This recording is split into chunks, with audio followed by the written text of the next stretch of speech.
Ford. 18-month promo period. No payment, no interest, and no down payment offer. The offer is available through a third-party bank. On approved credit, interest is waived if loan is repaid in full during the same as cash period. Terms and conditions apply.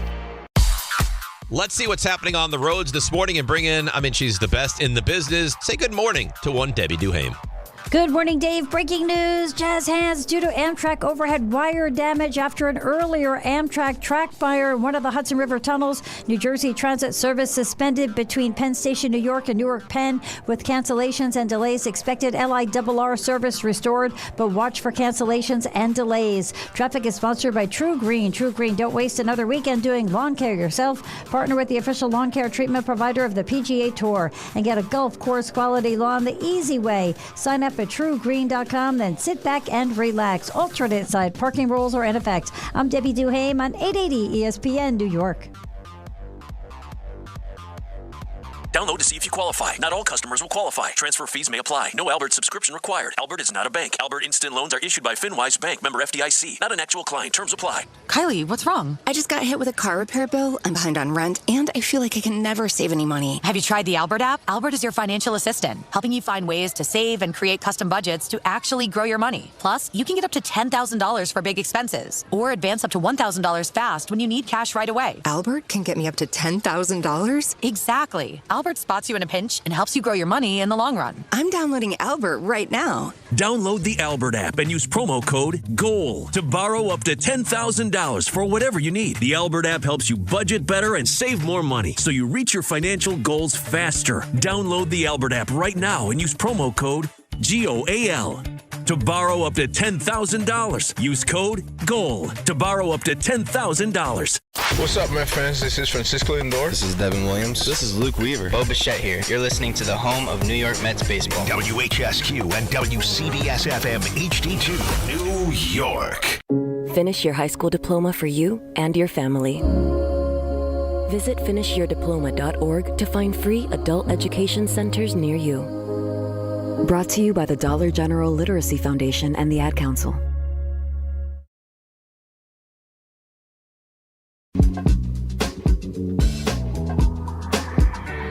Got the number one pick in the NHL draft, but the men that can't seem to stump. Do something dumb, that's an observation. CLT make them need to run. That's Lawrence Taylor. Cut them every trash, CMT for short. Wonder if we best once you peep the score.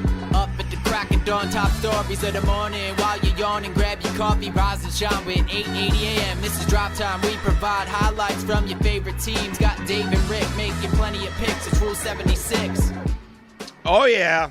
It's a Friday. It's DiPietro. It's Rothenberg, and it's you right here on ESPN New York. So we've sat here. We have a lot to do today, right? We're going to do the of course, the plays of the week, late stages of the show, led by Raymond. That'll be phenomenal. We've got the morning roast. I've had a roast on call all week. We'll get to that. Raymond's got audio for it. So much to do. Rick, we've sat here for days. It almost feels too good to be true. It almost feels like it's too perfect. This other series is going to go 6. This other series is going to go 7. There's injuries there. They're all banged up. They're going to go back and forth, and it's going to be difficult, and 7 games and not as much time off, and the Knicks have so much time off. And then minding my own business yesterday, not causing trouble with anybody, John sends this into the group text. Oh, Mitchell Robinson, broken pinky finger, out, unknown amount of time. We don't have a timeline for his return. So I start out by saying good morning, and then we can jump into the Mitchell Robinson stuff. How are you? I'm doing good. Good morning. I had the same thought, and you wonder why there's this feeling as, I don't know, as a Knicks fan, as a Jets fan, I guess as a Mets fan. Yep. That this, at some point the other shoe is going to drop. But Always. But I will say, of all the players that could have this kind of injury, I think Mitchell Robinson would be the one that you'd want. Totally agree. And I got to believe that he's going to play game 1. Like this I would hope so. I would assume that as well. And if I would have just seen the story, and would have been Mitchell Robinson, broken finger, broken pinky finger, going to play. Okay, not. I wouldn't have thought that big a deal. But the thing that kind of I found to be jarring, no timetable on his return. And that I find to be upsetting.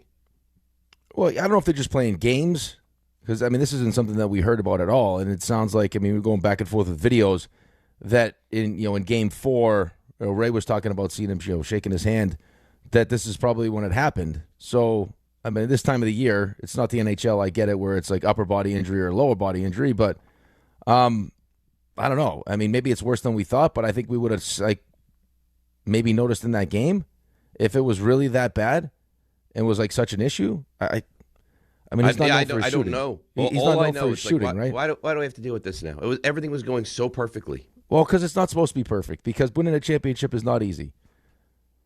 I was watching a little bit of A League of Their Own last night. Oh, I love that movie. And outside of, there's no crying. Are you crying? There's no crying in baseball. When she decides she wants to leave, and she said, "Well, it got hard." He's like, "It's supposed to be hard." It's supposed to be hard. Yeah, the hard. If it was easy, everyone would do it. Yes, yes, that's a great scene. That's a great scene, but again, I mean, it was too perfect. And this series goes 7, and OKC's playing a real dangerous game, man. I got to tell you, it's a real dangerous game to play. I told you, I had a feeling they might. Now, I don't know that they laid up last night, but I had a feeling that they might, not give you their A-level performance. Well, it's almost like they test the waters. Yeah. Do we have it? We don't? All right, we'll see Game 7. Yeah, we'll win Game 7 at home. That gets, I don't know, man. Game 7s, crazy stuff can happen in Game 7s. Now, they've been there. They've done that in the past, and they did it last year, but I don't know. I like to end series when I get the opportunity to end series. Of course you like to end series when you have the opportunity, especially when you're facing a 7-5 freak. I know, The guy's an absolute freak. He's outside draining threes all over the place last night. That's the real wild card in this whole thing. Scored a point a minute in the game last night. I think that Mitch is going to play. I got to imagine he's going to play. Okay. Well, if you told me that Mitch is going to play and Mitch is going to be close to the Mitch that we've become accustomed to, then all of my concern would go right out the window. What I'm telling you, what upset me was no timetable on his return. That's what upset me. Yeah, I think that's probably just the way they worded it.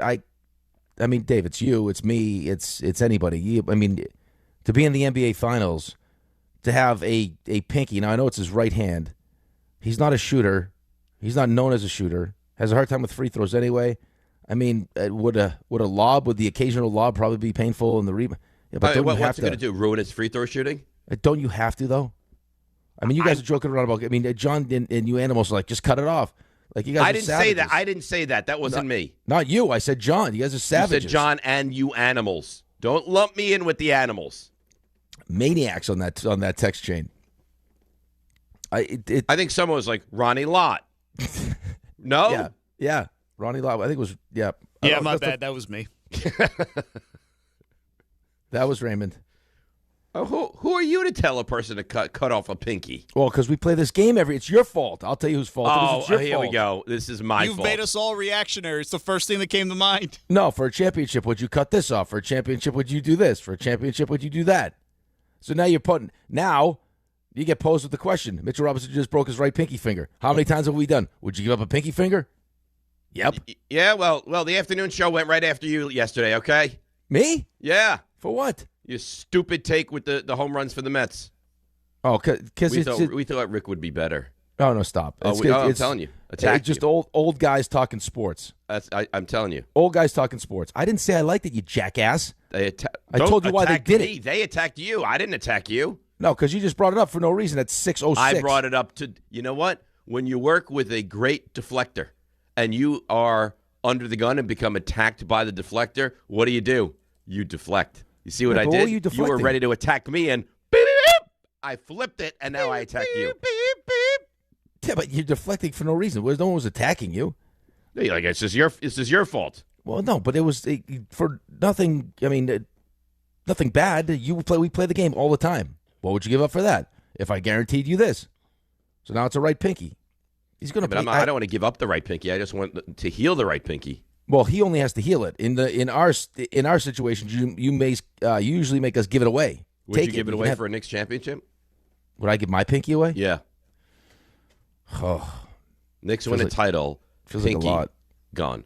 No, I wouldn't do it either. No, I can't give up a pinky. Raymond, you give for it away my own champion for my own Stanley Cup championship. I would. You would give away a pinky if it meant you had won a championship. Yeah. Well, because now you'd have a third arm, so obviously you'd be unbelievable. No, because I would only have a third arm in John's situation. You'd be a freak show. You'd have to join the circus after you finished playing Not in necessarily. the NHL. It depends on where the arm is. I could hide it in my clothes. How can you hide a third arm? I could like put it like this and then put a nice shirt over it. Yeah, I don't when you need go to clap. Yeah, I don't need to have it out. Could be You a can't secret arm. hide an arm. I could easily hide an arm. Ray, can you hide an arm? A full arm? How you doing that? You wearing a coat all the time? You can't hide it. And I in could wear summer, a what would blousey- you do right now? You're wearing a T-shirt. How are you going to hide a third arm? I wear a blousey T-shirt. It's ridiculous. It'd be tough. I'm not saying it'd be easy to hide it. Why would I want to hide it? Why would I be proud of it? Because you'd be a freak. So, think about the usefulness of that arm, especially if it was you can't make a rule against it. Rick can't play with a third arm. Imagine the finger pistols you could launch with that thing. I mean, you'd be great in so many different areas, but I'm playing goalie with a third arm. Put another glove on that thing. Forget it. Pickleball, anything. You flip the paddle to your third arm. You wouldn't be calling me a freak. You'd be like, "That's my teammate." I mean, when it benefited me, I'd be like, "Look, my buddy has a third arm." And behind closed doors, I'd be like, "Ray, he's got a third arm." See, it's bizarre. You're a bad guy. This is why. This makes you a terrible teammate. This is why you play tennis. Why? Because you can't be trusted to be a good teammate. Because you'd be like, "Oh, that's great. He's my teammate. That's awesome. He has a third arm." And then 2 seconds later, when I'm not around, you're like, "Oh, this guy's a freak." I'm not the only one. Well, I'm not the only one that would make fun of you. Well, see, you're a bad guy. Ray, you wouldn't make fun of him? He had a third arm. I wouldn't make fun of him. I Yeah, you definitely would be weirded out by it. It would be see exactly. It would be a tremendous topic of conversation. And I'd make it super creepy too, where I'd be like talking to you with my He'd talk to you with two hands, and then he'd touch your bottom with his third arm. You're like, wait, how did that happen? Be rubbing your face with the other hand. Yes. It would definitely be very strange. Anyhow, I don't know how we got into this. It's upsetting, and everything was seemingly perfect, right? And again, he has to play, right? Yeah, I don't know how serious it is, but I think when you hear Pinky, you're just assuming, like, I don't know, tape it up, whatever you have to do. It's the NBA Finals. And then if we're playing, like either matchup, but I mean, especially if it's Wemby, Mitch is an important part of what you're going to have to do in that series. Yeah, but you need him against no matter what team you're playing. I think you need a period, but I'm just saying, I think it would be extra difficult if it was Wemby that we were talking about and having to deal with him. But worst case scenario, he can't shoot. Can he still defend? Can he still, run? I don't know what the injury is. I mean, usually how it works is that it's like you'll have a displaced fracture or non-displaced fracture, and like the displaced one is usually the one you have to fix because the bone is out of place and it could heal messed up. But I don't even know if that would deter me. Like, hey, what's the worst that can happen to my pinky? Well, you might need surgery. Okay. Well, I'll take that chance that I'm going to need surgery. Even if you guarantee me that I'll need surgery, I got to play in the NBA Finals. Right, you got to get through this. Yeah, it's probably going to be. I mean, I'm sure it's going to be painful, but like you said, it's not. I mean, this is not a player that you're worried about affecting.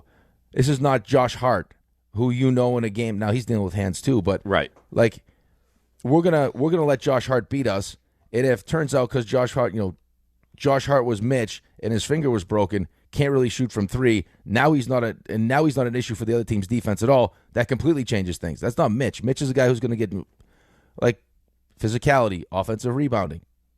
I mean, we have done a better job of finding him offensively with some of the lobs and stuff, but that shouldn't, outside of pain, be affected by his pinky.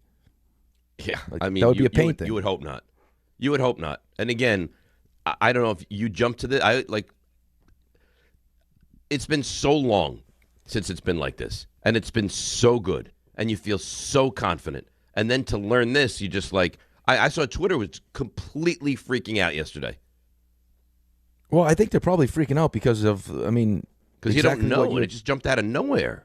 Well, it's that, but I think the way, like with Mitch, the way it was worded, where there's no timetable, is different than, we're all holding our breath when OG hurts his hamstring, and they go for the testing, and then it comes back, and Shams has it, and everyone's got Shams? Yeah. Shams has it, and it's like, this is legitimately a day-to-day situation. Mm-hmm. This isn't one of those fake day-to-days where it's like, we're just playing the game because it's the playoffs, and we don't know when he'll be back. This is every morning he'll wake up and see how it feels. And then I was like, okay, we dodged that bullet. When you say no timetable, you make it sound like it's terrible and like there's like a real chance that he might not play in game one. Right. That's I can't imagine. Now, I could be wrong. I can't imagine that's the case. That he's not going to play in game one. That would be horrible. Horrible. If he couldn't go at the start of the series or at any point in the series. Yeah, I don't know how bad it was. I don't know if it was like even if you. I mean, what is today? Today's Friday. Today's Friday. And the like series ended finger, on. You'd almost think by Wednesday anyway he'd be able to play. Well, no, it's not going to be healed by then. But even if it was bad enough, we had to do surgery. Like you found, like it hurt. You X-rayed it after the game. Went and got testing. It was displaced. Got a certain let's do surgery. Even by 9 days, splinted up. I don't know. I get what you're saying though. When you say it the way you say it, it changes how you feel about it. Right. If I had seen yesterday, Mitchell Robinson, broken pinky finger, expected to play game one. Right. Okay. I would have been like, okay, you know what? That sucks. I'm disappointed, but I'm going to have him. It's not like his game is predicated on needing that pinky for shooting, right? So fine. This no timetable on return, and maybe it's me reading too much into it, but no timetable on return I found to be very jarring of a phrase. Yeah, I think it is jarring because I would think too as we got this was just announced and we've had how many days from Game 4. It's not like Game 4 was Monday, right? It's not like you had to go for you had to fly all over the country for some kind of different testing and meet with different doctors because you needed second and third opinions to figure out what this was. It's a broken pinky. Like you would almost expect the story to be like, hey, turns out Mitch broke his pinky in Game 4 and now is going to have to deal with this injury for the rest of the NBA Finals. Right. Like Mitch will be playing with a broken pinky in the NBA Finals, not there's been no timetable. No timetable. So our buddy, we love him, Ian Begley, SNY, does phenomenal work. He has a soundbite, and the descriptor gets me nervous also. So before we even play it, let me just tell you what it says. It says, he believes Mitchell Robinson is going to push to play in the finals. He believes he's going to push to play. I don't know, man. Maybe I'm reading too much into it. It's another thing that gets me concerned. You don't think? I would be like, no, because if the Knicks aren't pushing him to play, it's a pinky finger. I don't understand. Well, also you're a hockey player. Yeah, but what is he doesn't have a sternum. He's going to find a way to. Well, play. no. But okay, again, you guys attack me because I try to explain to you I just Juan Soto wearing the helmet. Usually, what would happen is, and this is in my experience in hockey, but I got to think that outside of how certain players deal with injuries, like Kachuk's playing with a broken sternum. I don't necessarily know if that's that's where the NBA's at, but you're going to the NBA Finals. Hey, Mitch, here's what happened. Right, this is your pinky. This is what's wrong with it. My first inkling, my first thought would be, okay, so how do we fix it? And if I do play, what's the worst thing that could happen?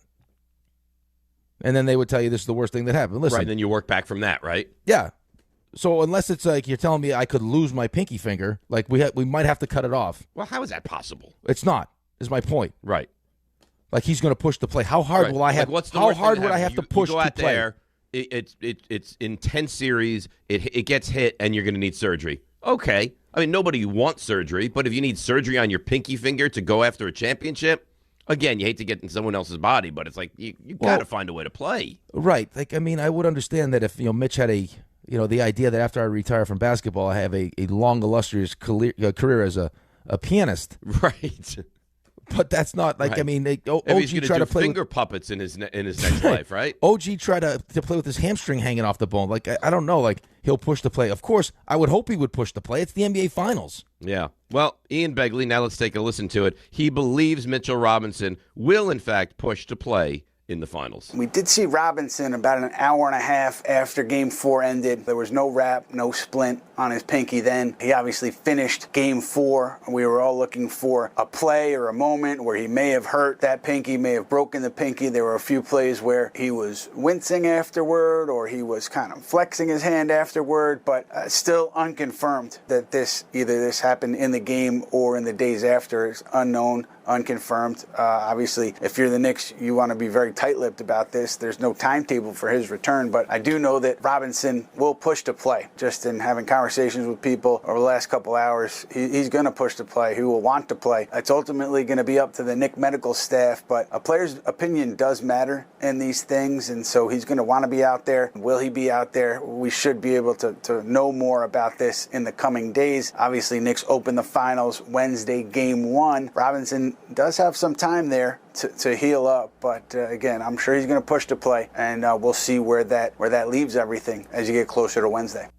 I mean, is it even newsworthy that he's going to want to play? No, it's funny. The more I hear it, the more it almost it not aggravates me, but it's like I'm the same as you. It's like it's coming up on the TV. No timetable. What do you mean no timetable? Right. There's a clear timetable. He'll be back Wednesday. Like, I don't understand. Why are we playing this game? He'll push the play. Well, right.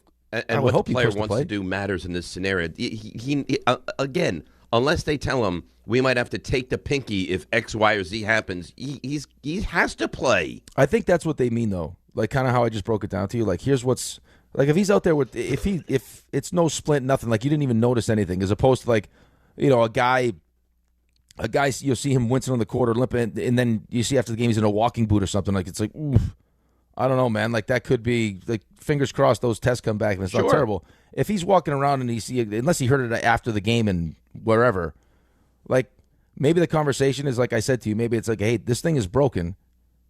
Either you let it heal, right, which means no timetable. You got to wait for the thing to heal, or you play and it's not really healed. And you displace it, and then once the season's over, we're going to have to do surgery to fix it. Are you okay with that? Yes.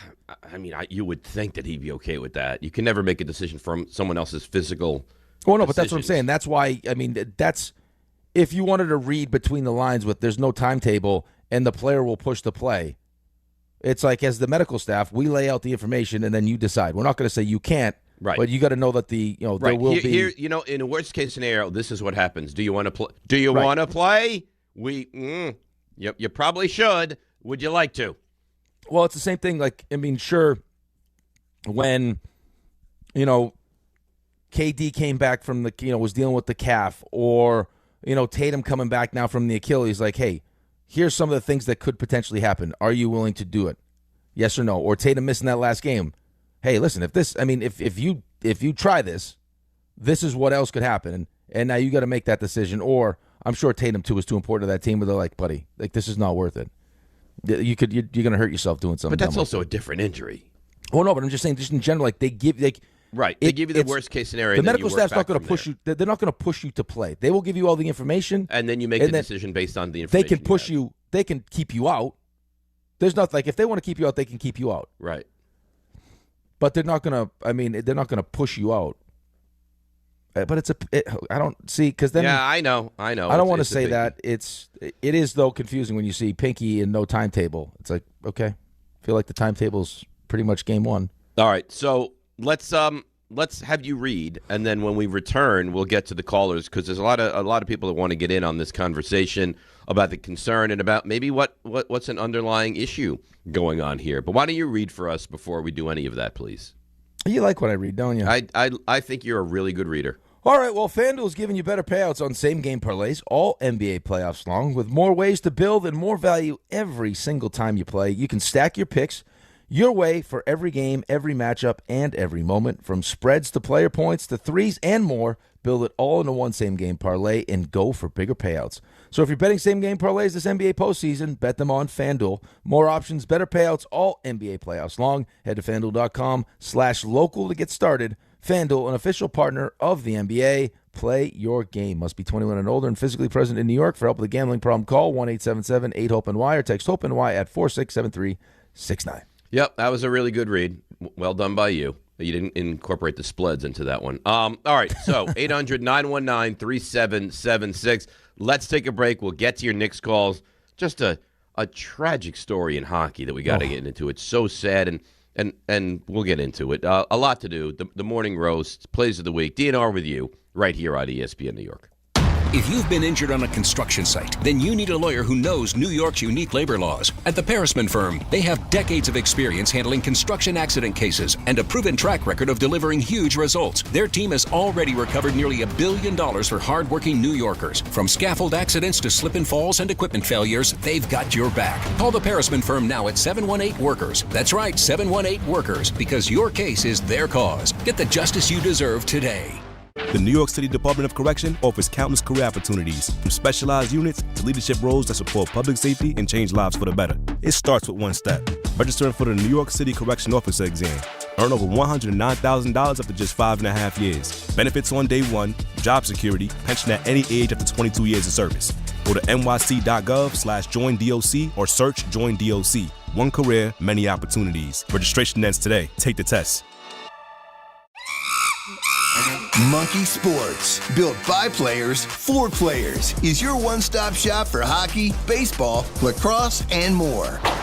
Find top-name equipment and expert in-store services like sharpening, break-ins, and relacing. Shop in-store at Monkey Sports in Farmingdale or Woodbridge, or online for all the top brands.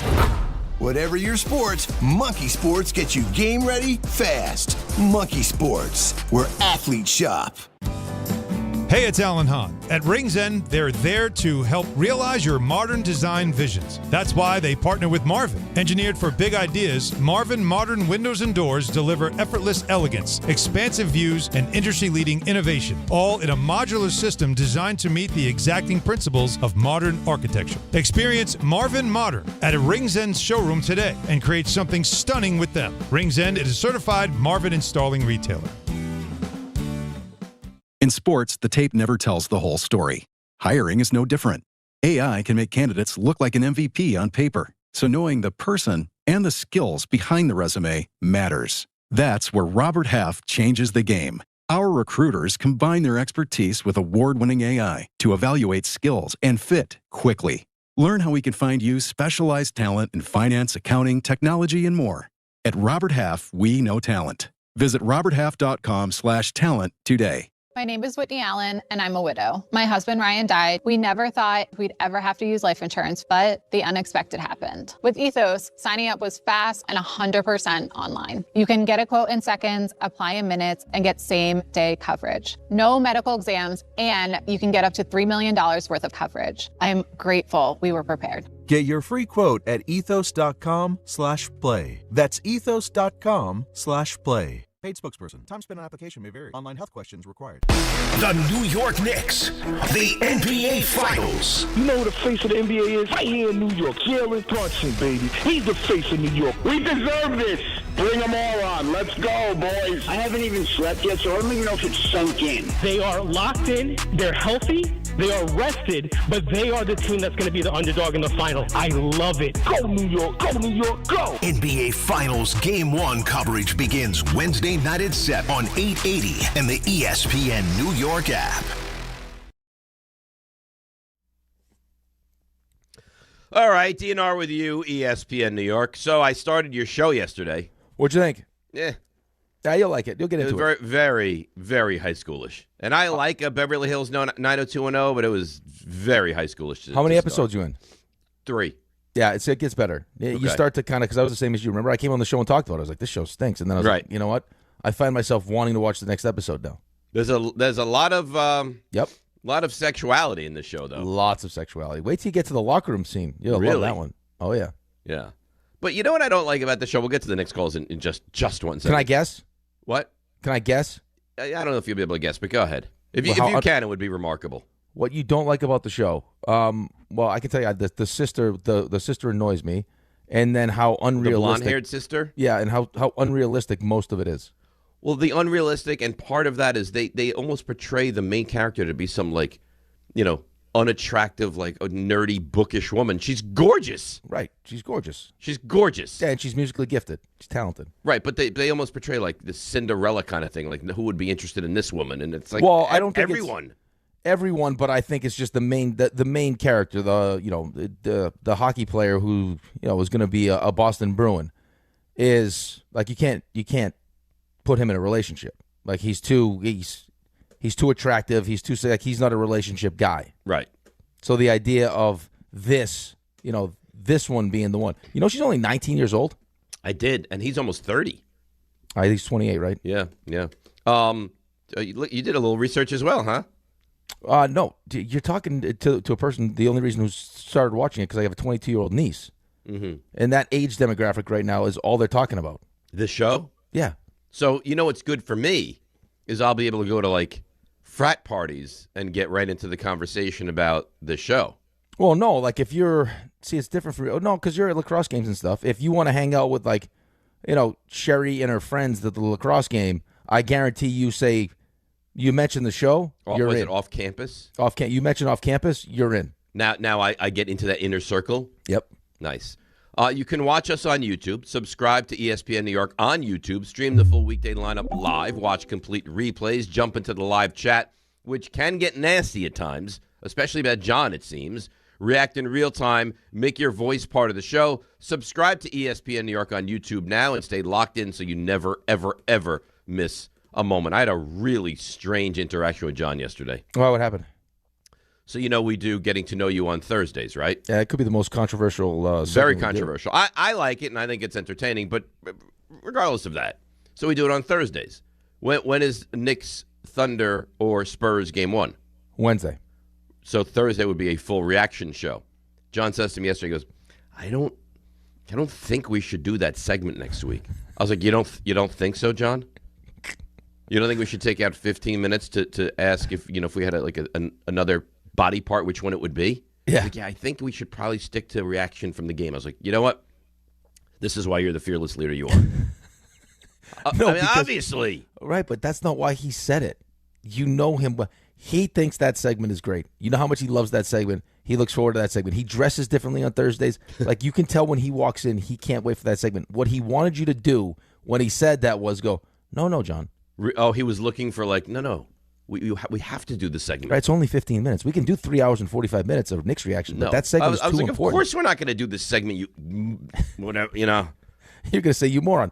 No, he wanted you to be like, John, it's only one segment, and it's too important. Like, it's game 1, yes, that's the most important. But right below game 1 is John Winthrop's Getting to Know You. Right segment. after. Right after. Right there. Let's get to some of the calls. Jimmy in Jersey. Good morning, Jimmy. You're on ESPN New York. Hey, good morning, guys. Just wanted to bring up a point about this whole Mitch Robinson injury. I think one thing that we're all forgetting is that Mitchell Robinson has been on record that he's got mental health issues. Right. I think in some ways, I think what we're seeing is this injury may be masking that issue at large. Think about it. This guy's on the largest stage ever in his life. And for him to now put this out there that he's got a pink injury, which we're all assuming, look, we could take this thing up and kind of move forward. But I think it's something bigger. And I think the Knicks team is just hiding this aspect. Okay. And thanks for the call, Jimmy. It's a good point. It's right, but call. I mean, I don't you know. Do that, though? No, I don't think you can do it. I mean, the finger could actually, it's not Mitchell Robinson putting it out there. I would say, if you really want to get that deep into this, because they did mention it on the telecast. Right, and he's wiping away all mental social health media related. and everything. You're almost better off just saying it's mental health related, because if he doesn't end up playing, you know how Knicks fans are going to react. I mean, you said this in the first segment. If he doesn't play because of a broken pinky, I'm sure we'll take phone calls. It's a broken pinky. It's your first thought. It's only a broken pinky. Right. That's actually probably opening him up to more criticism, which he obviously doesn't need at the moment. I said it off the air to Ray, and I'll say it on the air. And it might be unfair. If he has a broken pinky and he doesn't play in the NBA Finals, he will get crushed. Right. So what I'm saying is if, you know that and I know that, and the Knicks know that, and they know more intimate details of what he's actually going through mentally. It's not. You'd almost rather not even expose it to that potential criticism by putting it out there. You shouldn't even have said broken pinky. He's I don't know. Tell us he's dealing with I know you have to something announce it, real. but could that be something that you dealt with, with the league, especially on the heels of what we just lost Claude Lemieux. Right. It's a big deal. Right. It's a huge deal, and that's no joking matter. But just on a separate, almost transactional analysis of this, can you have mental health issues and say it's a different injury? No, Victor Hedman missed because he was dealing with personal reasons. Yeah, I don't think you can like make up an injury if that's not, that would be a really bad No, but I think the way, I guess what he's saying though is the way you word it, right? Because for me and you and Ray and everyone else, that is like, and we're just fans, we're not players. The idea of like having some kind of timetable with a broken pinky is laughable to us because it's like there is no timetable. The timetable is pretty consistent with the NBA Finals starts Wednesday. That's my timetable. I will play Wednesday. It doesn't matter what the finger looks like. I'm playing on Wednesday. So by saying there's no timetable, maybe, it gives you he missed because of the finger, not because of the mental health stuff. But I actually think at this point of where we're at, it's like people know how serious mental health is. If that's something that you're dealing with, then you got to deal with it. Yeah, and I actually think if you heard, he's got some real stuff going on, it's a mental health issue, and he might not play in the series, you would be more accepting of that than you would be if he has a broken pinky and he can't play. Listen, there'll be some. Of course, that always is in anything. Right, but I think for me as a where I'm sitting now, I would be like, well, if this is something that he's dealing with, then it's clearly been a problem. Like, how much could he help the team anyway? If this is first of all, he's got to help himself. But how much of him being able to help himself is going to be good for his well-being? Right, you wouldn't even want to have Matt there. Now, I will say this: it's been an issue. They just talked about it on the broadcast on Monday, and he played terrific. Right, so unless things got progressively worse or something else, you don't know how stress is right. Like, but you're also talking about the stress of the NBA Finals now. I get it. I mean, it's a real thing. Oh, I don't make light of it even a little bit.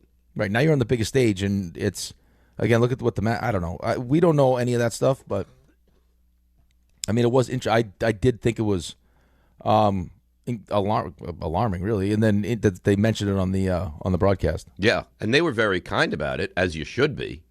But I think there still is this stupid belief among some people of, oh, that's just weak. Oh, you having a mental issue? You suck it up and figure it out. Yeah, I think we're much better. I don't think you're wrong. Much better. I just think that we have a hard time in general putting ourselves in other people's shoes, in other people's situations. Well, especially if you're someone that doesn't have that, right? You can't understand. Well, no, but we have this this belief, or not. I'm not saying me or you, but I think just in general, it's like I don't care what the conversation could be. It's like when players are asking for more money. Oh, what do you mean? What do you need more money for? I would play. No, you wouldn't. If you were that person in that situation with that kind of leverage, no, you wouldn't. I wouldn't take steroids. How do you know you wouldn't take steroids? You weren't Barry Bonds. Like, you weren't the best player in baseball, and you looked around at Mark McGwire and Sammy Sosa and all these guys are hitting the 60 home runs, and you're sitting there at 45 going, what the hell just happened? I don't understand what happened. Right. So you're not like it until you deal with it and you go through a similar situation. You don't have the empathy to deal with, and you just want to believe in your mind. Well, this is a professional sport. I would play. It's the NBA Finals. I mean, we're sitting there doing it. You know what? Even if you're depressed, figure out a way. Well, I mean, it can consume your whole life. Right. I mean, my opinion is based more on like what I've gone through injury-wise and played through, and it's like I couldn't even imagine if it was the Stanley Cup final.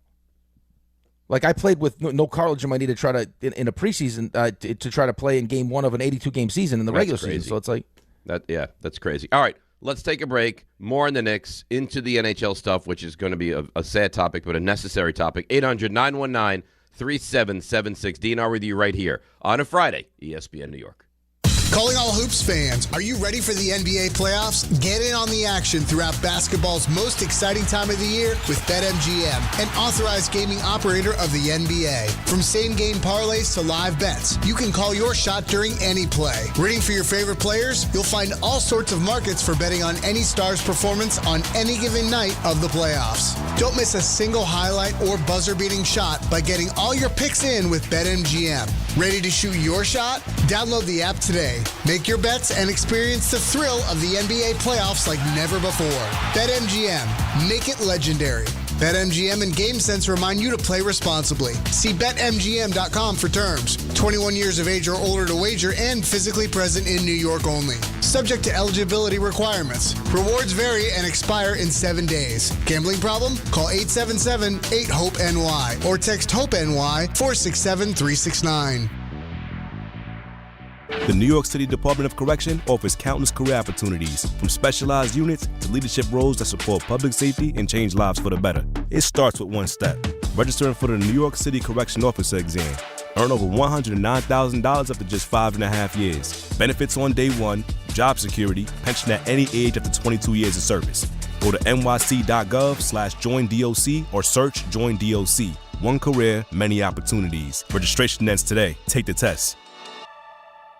We all hear the radio ads about the IRS. They tell you to be afraid, to be scared, and they try to frighten you into calling. I'm not here to do that. Tax Relief Advocates is different. TRA is here to tell you that if you owe money to the IRS, whether it's $5,000, $50,000, or $500,000, we have a solution. It doesn't matter if you're sitting in your car, at work, or with your kids. No matter where you are, call now. 800-575-6759. Don't lose hope. TRA can eliminate or reduce what you owe to the IRS. Generous programs are now available that can give you a fresh start. Our passion is taxes and helping individuals fix their IRS problems. We have over 1,000 5-star reviews on Google and an A+ with the Better Business Bureau. You don't need to be afraid of the IRS any longer. End your tax nightmare today by visiting us online at TRA.com or call 800-575-6759. That's 800-575-6759. Tax Relief Advocates. Real solutions for real people. Cashback is not available on gas in New Jersey and Wisconsin. John, what are you doing? Get in my car.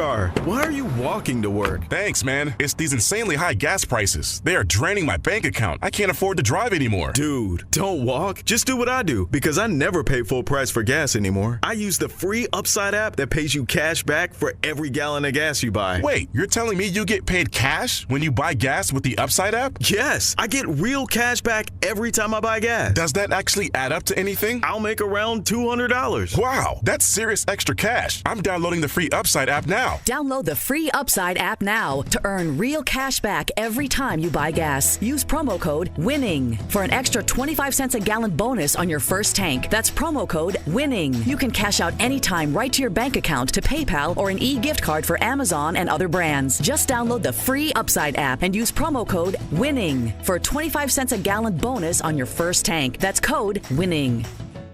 For the first time since 1999, the Knicks are headed to the NBA Finals. And the 27-year wait is over. They will play for the Larry O'Brien Trophy. 4 wins away from an NBA championship. This group got tighter and more accountable as the days got closer to June. Thanks to all our New York Knicks partners this season, including Wild Turkey Bourbon, Citywide Window Cleaning, DraftKings, and Total Orthopedics and Sports Medicine on ESPN New York.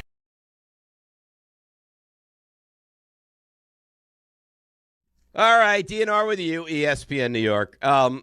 I've kept it quiet all week long. I'm impressed with myself. I usually don't have that kind of restraint. Raymond, is it fair to say you love my roast this morning?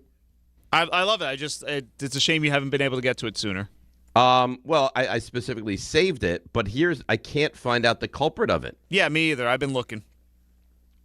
They covered it up real good. You can't find out the person that did this. Well, you have an hour. It doesn't. I'm looking. No, there's been several days. There's been several days since this has passed, and I think it's a week old. There I had a tremendous misstep, and I'm looking to see who the person was, and they've buried the name because it's so embarrassing. There's a cover-up taking place. Yes.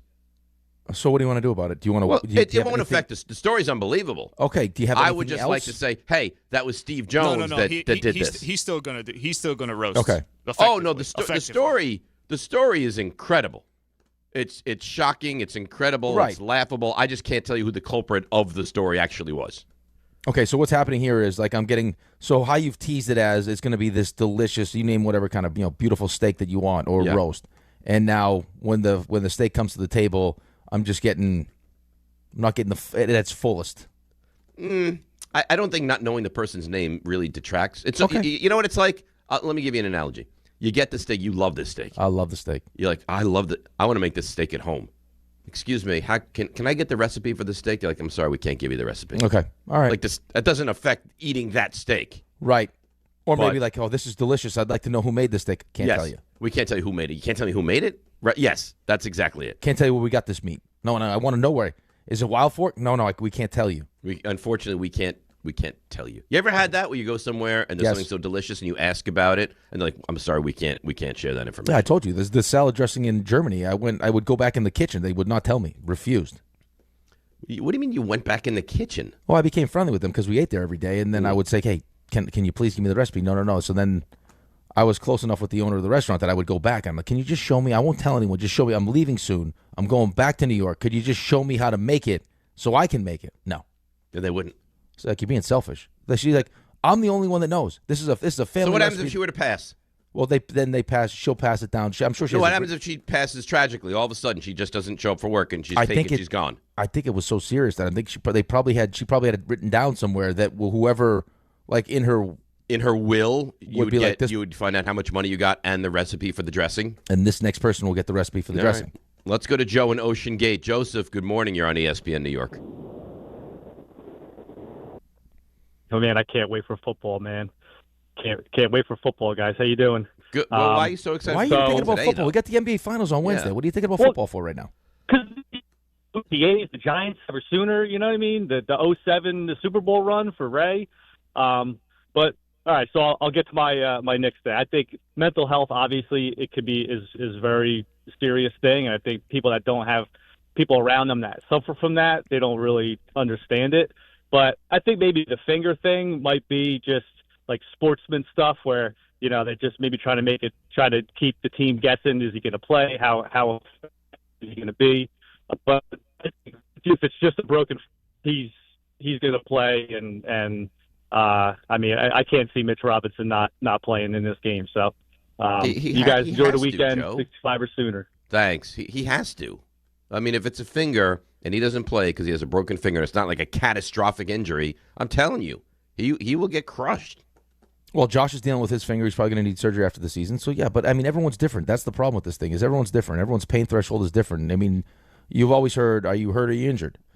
You can play hurt. You can't play injured. So, I mean, it's also probably just, I mean, the injury's there. It happened, right? He got the testing for it. So, with everything going on with, you know, with being transparent with injuries and gambling, you have to report, hey, he's got a broken pinky. I think for you and for me, it's just how you word it. There's no timetable. Well, that's it. If it said, you know, expected to be, you know, out there game one, be like, all right. I don't even think we talk about it much today. Right. But I don't even know. But unknown timetable, it's jarring.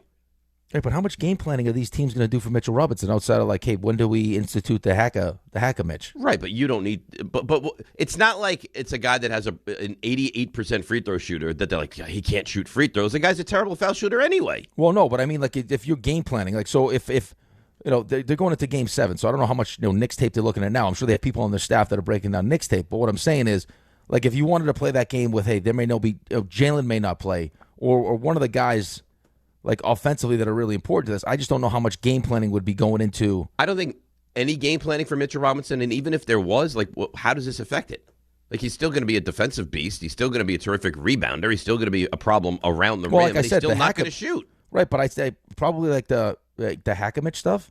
Like, when do we do it? But I mean, I feel like that would be. So you think they're going into Game 7? No, but Saturday night? No, I'm not even saying Game 7. They still have. I mean, the Game 7 is what, Saturday? The day don't start till Wednesday. So you're gonna have Sunday, Monday, Tuesday to figure this thing out. I'm just saying, once the team is decided, it's OKC or it's San Antonio, like the list of Knicks players, who we game planning for. I don't know where Mitch. I don't even know the game plan for him at all. I mean, I think you're concerned about what he's able to do because he's a real weapon, but I don't know that you actually come up with a game plan to neutralize Mitchell Robinson. Right. I mean, Cat starts. They bring in Mitch. I mean, outside of, the occasional lob and the fact that we have to deal with him, rebounding and everything else when we foul him. But I think that's probably just during the course of the game, we decide, how the game's going as opposed to having a set, hey, at this point of the game, we'll start Hackamitching. Let's go to Joe in the car. Joe, good morning. You're on ESPN New York. How you doing? Good morning, men. Rick, I'm actually on the way to New England Sports Center where I'm trying to execute my plan to spend every single dollar I have on youth hockey. So it's what? I think is it 10? Is it 10 now? When was the last time you were there? I think it's 10 sheets now? I've been there in the winter. Yeah, but I think it's 10 now. When that thing first opened, I want to say it was 2 or 3, and now it's gotten so big, I think it's 10 ice sheets. That place it's a monstrosity. Oh, yeah. Yeah. unbelievable place. Hopefully the clam chowder place is open. But I just want to make a quick point. It's really unique what the Knicks are doing with this run, because if you think back of all the great teams and the champions in recent history, they're all pretty much centered around a draft pick that hit. Whether or not it's the 1A, it's definitely the 1B. But the Knicks are doing this with a manufactured team. I mean, I guess the closest thing the Lakers to a hit on a draft pick would be Mitch. Like the Lakers in the COVID year. The Lakers in the COVID year, with who really looks at it as a championship. But I do. The Lakers in a COVID year. I'd like for it to be the Knicks. I'm not going to lie to you. But other than that Lakers team, if you really think about it, all of the quote-unquote super teams in recent history are all centered around a draft pick that hit, and I think it's pretty unique that the Knicks are doing this. It's a good call. That's a good call. Thanks for the call. You don't really think about that when you sit down. I mean, Bridges trade, Brunson free agent, Towns trade. Well, I know. I think you think about it. I don't think. I mean, I probably haven't sat and thought about his part, like his point with the call, where they drafted Giannis and developed around Giannis. It was Steph in Golden State. It was. I mean, listen, Miami was. I mean, I guess D Wade, but at that point, D Wade needed LeBron. But like what he said, he was still the 1B. Well, they already won a championship, but he was still the 1B. Well, they had already won a championship. Right. Anyway, yeah, but I guess, I mean, the player that you would have pointed to that you were hoping to build around to win a championship would have been R.J. Barrett, but you used R.J. Barrett to get OG. Right. And where are the people going to come out of the woodwork of I love homegrown teams so much more than trading for guys? No, I don't think it was that it was a homegrown, like that he loved it or didn't. No, I don't think that was his point, but you know how people love their homegrown guys. Yeah, of course they do. I think it just speaks more to how good Leon Rose has been at his job. It's remarkable what he's done. I mean, when you take, to build a team from scraps in its own right is remarkable. To build a team from scraps that has been the laughingstock of the league for the last 2 decades is stuff of heroes. I actually think what's been the most impressive aspect for Leon Rose is having the ability, because you become so emotionally attached with a lot of these decisions, and you see it can be a real detriment sometimes to building teams, to knowing when exactly you've kind of reached that ceiling and it's time to move on and try something new. Yeah, and I don't know if it was entirely him, but they did that with the head coach. Well, yeah, I mean, I think it was part of it, like just knowing, like, hey, we're not going to pay Julius as good as Julius has been for us, and Julius kind of blossomed into, I mean, all NBA, right? Like he was. There's a ceiling, though, right? Right, and now it's time to move on from that, and they did. I mean, I think we'd all like Dante still because he's a dog. We love Dante, but I mean, it was a means to get Cat, and now Cat's turned into what Cat's turned into, and I think that I don't know if it was Allen or somebody said it the other day. They were just talking about. I think the call was, it feels like everyone in this locker room really likes each other. And I guess, I don't know if I want to give someone credit. I think maybe it was Allen, was that it was a point of emphasis for Leon to make sure to get a team that got along well. That's how the locker room ended up. Like you're getting rid of those guys or guy that can make a locker room uncomfortable. And I think I think Julius had that in him. I think that Julius was one of those guys where definitely he was a little bit moody, and you kind of it creates some tension in the locker room where it's like you don't know how to react. You don't know how to, like, I can't be myself because I don't want to piss this guy off. Yeah, this guy's in a bad mood. That's always dangerous. You feel like you make one step out of line, or even you're not even sure what you've done. And now, usually when Julius was their best player, and usually, I mean, a lot of the time the best player will like emotionally set the tone for the team. So if it's a roller coaster of emotion with this guy, like one day it comes in, he's great, and we're joking around. The next day he's in a bad mood, so the locker room's in a bad mood. But that's not what you want. You want the guys to come in, feel good, excited, like, hey, things are going bad, fine, but we got to turn it around. We just can't be mopey. Right. 100%. And you wouldn't. I stand by. You wouldn't be where you are without that Cat trade. With Julius Randle and Dante, you wouldn't be where you are. I'll tell you, too, the other thing, and I think we should give credit to the coaching staff and the leadership and everybody else, the players, for doing this. Like, we talked about this the other day with Cat. Like, Cat gets the crap kicked out of him. And I know during the season in the last 2 years it bothers you just because it doesn't feel like Cat really – it felt like Cat was the guy, right? He was your Giancarlo Stanton, like where all the focus was on him, and he was supposed to be this, and he's not. And he'll be the reason why we don't win a championship. And you would point to every different thing, like, this pisses me off, that pisses me off. All he does is whine. He's not doing that anymore, and he's still taking the same beating. I love it. Because it was annoying. A, it was annoying. B, it was somewhat embarrassing. to have a 6'11", 7-foot guy every time he gets touched to be, come on, where's the foul? That's not the look that you want. And you haven't seen it. No. So somebody got to him. Well, he's finally, I think people have talked to him before, but he's finally putting it into practice. I think it just speaks to everyone being completely fully bought in to what's going on. And you're seeing that. I think that they are completely bought in. I think it is all outside of this little blip of the pinky injury and the unknown status of Robinson. It is perfect right now. And I think that starts with going back to the initial point, which was how good Leon Rose has been at his job, is finding a player like Jalen who has turned himself into the kind of player he is, but also has the mentality that he does. Yeah, because he's a warrior. He's a leader. He's a leader. He's selfless. Like it starts with him. Yeah, he's an alpha. It's great. It's great. Chad in Rocky Point. Chad, you're on ESPN New York. Good morning, gentlemen. Good morning. I wanted to, some pretty heavy stuff going on today when you're talking about closing Mew and talking about Robinson and his mental illnesses as he's discussed. But I want to give you guys a little funny story I think you might like. No locals on last night. I checked in on the Spurs game, so that was going well. So I decided I was going to spend some extra time with my wife. Now, when it came time for that extra time, Rick, instead of doing the bow chicka wow wow like you would probably do, I'm sitting there going out loud, pew pew pew pew pew. So did that get her in the mood? When you did that, Chad? I don't know. I did it out loud. I literally am doing air pistols out loud right before. What was your wife's reaction when you busted out air pistols? I tend to be a bit of a silly guy. I'm not a real serious person in that regard. But I think that was even something new for her. And she's like, what are you doing? Did you have to explain the whole story of there's a guy on the radio, he does finger pistols? She knows you guys.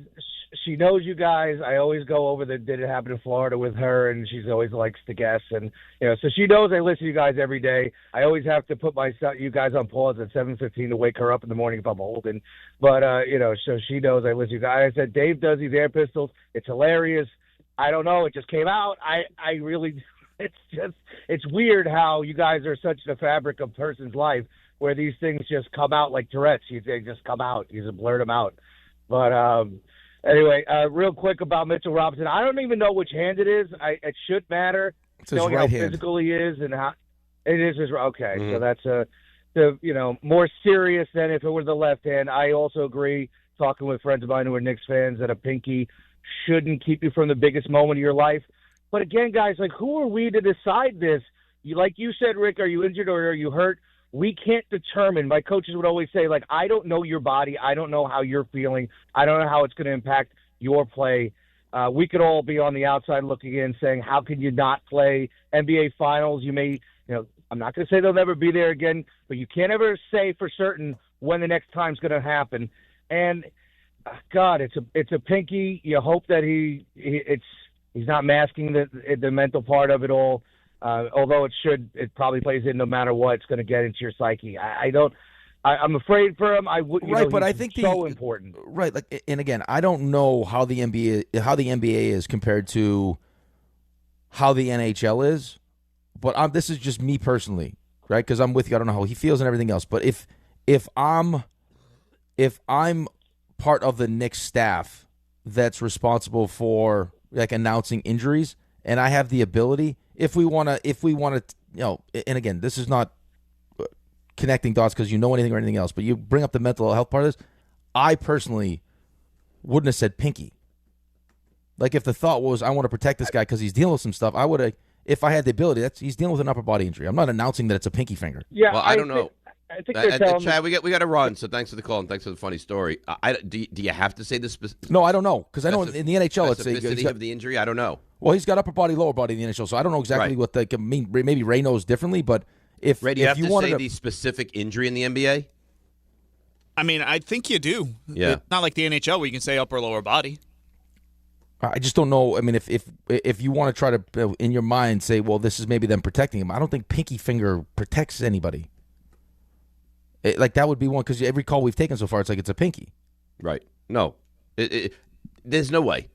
I mean, I take the mental health portion of this very seriously. There's no way he can be having a mental health episode or issue, and you could say it's a pinky. Like, and you think, and your thought would be, hey, I can protect him by saying it's his pinky. No, that wouldn't be my thought. No, there's no way. Maybe the Knicks of the past would do something stupid like that. I can't imagine this team right now would do something so dumb. All right, you want to read for me again? I can read for you again. I'm surprised, though. That. I would think that as you're trying to get it going with the wifey, that the finger pistols would be the start of it. It feels like the finger pistols would be better served at the end. Well, I don't understand.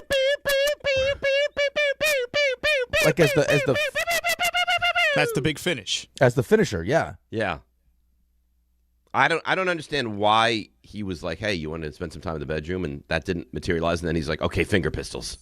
No, I think he was actually trying to, I think the finger pistols were like a means to the... Like an aphrodisiac? Yeah. Yeah, like, hey, honey, you want some of this? Beep, beep. You know what I'm saying? Like the sassy guns. Maybe. I just think I'm ending this thing, and I'm swinging it around, giving it the pew, pew. You know. I think that's the better way to do it. Maybe it is. All right. Well, this is your reminder to check in daily, because every day during the NBA playoffs, FanDuel is serving up a happy hour. We're talking special drops you won't want to miss, from profit boosts to bonus bets and more. Check for a new reward every single day of the NBA playoffs, and don't miss your shot to get a little extra out of the action. Head to FanDuel.com/local to get started. Must be 21 and older and physically present in New York. Opt-in required. Rewards are non-withdrawable. Restrictions do apply, including bonus and token expiration, leg requirements, and max wager amount. For help with a gambling problem, call 1-877-8-HOPE-NY or text HOPE-NY at 467-369. All right, very well done. Really sad, awful story we've got to get into. We'll do it next. We'll get to more Knicks. We got the Roses. DNR with you, ESPN New York. All right, let's see what's happening on the roads on this Friday. Here is Debbie Duhaime. Good morning, men. Yes, we do have major problems with New Jersey Transit this morning due to Amtrak overhead wire damage after last night's track car fire in one of the Hudson River tunnels. New Jersey Transit service suspended between New York's Penn and Newark Penn, with cancellations and delays expected. Maine, Bergen, Port Jervis, and Pascack Valley lines bypassing Secaucus. LIRR service restored, but do watch for delays. Also, the Verrazano Bridge upper level into Brooklyn. It's an accident. Traffic is sponsored by Positive Coaching Alliance. If you have questions about youth or high school sports, Positive Coaching Alliance can help. PCA builds better athletes and better people through sports. Info at positivecoach.org. I'm Debbie Duhaime, 880 ESPN, New York. D'Agostino, Law, Bite Back.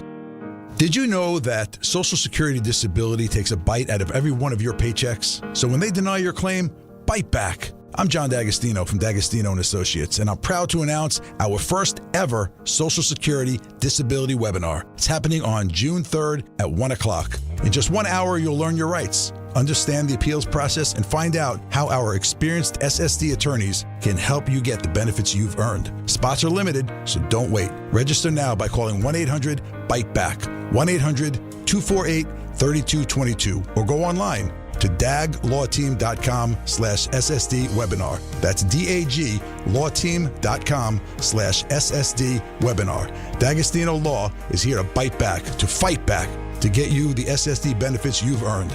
Register today at 1-800-248-3222.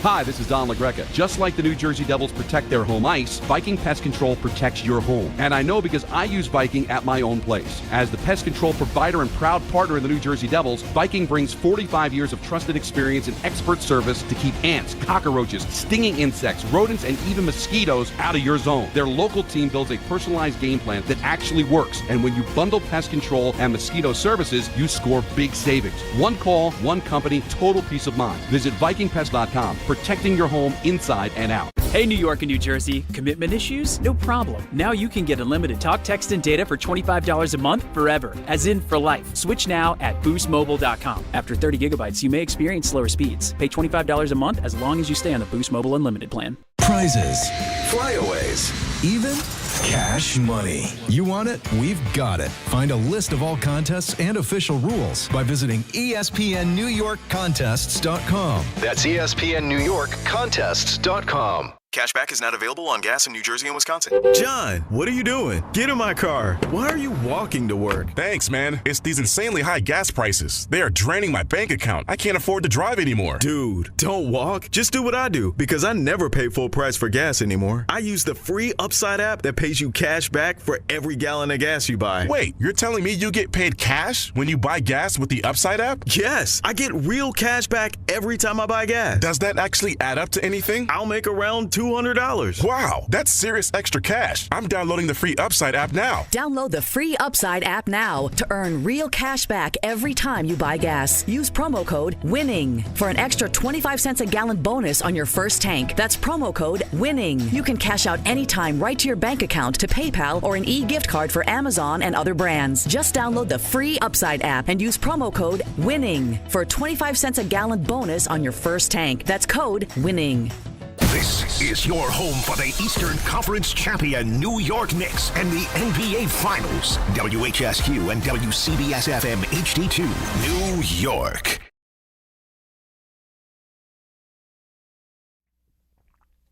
All right, DNR with you, ESPN New York. You know what I didn't realize, because we were obviously ensconced in the show yesterday? Sinner didn't just lose. Sinner was up 5-1 in the third set. Yeah. And lost that set 7-5, and then, of course, got steamrolled in the final two sets. Yeah, it was bad. Oh, God. He was cruising, and then, you could see he was starting to not feel great, overheat a little bit, and then it just all went completely sideways. It just crumbled. Because I'm watching the French Open now. It's 93 degrees there now today. So it's miraculous. This doesn't happen more often, actually. Yeah, well, it's one of the things that you really have to pay attention to. That's a big part of it. Huge part. You try to explain that to people now, like to my kid or just kids in general, like how important that stuff is. No, I always talk to my kids about make sure you hydrate before. Like you can't hydrate what you eat, how much you sleep. I mean, all that stuff. Yes, it all matters. All right, this is a tough story, and I saw it yesterday, and I was upset before I even knew how. Claude Lemieux, at 60 years old, passing away, and I was like, oh man, because that's the sweet spot. That's when you're a kid, and at least for me, I'm watching Claude Lemieux, and as much as I disliked him because he was always on teams I didn't root for, I had the ultimate respect for him. And then you learn that it was a suicide, and it takes on a completely different feel. So I just feel sick about this story. Yeah, it's a terrible story. And I think he was just at Game 3 of the Eastern Conference Final. On what? On Monday? So you have no... I just think it highlights, and again, it's a tragic, terrible story. You never know how someone actually is. Right. Ever. That's right. You never know what's going on underneath it all, right? Yeah, and again, I don't know the situation, but just like it, as far as what you could possibly take out of a tragic story is, just ask. Right? They may not tell you, but just don't assume that that a friend or your significant other is always all right. Right, but the problem is and I don't know the details of this specifically. There's so many people that just won't bring attention to it. That look at it as a negative, look at it as like a pox. Like I'm not going to mention that I'm having a struggle right now. No, and it's. And the other thing too is I just think that everyone's going through something, right? Like everyone has, their own issues. So I think it's hard sometimes to even think about, hey, how are you doing? Like forget about me. How are you doing? And then you don't want to admit that you're struggling, right? Or that you need help until it's too late, and then all of a sudden it just becomes, it's so overwhelming that you feel like what would be easier than having to deal with this is not having to deal with it, right? Yeah. Now, I don't know if you had this thought, and again, I'm just like CTE. Could that have been an issue with him? It could have been part of some of the depression stuff. Yeah. I don't know. I guess they found him in his family's furniture store. My first thought was, could you imagine being, his son that found him? No. How awful that would be. No, the whole story is it's so disheartening, and it's so sad, and it's so, it really makes you kind of step back from your world, and I don't mean you, I mean just everyone's world, and just be like, oh my God, like life is so precious, and it can be gone like that. And you don't, like you mentioned, you don't see what people are going through. And people are just not that nice right now, and it's really unfortunate. Well, that's the scary part is, and this was something I always struggle with when I went through the concussion stuff, is you can't see it, right? So, like, your teammates couldn't see it. Right. If you're walking down the street with a broken leg, someone, how you doing? You okay? But when you're walking down the street with severe mental illness, nobody thinks to ask you what's going on. You okay? How you doing? No, because I mean, like you depending on who that person is. I mean, there are sometimes you can clearly see that someone's going through something, but otherwise, right? Hey, I mean, again, this guy he was just at Game 3, right? He was just on a public stage, right? He was the torchbearer in Game 3. So, like, to have this all of a sudden happen, clearly, I mean, there was a lot going on, but it's just I felt the same way as you did. Life is so fragile, man, and it's just you got to make sure that you just enjoy every day of it. Enjoy every day and check on those, right? Check out on those around you that you're close to, that you care about. Right. I even thought, too, because, again, like, I mean, you always with your wife, right? You're having conversations with your wife consistently, and I've been with my wife so long, you've been with your wife so long, you kind of get a sense of when they could be struggling. But, like, trying to, like, rip information out of them, like, how you doing? Milo, how you doing? Like, I can't imagine how hard it is now being a teenager. I say it all the time. Well, being a teenager, I think, is harder than it's ever been with the social media. You can't get away from it. You used to be able to avoid it. Like, even if you were, struggled in school Monday to Friday, weekends you'd have. Now you can't get away from it. It's always in your face. It's a lot. I mean, technology is awesome, and I think it's a curse as well. I see it every day. I'm at school every day. I just don't know how the kids, I mean, with all the social media and everything else, how they handle it. But it's a different generation. It's a different time. And it's such a sad story. I'm just happy.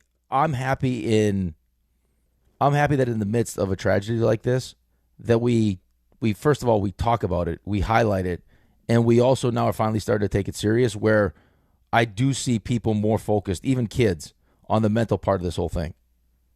Like seeing sports that are like sports psychs, and trying to figure out, because I mean, the reality is, if you want to play sports at a high level, you want to do anything at a high level. I don't care what your career is. Like, you got to be mentally in a good spot. If you don't think in anything you do, if you're not mentally capable and stable to do it, you're not going to be able to do it properly. Not to the best of your ability, no. No, there's no way. And it's sad that it came to that, and it's sad that he couldn't reach out and get help before he felt like he had no other options. When you get further away from it, and now you get to see that this is something that people like. I mean, you get guys during NHL seasons now, or just whatever the sport is, hey, he's not going to be with the team because he's dealing with personal reasons. That I couldn't even imagine going into an office when I played, and he'd be like, hey, I'm gonna have to miss some time because I got some stuff going on. Right. So we have. You know what the positive about that is? We have made strides. We are further down the line where it's like, hey, I'm having a real struggle. I'm having a real mental episode. I really need some help. Is not this, oh, my God, look at Steve. He's a lunatic. It is like taken with real seriousness. Well, it was a sign of weakness. It always was a sign of weakness. Right. I remember I tell you the story when I got back from the Olympics, and I was mentally in a really bad place. And they yelled at you when you said it. I was like, I don't feel great. Like, what do you mean? Why would you tell us that? I was like, you asked me. What do you want me to tell you? A lie? Yeah. Right. And I don't think we're where we need to be, but I think we're definitely further along than we were. Like, I remember it was John Smoltz. I don't know, maybe it was the early 90s, and he was the first one to have a sports psychologist. I was like, oh, that's interesting, a sports psychologist. Like, what would that even entail? And then you learn that now other guys are doing it. Now, the facility that Ben goes to train for baseball, they have a mental coach on staff. So we've come a long way, but I don't think where we need to be yet. No, I think it's going to continue to evolve, but I think the fact that we're actually talking about this today, and there are people out there that, are taking this real serious, and they should take it real serious, and are there to help, and that athletes recognize that. And that's the other thing too, is we always have these conversations where it's like everyone finds it so easy to separate the athlete from the actual human being, and I think that's why it's not as difficult to pick up the phone and call us, be like, this guy stinks, this guy's that. and just be so critical. Sure. Because it's just, you're there for my entertainment. You're the player. But that's the toy of all this, right? It doesn't matter how much money you have or how successful you are. Life is hard, man. People are dealing with stuff. Like, there are personal relationships that these people have outside of the sports that they play that, I mean, could be family stuff, whatever it is, that could lead to problems mentally. Like, that doesn't, money and fame and everything else doesn't solve your problems. I had a friend. It actually probably accentuates it sometimes. I had a friend, and we knew someone that committed suicide. And I had a friend be like, boy, they had great kids, wealthy, like, that's so weak. And I was like, you don't get it. You don't understand that it has nothing to do with they're handsome, they have a great spouse, they love their job. Like, it's something beyond your control. And I always would say to this person, if I told you that someone, was sick with the flu, would you say, oh my God, that's so mentally weak? No, you wouldn't. You'd say they have a legitimate illness, which is exactly the same thing that mental illness is or depression is. It's something completely out of your control. I have a buddy that, beautiful wife, beautiful kids, sold his company for hundreds and hundreds of millions of dollars, that is now openly talking about mental health. And that there was a time where this is after he sold his company and did it. Like, his goal in life was, and this is a guy who started in college, ground up. Like, he's just an entrepreneur. Like, I'm going to do this, successful. I'm going to do this, successful. Starts another company, sells it for hundreds of millions of dollars. Okay, you've done it, right? You won. You have achieved everything that you hoped and more. You got the perfect life, and he's open about it now. It's like his new thing is highlighting that even at that point in his life, his thought was, I'm going to take my life because he was miserable. It's like, how could you? And you be never like, know. You never know. Like you always think, like, when someone retires, like, that's the sweet spot because now you've made it through all the work. But sometimes people feel lost when they retire and they don't have their job anymore. It's like it's like the Andy Dufresne movie. Oh, with Brooks? Yeah. When Brooks got out and then he didn't know what to do with himself. And yeah, absolutely. By the way, like, on a career, like a hockey note with Claude Lemieux, and I don't think we mentioned him nearly enough.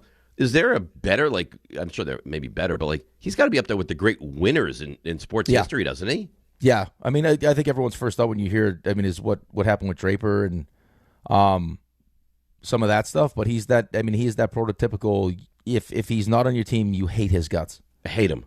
But when he's on your team, it's like, okay, this is one of those championship pieces that we need because he's the one that kind of drags you into the fight. He's the one that, is that little, tiptoes that line, and sometimes doesn't just tiptoe that line, goes over that line, that like, it brings this level of, like, compete and nastiness that real championship teams need. He's exactly like, if you created a hockey player from nothing, you would create someone like him. Right, but skilled enough to actually be like a good, really skilled, good player. I mean, it's like skilled, tough. That's what I'm saying. We talk about guys like almost that, the perfect player. Right, but we talk about, like, Brad Marchand like that. We talk about Sam Bennett in Florida like that. That, like, it tiptoes that line, but there are times when it definitely goes over that line. But has this, this necessary element that really good championship teams have. Yeah, but he was the thing is, he was a great player too. He won 4 cups on 3 different teams? 2 with the Devils, 1 with the Canadiens, 1 with the Avalanche. And wasn't he a Conn Smythe winner too? And he won the Conn Smythe with the Devils. He was a phenomenal. And you know what? The thing that it makes this even worse, like, this is a local guy. This is a guy that, like, succeeded with the Devils. So I'm sure there's a lot of people listening that grew up as, like, Claude Lemieux was their idol. I'm sure people yesterday found out this news, and that was their guy. He played over 1,200 games, had how many goals? Almost 400 goals. Yeah, I mean, it was 786 points. 21 years he played in the NHL. It's a long time. So, unbelievable career. Unbelievable career. So the whole thing is just so sad. And I guess, you talk about 2 different ways. You talk about the sports aspect of it and impact that he had on you, and then you talk about the real life aspect, which is the mental health. So I get, you're right. If you're someone out there and you need help, ask for it, and we need to be better. Just, how you doing? Everything okay? Now, maybe you would have said that to him on Monday? Because the thing that's so jarring about this, you saw him on Monday and he looked so happy. But you never know. But that's the point. So you might have said to him, "Hey, Clyde, how you doing?" And he went, "Fine." But at least you ask. At least you ask. So it's really, really sad. On that note, let's take a quick break. We'll come back. We'll do more Knicks. We'll do the morning roast. But we certainly need to spend some time on what's a big talking point story here. It's ESPN New York. Did your dog just get groomed? She's got a pep in her step. Actually, she's gotten famous. She's one of 18 dogs on the New Jersey Dog Scratch-Offs from the New Jersey Lottery. What? Yeah, New Jersey voted, and 18 dogs were chosen. Well, look at her. It's gone to her head a bit. Play the New Jersey Dog Scratch-Offs, featuring 18 real New Jersey dogs and a top prize of $200,000. Oh, are you a famous doggy? Yes, you are. Must be 18 or older to buy a lottery ticket. Please play responsibly. If you or somebody knows a gambling problem, call 1-800-GAMBLER. At Uline, the prevailing opinion is, if you don't live it, you don't believe it. The people at Uline believe in hard work, and they live it by being there 24/7 to answer your call, having 41,000 items in stock, and offering same-day shipping from 12 locations across North America. Business owners, sellers, buyers, shippers, and packers believe it. Uline is the hard-working, dependable source for your shipping and industrial supplies. Visit uline.com. Evan Cohen here. In life, as in sports, the pros make it look easy. That's why pro golfers like Jason Day, Ben Griffin, and Patton Kazire trust the pros in lawn care. True Green. They have the experience and expertise to give you a lawn worthy of the PGA Tour. And since True Green does the work for you, you get more free time, or more tee times. So stop stressing over your lawn and start loving it. Sign up now at TrueGreen.com because nobody makes it easier to get a golf course quality lawn than True Green, the official lawn care treatment provider of the PGA Tour. My dad passed away unexpectedly. Of course, it was awful in every way, but we are very grateful that he had life insurance. So even after he was gone, he was still able to provide for us. And that's why I have life insurance for my family. Ethos.com. They make it fast and easy to get covered. It's 100% online. You get a quote in seconds, and you can apply in minutes. You get covered the same day. Get your free quote at ethos.com/game. That's ethos.com/game. Paid spokesperson. Time spent on application may vary. Online health questions required. Rates may vary. Progressive presents the Passionate Sports Fan Checklist. Signed jersey of your favorite bench warmer? Check. 14 bobbleheads that look nothing like the players they're emulating? Check. Twin TVs so you can watch the game on 2 different networks simultaneously? Check. Life-size wall sticker of your favorite player that routinely freaks you out at night? Check. A second life-size wall sticker so after the first one freaks you out, you see the second and you're like, oh right, the wall stickers. Check and mate. Bundle your renters and auto insurance with Progressive and save on protection for the things on your checklist. Get a quote at Progressive.com. Progressive Casualty Insurance Company affiliates and third-party insurers not available in all states or situations covered subject to policy terms. Less than 4 in 10 kids aged 6 through 12 are playing sports regularly. 4 in 10 kids? Let it sink in. Just 4 in 10 kids. ESPN is building a nationwide coalition powered by Disney called Take Back Sports, with the purpose of training more coaches, expanding access, and creating community-driven sports programming that puts kids and fun first. We're working on that story. We hope you'll join us. Visit takebacksports.org to learn more. The Garden waited. I think of the fans. They are just the best fans and the most loyal, and they've been through so much. New York waited. The 27-year wait is over.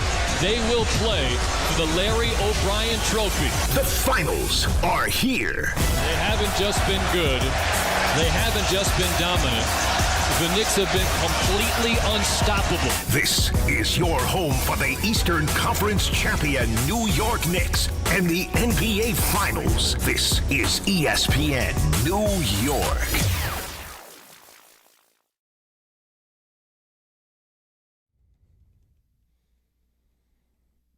It still hits differently, by the way. I don't think I'll ever get used to it. I'm listening to that commercial. Like, this is your home for the Eastern Conference champions, the New York Knicks. I'm like, oh, that's right. They won. Yeah. They won the whole Eastern Conference. Right, whole Eastern Conference. Didn't just win it. They bullied our way through it. I heard Bart Carlin talking about this yesterday. I don't know. I think you'll probably agree with me.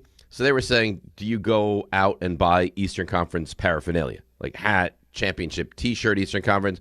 I would never do that. No, I'm not about getting to the NBA Finals. I'm about winning the NBA Finals. Yeah, I don't know. Maybe if I got something, I don't know if I would wear it.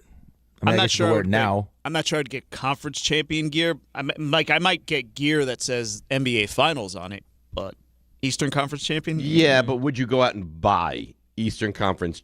Like if you were in a store and you saw Eastern Conference championship hats, would you buy that? As rare as it's been, probably not. I want the whole thing, man.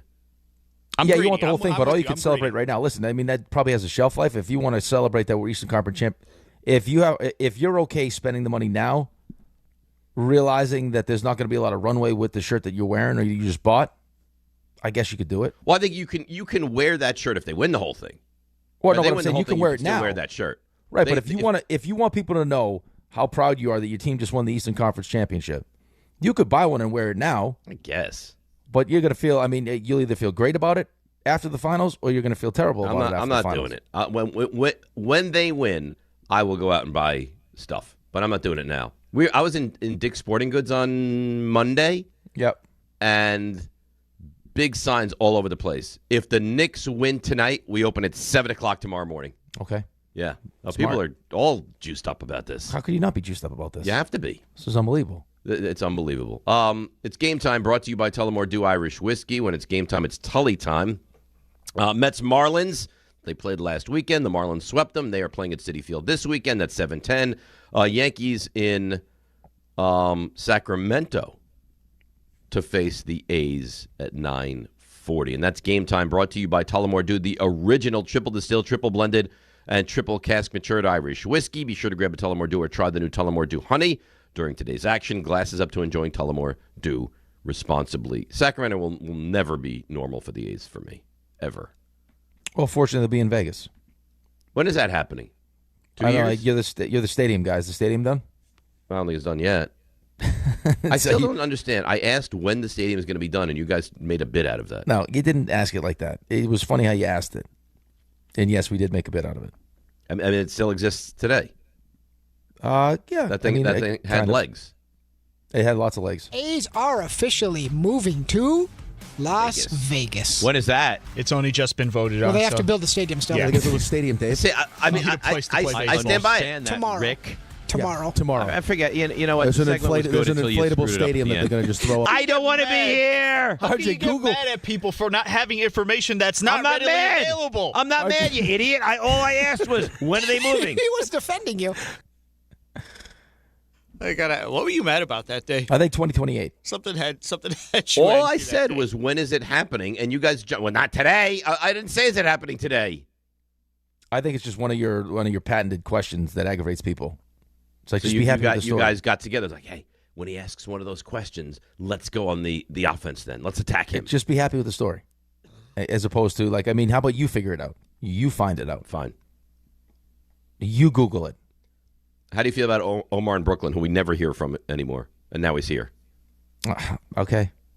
I mean, you feel disgusted that, I mean, they go on this magical run and not a word from this guy. I've disgusted that he's a Bills fan first, and then we don't hear from him, and I hear him in other places, and then all of a sudden he wants to show up whenever he wants to show up. And you know who, by the way, is the worst? Is that D from Queens. They didn't call once. Oh, come on. Take your medicine. All right, Omar in Brooklyn. He calls the other shows, you know. Well, that makes it even worse. I found that out the other day. Let's see what Omar's got. Good morning, Omar. Good morning, guys. That is totally untrue. I've been calling every day, and your RJ was the witness, and you guys are busy. Put on a hold 2-3 times. So I said, okay, maybe you guys are busy. So I've been calling during this wonderful run.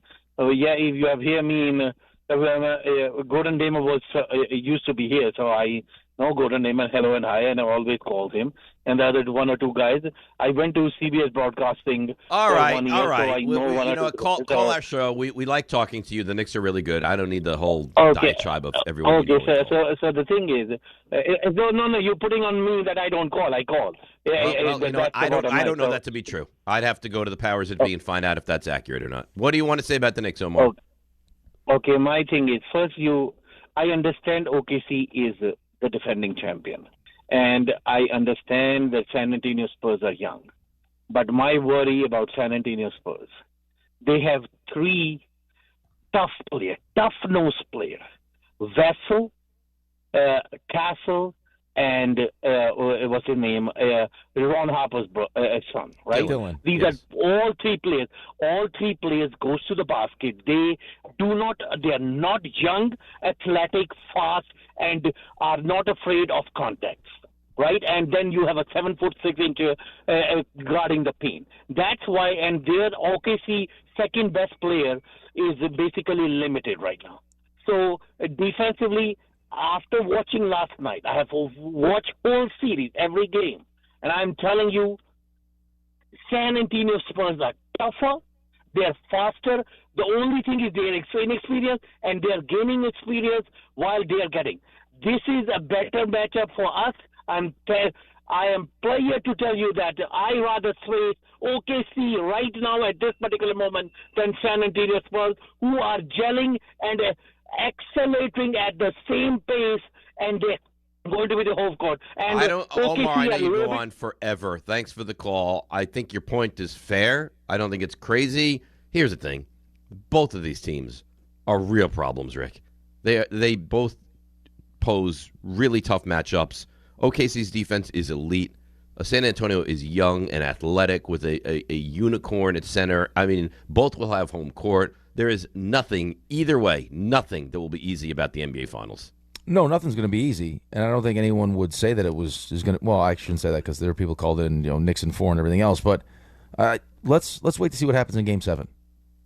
Right? I mean, I think that OKC has shown you, even through their championship run last year, that they have this ability or this confidence that, hey, doesn't matter, we still got Game 7 at home. I mean, that's the feeling you got last night. Yes. There's no big deal. They had a fallback plan, absolutely. Yeah, we'll win Game 7. I mean, they won the NBA Finals in Game 7. Well, look what they did in Game 5. They beat the crap out of them in Game 5. So let's wait. I mean, it's easy to say after what you saw last night, and Omar's watched all the playoffs and everything else. Let's see what version of OKC we get in Game 7 and how you feel about it. Right. Now, I will say this. Jalen Williams looked very compromised last night. Yeah, he didn't look great. In fact, I heard Kestisher on with Bart Carlin yesterday, and he was saying he's like, I can't even envision him coming back anytime soon. And then he played in the game last night. Yeah, if you call, I mean, that was not a great. He suited up and went out there and right. It wasn't played. a good version, but yeah, I mean, he tried it. But he can't shoot right now. He can't push off of that leg. He's a shell of himself. I wonder how much more, if any more, you're going to be able to see of Jalen Williams.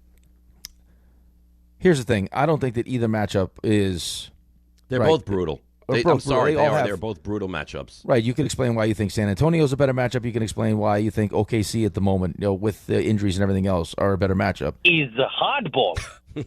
OKC at home is a real problem. So even if you win all 3 of your home games, you still have to find a way to win a game in OKC. When was the last time we beat OKC? I think they've won at least 6 in a row against the Knicks. So, I mean, I stand by it. For me, it would be San Antonio. I also think we need to wait to see what Game 7 looks like because I think but it's not like if it was San Antonio, you'd go into the series and be like, great news, everybody. With the Spurs in the finals, and we should easily get by them. No, the Spurs are a monster.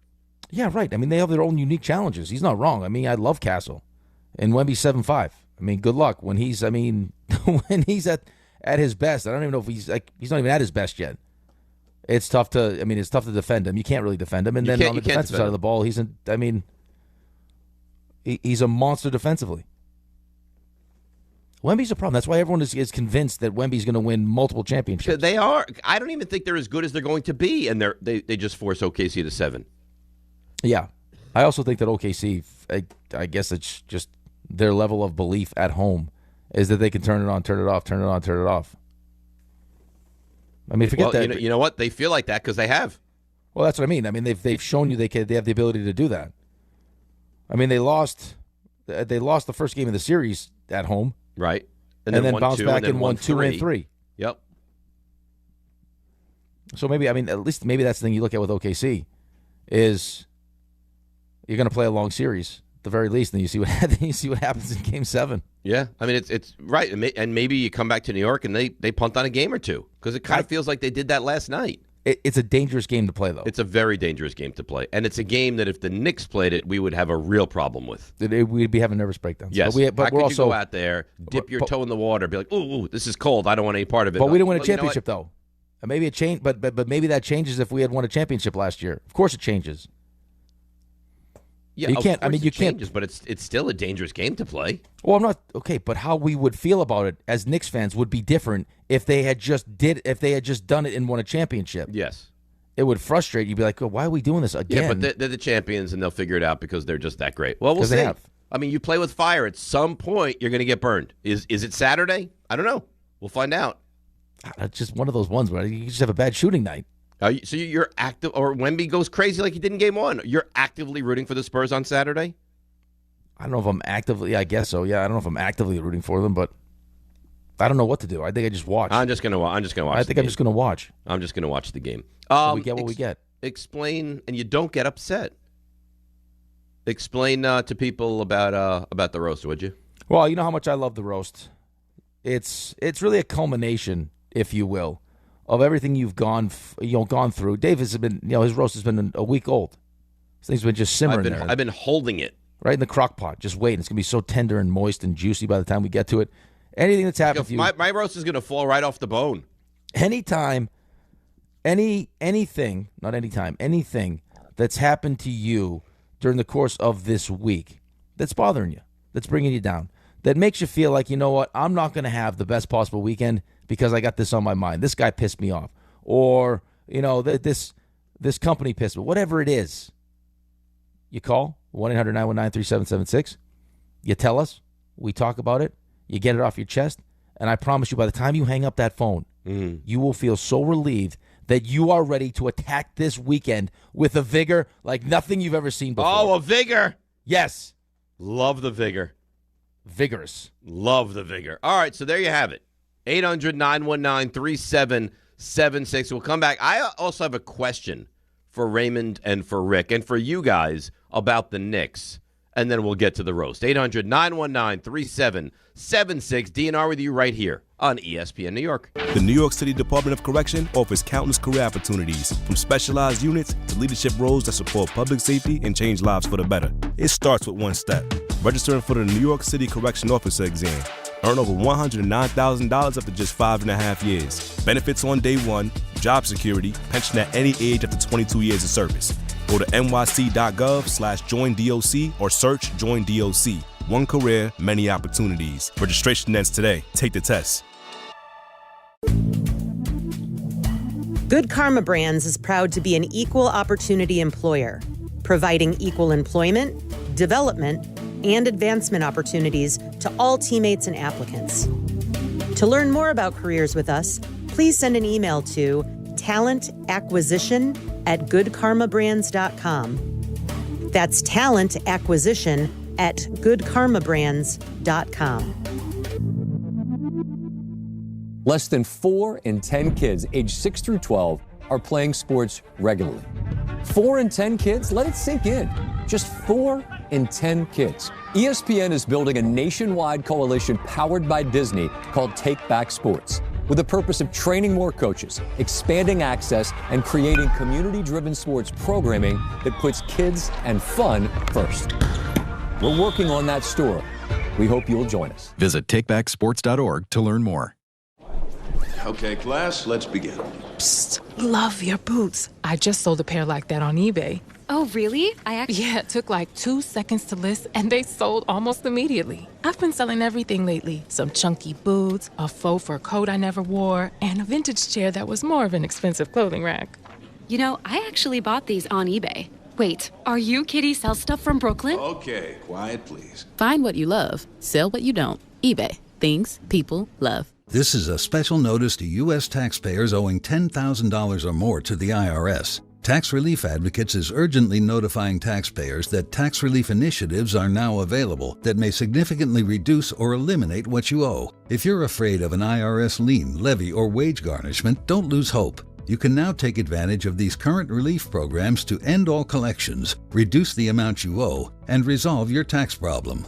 Even if you have years of unfiled tax returns or are already in a payment plan, you may still qualify for significant relief. Struggling taxpayers can now get relief they need during these hard economic times. A hotline has been established by tax relief advocates for you to call and see what you qualify for. They are A+ rated with the BBB and have over 1,000 5-star reviews. Don't wait. Call 800-575-9087. 800-575-9087. That's 800-575-9087 or simply visit TRA.com. You live for this. The wins, the losses, the slam dunks, and the buzzer beaters. The dream that this is your team's year. Hope, it's what keeps you coming back. So you represent with anticipation and with pride. Because when everything's on the line, your support means everything. That's why the NBA Store is here to support you.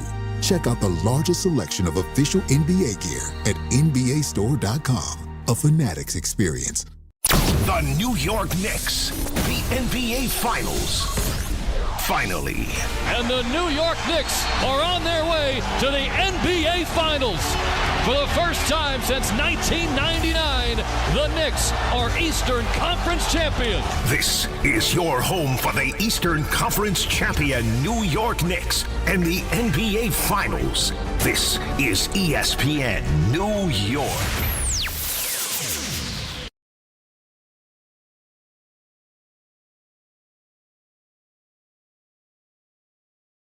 Joel here on a Friday morning, ESPN New York. Not a football Friday. We're not there yet because we're in the NBA Finals. Wednesday, next week, Game 1. Nice 90-minute pregame, by the way, I'm told.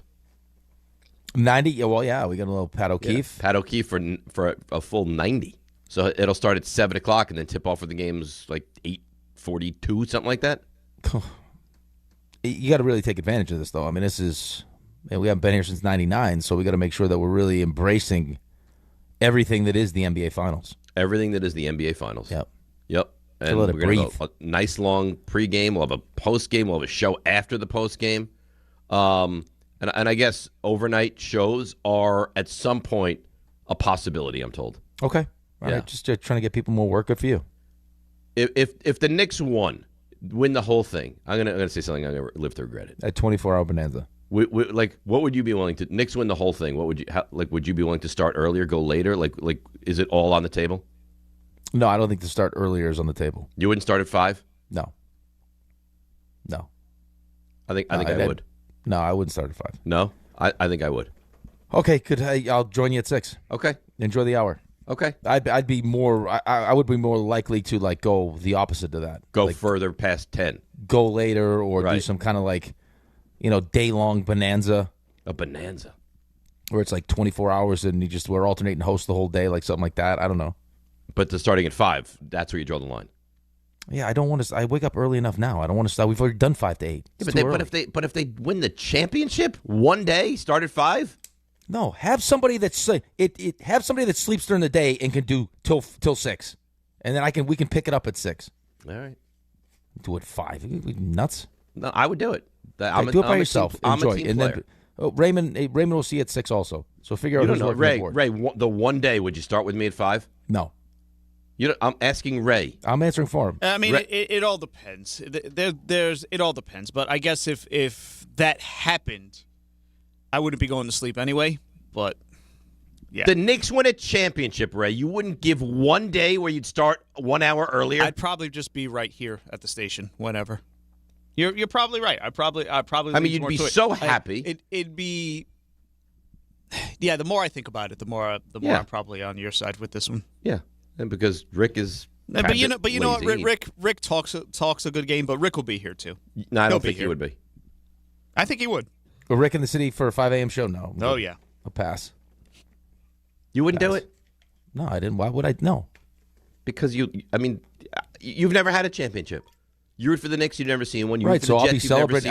I'll be celebrating the Mets, championship that night, as opposed to turning around and having to be up an extra hour early to start at 5. Yeah, but I'm assuming you're not going to sleep very much. The Knicks aren't going to win a title. You'll be like, all right, let me get right. I probably won't sleep much, and I probably won't be in any position to just get in my car and drive into the city at 5 a.m. No, I think that's a misstep for you. Well, I don't think it's a misstep at all. I think when I'm doing the 5 o'clock hour, I think you'll be like, man, you know what? I wish I was on with him. They doubt it.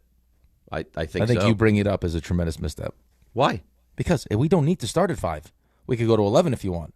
No, I don't want to go to 11. Well, why do you need to start at 5, though? But there's a show on after us.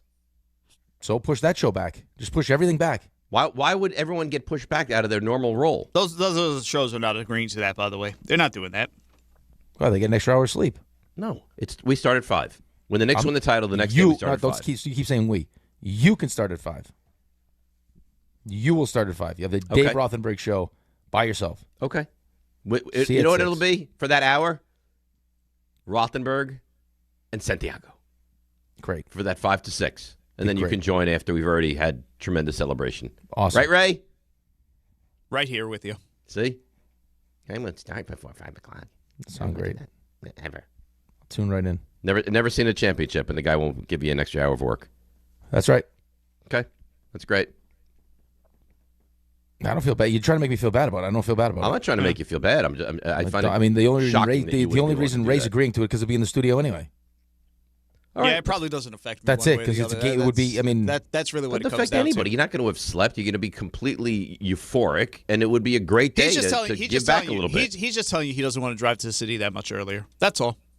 He doesn't want to drive. I'd rather not drive in the city. Period. But yeah. Well, I can't help you there, bud.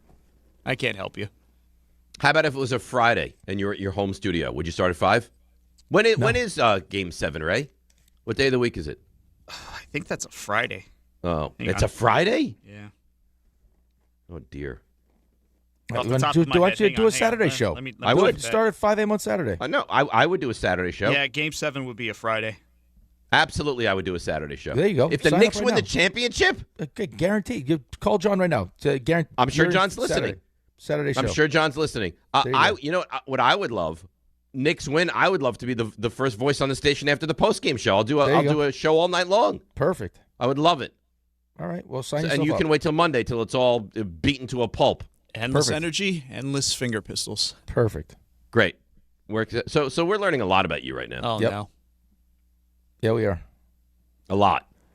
You're learning right now that you're currently in the midst of really aggravating me. So, we can do two things here. We can move on and do something like sports related, or I can take this headset off and be done for the rest of the day. Those are the two options right now. I don't think you'd do that. I absolutely would do that right now. I don't see you. It's because it is Friday, and I gave you an hour and 43 minutes. Mm-hmm. I could easily just call it a day. And typically you don't work on Fridays. So it would fall right into... Right, so you want to continue to do this. Don't be this guy. Continue to do it. Don't be this guy. And you can do the rest of the show by yourself, because you're starting to aggravate me now. Just letting you know. Okay. Volunteer yourself. Great. Okay. Don't volunteer me. Thank you. Okay. That's fine. So John knows after that show, after that game, after the post game, I'd love to do the show. Good. Assuming that we win in Game 7. Yeah. Right, well, obviously. I'm not doing it if they lose. Obviously. That's for sure. Well, that's the time you should do it, when they lose, to console people after a long run. No, I don't want to do it. That would be the selfless thing to do. Well, I'm not selfless. I'm selfish. I want to do the show if and only if they win. Okay. Not if they lose. So I heard this on Bart Carlin yesterday, and I found this. I guess the answer has to be yes, but it's so weird to say. If the Knicks win and Brunson leads this team, obviously he'd lead this team to a championship. Does he leapfrog Patrick Ewing as a greater Knick? Yes. It's just that easy, huh? I think for most people, yeah. I don't think anyone's going to start digging into how long numbers and everything else. They won a championship, and Patrick unfortunately couldn't win a championship, so Jalen now takes that spot. I think maybe each Knicks fan will be different just because you have an emotional attachment to certain players. Like for a generation, Patrick Ewing was their guy. I mean, you're the perfect person to ask this. Yeah. You're a Georgetown fan. You love Patrick Ewing. Love him. If Jalen Brunson is I think it has to be yes, but it's so weird to say. NBA Finals MVP and they win a championship, I think you'd have to say yes. It's so strange to say that Jalen Brunson would be a better all-time Knick than Patrick Ewing, isn't it? Well, it doesn't feel like he's been here long enough. But that's my point. Ewing went through every battle and every scrape and everything and gave his heart and soul. And similar, when they started when the team was really bad, right? Ewing in '85, Brunson a couple years back. The team Brunson came into wasn't really bad. Not as bad as what Ewing had to do. No, I mean, it was a playoff team. But this is his fourth year? Yeah. and leapfrog. I mean, clearly Ewing, one of the great Knicks in the history. So he can't pass Clyde if he wins now, right? Who won 2? I don't think so. I think that would have to wait to see what the rest of his career as a Knick looks like. But you're talking about a guy who left $100 million on the table that won your team. What you're telling me is won the NBA Finals MVP after winning the Eastern Conference Finals MVP and wins you a championship, and is going to continue to be a Knick and play at this level. No, I think you're right. I think he goes ahead of you. It's just so weird to think and to even say, because when I think of the greatest Knicks of all time, it's Clyde, it's Willis Reed, and it's Patrick Ewing. And now we're talking about there's a player that we were stumbled into that took less money, that's wanted to be here, and he's on the verge of winning a championship, and he catapults into the top 3 all-time Knicks, or maybe top 2 all-time Knicks. It's just, I think it's true. I just think it's weird. Well, I don't necessarily know if it's. I guess I agree with you that it's weird, just because it doesn't feel like after 4 years you should have already elevated yourself. But you'll have done something in 4 years that Patrick Ewing would not have done. But I also think it's kind of like the conversation we had about Pete Alonso. And you looked at the number of home runs and you're like, that doesn't seem like a lot of home runs to be the all-time home run leader. But it's not Pete's fault. It's right. That's what it is. Right. So this is not the Lakers. This isn't like one of those teams that has this, it's not the Yankees where it's like, if Aaron Judge wins a World Series. Well, no. Jeter won how many World Series? It's they have this history of always winning where the bar is much higher. The Knicks don't have that. The Knicks haven't been to the finals since 99. And Patrick was a great Knick, but Patrick didn't win a championship.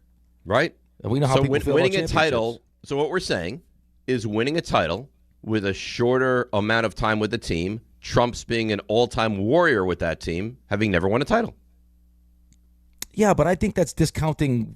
I think that's discounting a little bit of what Jalen has already shown you in 4 years, though. I also think that who Jalen is as a player and who Jalen is as a leader and a person also is part of this. If you didn't like Jalen as much as you like Jalen, I think that there might be a different conversation. He still has to do more. But leaving the $100 million on the table, being the kind of guy he's like the perfect Knick. He's the perfect Knick. Right, but and you know what? He chose to be here. He wanted to be here. How many guys can you say that about? Well, that have turned into this. Amari. Listen, Amari chose to be a Knick, but that didn't turn out. I mean, he was good, but it didn't turn into this. He was very good, but we're where we haven't been in 50, in 27 years and maybe 50 years. Right, to take on that challenge and now do something that hasn't been done since 99 and win, like you're saying, win it, which hasn't been done since 73. I mean, is an amazing accomplishment. And it's not him by himself, right? It's Leon Rose. It's, the team he put together. It's Cat, it's OG, all of them. McHale. It's all of them. Josh Hart. But he is the face of the team. Hart's and he's likable. Awesome. And he's likable. Very likable. I think that's part of it, though. I think that's why people, because people feel a certain way about Jalen. It's why me and you as not Yankees fans get offended when people go after Aaron Judge. And we're not Yankees fans, but we're Aaron Judge fans. Because he's not only the best player in baseball, he's also he's the perfect player. So you feel like you want to defend him. And I think because Jalen Brunson is the kind of guy he is, you want to elevate him. Let me one step up this question. If Jalen Brunson wins the championship, King of New York. He's clearly the king of New York. Yeah. Not the best player in New York. No, he's the king. But he's right, but define best player, though. I don't know. How do you define well, best player? I think people's definitions of best players could be different. Right? Just because, Jalen was second-team All-NBA. So that means he's one of the 10 best players in the NBA. And I think and that he follows that up with an Eastern Conference Finals MVP and then probably an NBA Finals MVP if you win. Is Eli Manning the best quarterback? Although I think Jalen is probably at a higher level than Eli was during the regular season. But you get elevated.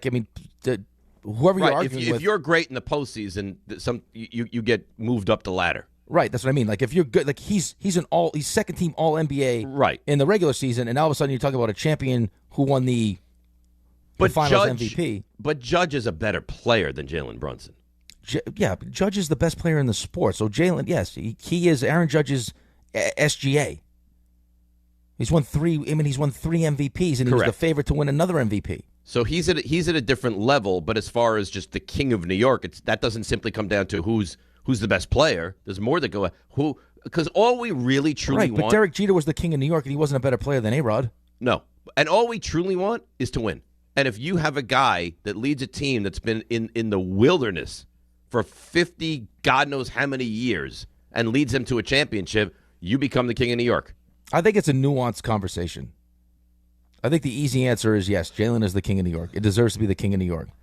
It's also a difference. We could spend 3 hours with this conversation. It's a different sport. How many opportunities does Judge have during the course of a game? Jalen's got the ball in his hands. Totally. Like, Judge doesn't have the ability in game one of a series to do what Jalen did against the Cavs. No, he can't come up to bat every single time. Right, but I mean, there have been plenty of moments, though, where, Judge hasn't. I mean, baseball, as great as you can be, you're the least impactful player of the four sports. Right, and there's a history of great players that don't that just haven't had great postseasons for whatever reason in Major League Baseball. I mean, Bonds was one of those guys until he wasn't. Yeah, I mean, usually great players in the NBA, and Jalen Brunson has emerged now as he's a great player in the NBA. Is he the best player in the NBA? No, but he is a great player in the NBA. He's a great player, yes. He, like those players, great NBA players usually are just as good, are good in the postseason also. Right? Like Giannis, Giannis was the best player in basketball, wins a championship. Right. I mean, and there's no two ways about it. Aaron Judge is not the same player in the postseason that he is in the regular season. He was this past year. Usually but the best players he's not been that guy. Right, but usually the best players in the NBA win a championship. Yes. I mean, not all the time, but usually, usually, yes. It doesn't have to be multiple, but Jokic is he was consistently the best player in basketball. Won a championship. Right now, who do you look at as the top 5 players in the NBA? SGA. All right, championship. Jokic, championship. Luke has been to a finals, hasn't won yet. Right, but he's one of the best. Has a lot of time left, and also, by the way, single-handedly led his team to the NBA finals. Tatum won a championship. Yep. Jaylen Brown won a championship. Yeah, I mean, LeBron's won multiple championships. Steph's won multiple championships. Anthony Edwards you feel like is at some point going to win. Like he may end up being one of those ones that doesn't. He could be. I mean, and it's not like he hasn't gone far. He just can't the problem with those players, the problem with Luka though is as good as he is, he's not he does have that deficiency defensively, which could maybe hold him back from winning a championship. Maybe. But I mean, Aaron Judge at his level in the NBA, being as good as he is offensively and defensively, would have to win a title. Right. That would translate to a title in the NBA. He'd have to, unless he was just awful for whatever reason. He had this block in his mind. Yeah, but then he would get crushed. Typically guys that are great in the NBA in the regular season, they don't play poorly in the postseason. Right. And if they do, they get destroyed for it. Right. Connor McDavid went to back-to-back finals. I mean, the NBA version of Connor McDavid is probably winning a championship. Just because there's so much more emphasis put on that best player in the NBA as opposed to, right? How many minutes is Connor McDavid? If he plays half a game, that's a ton. If he plays 30 minutes in an NHL game, that's no centers, forwards, wings. They don't play 30 minutes. No, I mean so you got defensemen that play 30 minutes, but you're playing mid to high 20s if you're playing all the time. Right, but that's a lot more impact on the game than Aaron Judge. Right, but I mean even that. But what I'm saying, the difference between the NBA and the other sports. When you start to look at it, I mean, I guess quarterback in the NFL, the expectation is that if you're the best quarterback in the league, you should win a championship. Josh Allen needs to win, right? That's what we talk about it all the time. Joe Burrow, Joe Burrow's going to, he's been there, so it's kind of eased that pressure a little bit for him. But the expectations are huge for Joe Burrow this year with Cincinnati. And that's why I give Ray a hard time with Dak Prescott. I know he's a good quarterback, but, you got to win, and he hasn't won. And the guy that Raymond takes nasty shots at all the time, won twice. Right, to be at that level. I just think Ray has a hard time. I don't know, because it's interesting. If you want your quarterback to be considered one of the elite best quarterbacks in the league, that's just naturally the expectation. Who deserves blame is like a side story. You're going to get you'll get all the praise if you win, and that's part of the reason why you're in that conversation in the first place. And if you lose, you're going to get all the blame. You're going to get most of the blame because you're supposed to be the best player. Right. I mean, Joe Burrow. You don't think there's an element of that's just plain the ring chasing culture is oh, it's not fair. Much. No, it's not right. No, that's the point though. I'm with you. I agree 100%. But that's the world we live in now. Right. Well, I mean, we're just sitting here going over the the differences between the different sports and how most great players in the NBA usually win a championship. That shouldn't be the case in every sport, but that's how I feel like it is now. Right, but it's much easier for great players to win a championship in the NBA than great players in the NFL. Okay, but if Josh Allen doesn't win a championship, you're going to remember him as he was a great quarterback who never won a title. Yeah, but he's still a great quarterback. But he's gonna. But he won't. Right, he but won't Ray, be the point is, a great quarterback at the Ray, end. He's going to be the great quarterback who didn't win. Right, but Ray, the point is you should almost take it as a compliment that Dak is being talked about as a guy that should win a championship. Like, is being judged on whether or not he wins a championship, because that means you're at that level. Sure, but no one's saying it's fair, because it's not. It's just annoying because other lesser quarterbacks get elevated just because they happen to have been on championship teams. That's all. And you're looking at Eli Manning with this conversation, or no? I didn't say anything about Eli Manning. I'm asking you. I didn't say. I could tell in the tone of your voice. I didn't say anything about Eli Manning. I'm asking you. I know you didn't mention him by name. I'm asking you. Ray, this is why you get up in the fight. I didn't say anything about Eli know Manning. you didn't say it. I'm asking you what you meant. They didn't even play against each other, so they're not contemporaries. Oh my God. So no. They're not contemporaries. They play. What did they play? 2 games against each other? No. So then who are you talking about with the great quarterbacks that haven't won?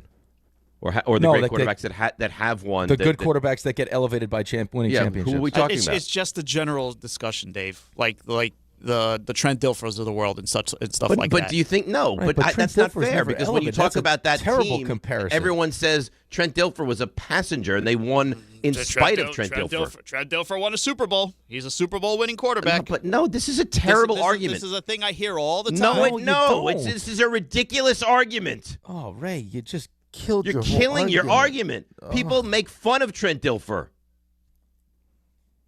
All right, let's. The quarterback that you all you had to say was, if you wanted to really fight this fight, was that yes, you were talking about Eli Manning. Is that you think that Eli Manning was a really good quarterback that is elevated to great in Hall of Fame because of into another 15 minutes of him just yelling. No, I don't want to do that today. I won't even have a conversation about it. I think it's a horrendous take, and I think it's laughable from you. But if that's what you think.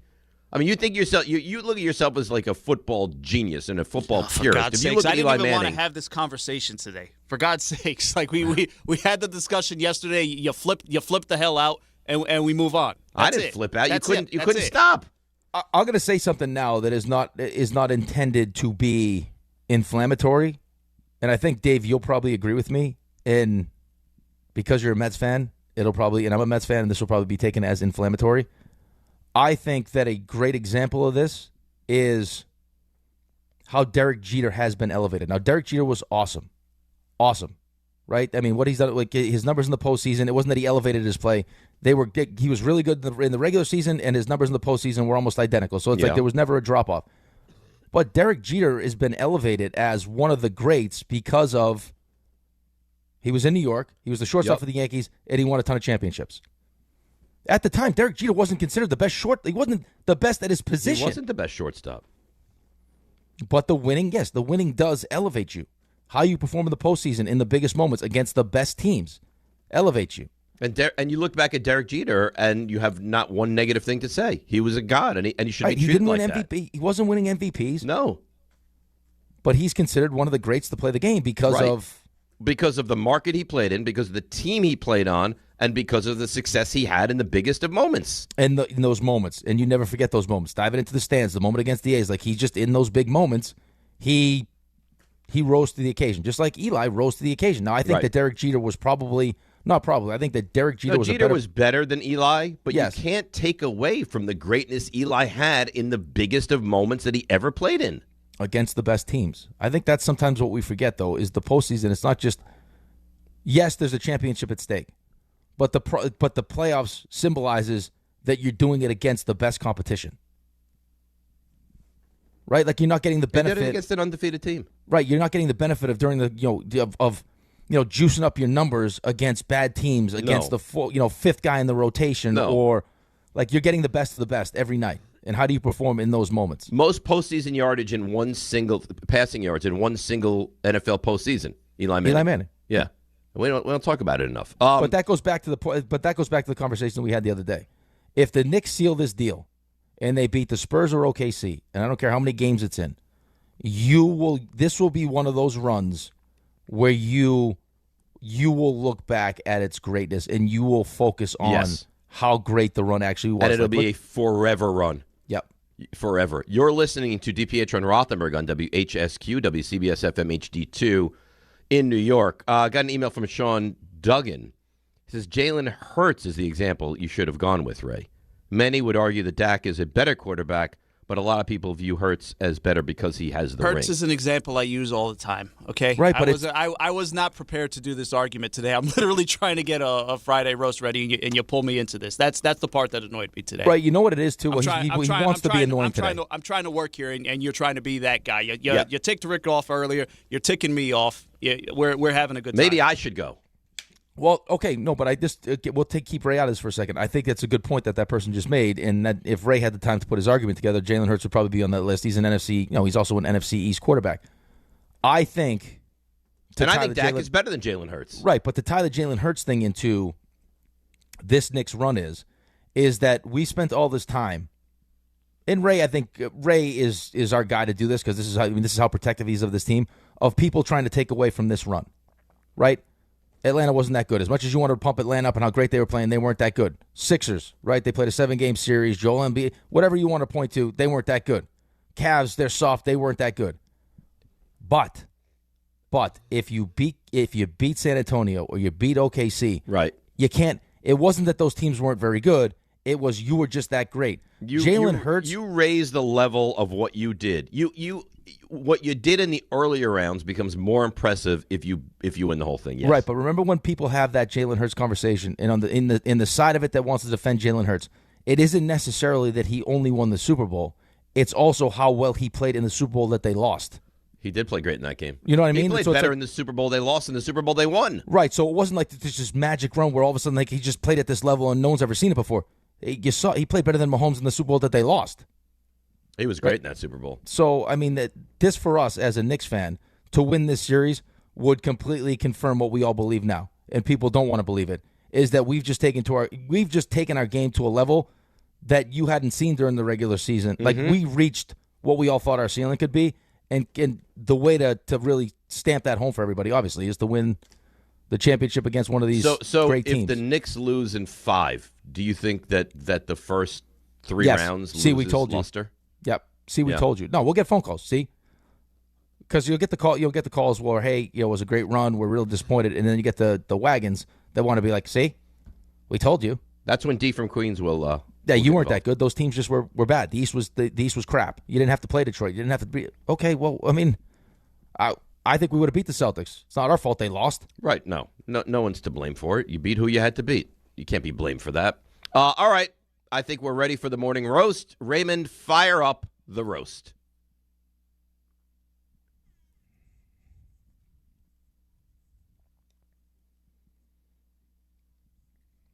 Ray, my audio is ready, correct? You said it was?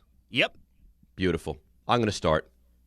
I don't think I've ever started a roast, but it's just so good that I have to. So let me set the stage.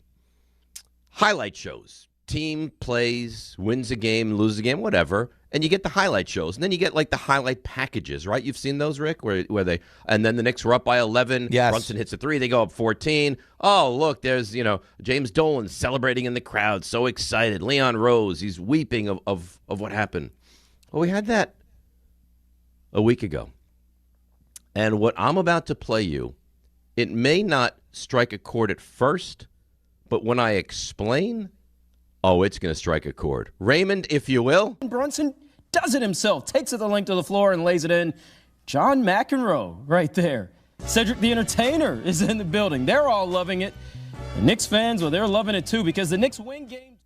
So, John McEnroe, he's there witnessing it. Cedric the Entertainer, he's there witnessing it. You know what the only problem is? Cedric the Entertainer wasn't there? Cedric the Entertainer was Bernard King. That's who it was. This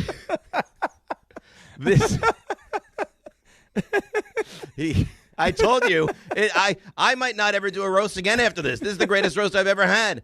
This is a guy who is sitting there giving you sports highlights, who's under the impression that the man sitting courtside is Cedric the Entertainer, when in fact he's Knicks legend Bernard King.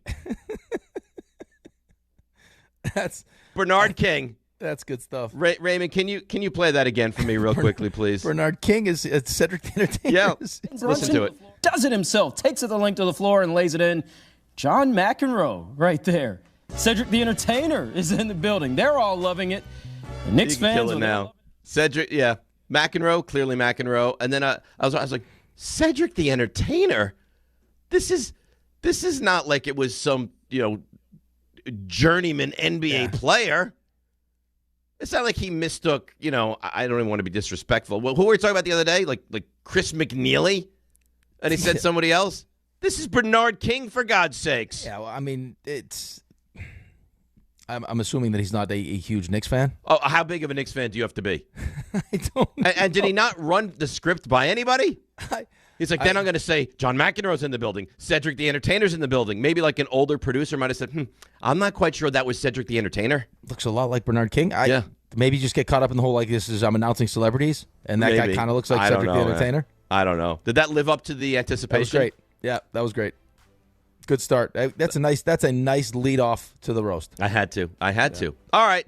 He's been on hold for almost an hour with his roast. He's Subi in Midtown. Subi, you're on the roast. Hey, guys, I wanted to roast anyone who uses like a bike on a sidewalk or any electric bike or anything that's been going on these days, these scooters. They're running into people. And I don't know if you saw on the bridge, some electric bike ran into like some guy. I mean, people are getting killed. And this triggered something 3 years ago. Some San Antonio family was on the sidewalk with their city bikes, and they told me to move. And this was there was literally no one. I was just standing there on my cell phone. So I'm triggered by this because I don't want these tourists, Spurs or OKC fans to come in and tell us what to do. So if you have a city bike or any bike, use the sidewalk for walking and not a bike. All right? Wow. That's a roast. It's not wrong, though. I got to tell you, though, I don't see a ton of bikers on the sidewalks. I think they're typically they think they own the road, but they're typically on the streets. Yeah, I'm not doing much walking around, right? I'm just going from the studio, so I don't know if I've seen Well, let me ask you this. When was the last time you saw a biker on the sidewalk? Oh, I couldn't even tell you. I think they feel like they own the road. I actually get more aggravated when we're in the city because of where we're located with all the construction and everything else, when there's no room. No room at all. Like, you are up against it because, when we're driving by that one construction site, like, you're almost pressed up against the sidewalk or the car's next to you, and the bike will come straight up the side of you. And I'm like, he's going to wipe out my mirror. Like, he's going to wipe my mirror right out. Have you had this, like the last few days in the studio? When you leave, you're like, how do I get out of here?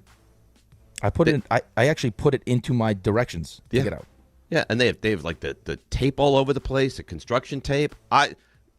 For one, I miss Little 6th Avenue. Little 6th Avenue is a disaster right now. They're painting it the other day. 6th Avenue. They're painting the whole thing white now. For what? I don't know. I came in. It was fine. So I don't know if you walked out yesterday. You saw the corner. No, I jumped. Painting. I'm asking if you saw that they. Okay, can you not aggravate? Ray's already aggravated. Can you say yes? You're really that dude today, honestly. They started painting the corner white. They're doing more and more sections. As I walked in today, they're expanding it. So that whole thing, by the next time you're in here, maybe next Tuesday or Wednesday, or I don't know, maybe Friday, maybe you'll see that entire front area painted white. That's all I was saying. That sounds terrific. Yeah. Well, you can enjoy. Maybe you stay late after the show one day and just enjoy Little 6th Avenue. Next Tuesday, I'll stay late. Maybe I'll sit. Maybe you know what? Maybe we have lunch out there one day. That would be really nice. Hammer home the point of what it's meant for. Yeah, you luxuriate in the open space on Little 6th. Dylan Levittown. Dylan, you're on the morning roast. Good morning, Dave. Good morning, Rick. How you guys doing? Hi, Dylan. How you doing? I wish Harvey was on today. He would have been so proud of me. I was sitting on the subway yesterday, and it got really crowded, and then a pregnant woman got on, and I thought to myself, maybe I should let her have my seat. And I thought about it, and I felt good. In your mindset for that? No, because I felt good about it, thinking about it, so it made me feel good. Good. I didn't actually do it. You didn't get up and give the pregnant woman your seat? No, I thought about it. That's all that matters. I see what you're doing. But did you actually not give her your seat? No, I thought about it. So I understand that you're making fun of Harvey. I get it. But she got on the subway. You're sitting there. You did No, not give her I your let her. seat. I let her have it. Okay. I let her have it. I Because just thought about it. Okay, my roast. If you had not given her your seat, and then as you walked off said, "Hey, I was actually considering giving that you my was for seat," Harv. she should have punched you right in the face. So I don't know if you guys can be able to relate. Listen, Jeff has a great return process. You just go to your items, you press the return, and you screenshot the label. Okay? It's amazing. These people, I've seen it everywhere, especially with the people you're going to return a package. They have like 5 to 10 items, which is fine. They wait till you get up to the return place. Oh, wait, I got to open up every package, then click return label. So it adds an extra 5 minutes for each one. You're supposed to get the QR code before you go to the return place, screenshot it, and then when you get up there, show it, and they scan it. You don't wait. All right. When you have I'm 5 done. to 10. I'm out. Thank you, Dylan. that was. Thanks very much. Sean in Levittown. Sean, you're on the morning roast. Sean. Good morning, guys. How you doing? Come on, Good. guys. What's Let's going go. on? So my issue is, don't get me wrong, I love old people. They're great. But when I go to the gym on my lunch break in the locker room and everyone's getting changed and whatnot, old people just really don't care about anything. They got towels, flossing areas, things, hair everywhere, baby powder all over the place. They're sitting down, bare butt. Baby powder leaves an imprint of all sorts of things. And I don't know. I don't know what to do, but it just really bothers me that they just have, like, zero care in the world when they get to that age. You're in the anti gym at the that aged point. is what you're saying. Would you like to put an age limit on the gym? No, I don't think there should be an age limit on the gym, but maybe like a decency test, like be self-awareness. Like, I don't know, maybe their wives don't want to see them naked, but I sure as hell don't want to see baby powder, hair everywhere. Like, I don't need something hitting me, something. I have no clue, but it's just getting out of control at some point. All right. Well, I mean, I was better off not thinking about those things. It feels mean, and it feels like he's an ageist. You're attacking the elderly. I mean, What, so the old the guys elderly walking are around not naked? allowed to shower? I mean, I don't think it's the shower. Is it the showering part or like just the no, the freedom locker room. of just He's talking about the locker room, just like in just letting it general. hang out all around the locker room? Well, okay, he's but right but if a young, good-looking person does it, then it's fine. So No. because you become a little bit decrepit in your older age, now you can't show yourself. I think you're missing what he's saying. He says that it seems to be that the older folks get, the more comfortable they are with because they stop with that. caring as much. Well, that's what he's saying. I'm not saying he's right. I'm just telling you that's what he's saying. Well, and gravity's done some things. I mean, the older Sure. body doesn't look. I mean, But you can't blame someone for the way they look. Baby powder, I get. right? But I don't know if it's necessarily the look of it as opposed to like just the maybe. So for the instance, freedom I know, in which they're doing it with. I like, know hey, when I go to the public gym, I'm not doing all that. I'm trying to nobody needs to see everything when it comes You're to not me. letting it hang But I don't out? think you're considered an older guy either. Exactly though, but like older, like it's generally older folks that are doing that as well. Because sometimes kinda they'll do a given naked up a lap. little bit. Well, A it's like, naked but lap? just how like the older, just older people, you don't care. It's like, who cares? Right. Like, Naked, what do I doesn't care matter. if you see my thing? What do I care if it looks Right. decrepit? What do I care if there's powder Look at all this over the thing. place? There you go. That's it. Little gold bond right up the old chute. Yeah. No Too big much deal. baby powders. That's a lot, though. Yeah, I When, don't. I'm not when you, really inhale a. it. How much baby powder do you need? I'm not a real baby powder in the jungle area kind Same. of guy. No? No. It's a nice drying agent. Yeah, but I don't feel like I have a moisture issue down there. All right. Let's go to Thomas in West Haven. Thomas, you're on the morning roast. Good morning. First off, could we ban Dylan from Levittown? I mean, this guy is just miss after miss every week. That was not a great one this week. What do you want, a suspension? No, that was terrible. The one time he said he got. I think he deserves. Yeah, that was great, but that was a long time ago. I think he deserves an Omar suspension. Rick, you want to suspend him for a week? Yeah, I think he deserves a suspension. All right, Raymond, make note of it. Omar wasn't officially suspended, by the way. 1 week of Dylan suspension just for not being at the level he needs I don't to be. know that I can uphold that because I'm not the one who's screening the calls, and it's a rotating cast back Well, here maybe with you could make RJ note out. of it, and then I don't know. You can put it on the wall, Dylan. Put it on banned. the wall. No Dylan for 1 week. Sure. All right, Thomas, continue. Amazing, gentlemen. All right. Quick and easy. I would love to roast the Dallas Cowboys, the great Dallas Cowboys. the prosperous team, the best quarterback in the league, apparently better than Justin Herbert. This team hasn't gotten back to the NFC Championship in years. But you know what? Our New York Knicks got back to the finals before they got back to NFC Championship. That's all, gentlemen. Roast the Cowboys. Boo Cowboys. Thank you. It is amazing that the Knicks have had a shorter run between conference championships than the Cowboys. Yeah, a lot of teams have. I think almost every team, right? It is what it is. Like practically every team. I mean, the Knicks. There were dark times for the Knicks. Like as bad as things got for the Cowboys over the years, the Cowboys were never as bad as the Knicks were for that extended period. But that just I think that drives the point further as how disappointing they've been. So yeah, I mean, I don't know what you want me to say to that. I wasn't asking you to say anything. It's facts. I wasn't asking you to say anything. Let's go to. Now, don't get confused, Raymond. Not you. We'll go to Santiago in Stamford, Connecticut. Good morning, Santiago. Good morning, guys. How are you? Great. So I want to give a shout-out to the first roast about the bikers. I mean, that was excellent. Totally agree with that. But I'm here to roast a bigger group of idiots, and that is the BMW drivers on the highway. So, I drive from Connecticut to Long Island every day, and I see a lot of things. But there is just this social phenomenon that is unexplainable. I don't know what it is, that every time you see some asswipe, going through, weaving in through traffic, cutting people on and off, speeding up on you, going 95 miles an hour on the highway, it's a BMW, and we all know who's driving that. Small penis. No one likes you. All right, maybe we should he crossed the line once. I can't. He probably crossed the line one time, and then he did it again. Yeah. That felt like it was a lot. I think you're going. I mean, he didn't go the direction I thought he was going to go, so I guess that's better. Oh, it's great. He made me nervous a couple times in that call. You know what bothers me the most about that whole thing, outside of it being super dangerous and someone's going to end up getting killed, is that there's never a cop just waiting. Whenever I'm going 9 miles over the speed limit, the cops are always there to get me. And when there's a guy weaving in and out and almost hitting your bumper, there's never anyone to get them. I'm always hoping I'll pull up a mile down the highway and be pulled over on the side. Never.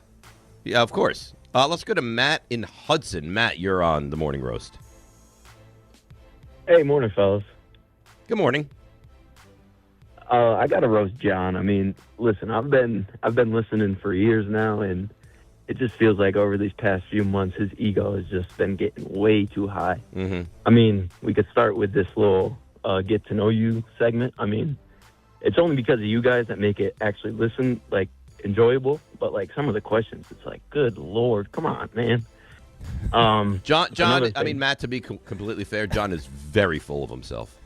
He's an egomaniac. I think he just wants very accurate. I think he just wants the airtime. Something goes in his head. If I get put on the air, people will like me. But well, you have heard Matt in the past that he thinks he could host the show as well as we can, right? Dave, that's the point I was going to say. And he soiled himself at that Mets party that you had when he was talking about the Knicks and the playoffs. I mean, listen, compared to when I hear his father talk or call in, he seems like the nicest guy ever. Then you compare him to John. It's how does this come from his dad? It's just two different people. I just don't understand it. I mean, John, you gotta get a grip, man. No one is coming on to listen for you. I come on to listen for Dave, Rick, RJ, and Ray. That's it. Yeah, you know what? That's a good roast. Yeah, but you know what? Here, I'm gonna let you into a little. And I think you know this. Is that the idea that John is now getting roasted on Fridays? He loves it. Loves it. This is what he wanted. Right. He's probably wherever he is with a big smile on his face, saying see, it's working. Right. He's probably like, hey, Kelly, it's go time. He's turned on by this. Oh, absolutely. I think he's turned on by everything is the problem. Good point. Yeah. I also think that if people had the ability to sit in the studio after we go to break and have him actually break down the questions that were left on the cutting room floor or why he didn't ask them. There's something, aren't they? It's probably the greatest part of my Thursday is listening to that. It really is sensational. Raymond, Hi. How you doing? Better now. Good. You ready? Yeah, sure. Okay. So, I Rub was your- running numbers on this. Rub your earlobes, Ray. Calm down. I can't. I've got headphones on. Rub your headphones, Ray. Julian, rub his earlobes. Stay back there. I don't know. You get people to do weird things back here. You got Joe Leo to take off his shirt last week. Yeah. Like, we don't need to.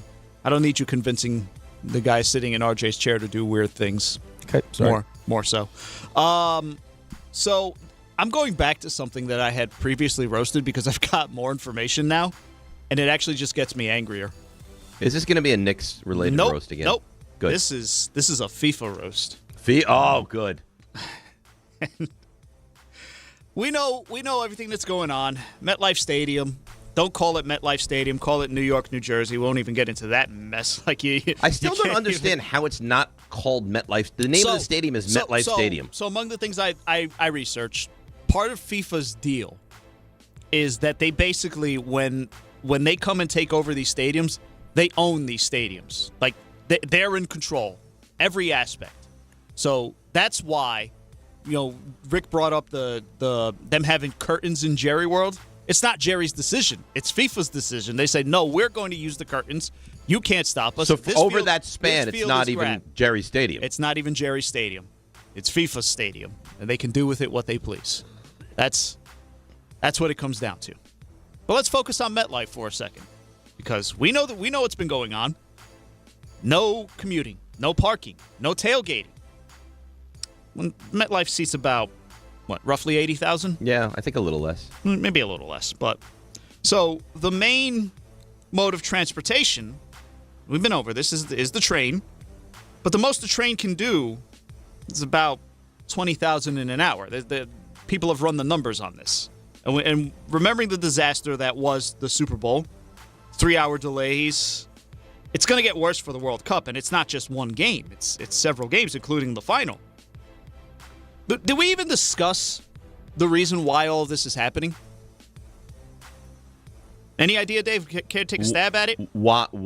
What do you mean, why it's happening? Why parking is not allowed at MetLife? Sorry, New York, New Jersey Stadium? Yeah, I'm sorry. I know they don't allow it. I don't know why. Well, there's security checkpoints and stuff like that and stuff being used, but the real reason... I wanted to punch a wall. Is because they're setting up retail and fan experiences in the parking lots. Oh, they want to use that area for more money. Exactly. Uh-huh. And there's about 30,000 parking spaces at MetLife. All gone. All gone by the wayside. And the reason I stumbled upon this again is because you saw what's happening not this Saturday, but the following Saturday. Oh, isn't there an NBA Finals game and a World Cup game? Game 6 at the Garden is an 8 o'clock game. And there's a World Cup game at 3:30 at MetLife. Are you kidding me? It's going to be a problem. Are you kidding me? How are you going to get to the Garden? I have two options. I can decide to stay in the city Friday into Saturday, or I could try to leave at some point, maybe before noon, and hope that I can find a place to park, because I don't think I dare take public transportation that day. I don't think I can. You'll have to leave your house around noon, drive yourself in, and hope to find a spot. They're ruining everything, Dave. They're ruining everything. This is a really good roast because I didn't realize at all, Ray, that they were not allowing parking. I thought it was a security issue. I didn't realize it was so they could have more area to sell stuff. It was conveniently. You need 30,000 spots to sell like T-shirts and stuff? There's going to be tents. There's going to be all sorts of activations and everything else. Activations like fan activity. Oh, the fan. But why don't they do that at the American Dream, which is right next door? The American Dream, I guess, is going to be business as usual. I don't know, Dave. I don't control these things. I'm not the. All right. So here's my question. Yes. Here's my question. So FIFA is leasing out these stadiums. Sounds right? it. Yeah. Yeah. So now they have control of what goes on in the stadiums? Yeah. So, I mean, if you're paying to lease the stadium, then you're going to get full use of everything that comes with the stadium, which is the parking. They're going to pay more money to go take. That's why they're using the parking lot. Right. I understand why they're doing it. Like, listen. They don't get the money. I would have to find this out. Mm-hmm. Do they get the money from parking? Right. I would say probably not. But then we haven't even talked about how much it's going to cost. Like for people to the $100 to ride the train. If you want to park in like the few lots that they do have It's gonna be a available by the American disaster. Dream, it's supposed to be like $225. If I'm not even kidding, You're if gonna you spend said to thousands- me, if you're going to these games, you're spending thousands of dollars. thousands. If you said to me, here, on me, here's 2 tickets to any World Cup game at MetLife Stadium, they're yours for free, I'd say thanks, but no thanks. I would. This is not worth it. And here's why, Dave. I live there. I commute to and from near MetLife Stadium. It's going to be a disaster. It's going to be such roast. a disaster. It's going to be a disaster. I got to imagine there's got to be like Uber drop-offs, right? There are, Probably. but I got to tell you from experience, the Uber pick up and drop off at MetLife Stadium on a Giants or Jets game is hell. And it'll be worse hell. now. I do not recommend it. But it's So not. what do gonna you be, recommend then? The Financially, recommendation makes is more don't go. Yes, that's the recommendation. Yeah. Don't go. Don't go. Don't go. Chuck in Albany. That's a good roast. I like your roast today, Ray. Chuck in Albany, you're on the morning roast. Hey, what's going on, fellas? So I'd like to roast the person I'd like to call. For the individual, I'd like to call the overachiever. And this is an individual that, like, let's say you guys are, we're at a company training, company meeting or whatnot. It's brutal. It's beer o'clock. And the presenter says, does anybody have any questions? Oh, I hate these people. In the back. I raise their hate hand. these people. And they just extend the meeting, the training for another 15 minutes, which on a Friday, that could be 45 minutes to an hour. My question to you guys is, who is that in your circle? I don't think we have that. I don't think we have one in our circle. No. I think that there's a real chance next week there will be someone that is that guy. Oh, that's right. It's almost that time. That we guy have that or big gal. meeting next week. Yeah. And thanks for that, Chuck. But that's true. There's always that guy where the meeting is done and like, I have one more I'd like to know. It's like, well, why don't you stay and talk to the person in charge and let the rest of us leave? You know what was funny last week? I was on a call and it was a meeting. And during the course of the meeting, I don't know if I told you this or not, one of the questions was, what is the average attention span of people nowadays? And they went back to, I want to say 2016, so maybe it was 10 years ago. And the answer was 2.5 minutes. And then the answer to the question is what the attention span is now is 8 seconds. No, come on. Yeah. 8 seconds. What? How do you define attention span? We didn't get into that, but the Right. average attention span is 8 seconds. For a goldfish is 9, so we're less than a goldfish. And then, so this was early on in the meeting, and then proceeded to have a meeting that was over 2 hours. Really? So, it's like, how can you? So everyone lost their attention span as they were telling the story of the length of the attention span. Yes. All right, you're up. All right, so I don't know, because this is a personal roast. This is personal to me. You may get it because you're from the area. You're from Long Island, so you might Right. understand what I'm talking about.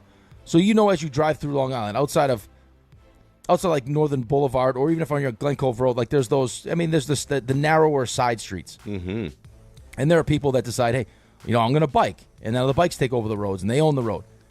So there is a particular street, and I think this can't be unique to this street.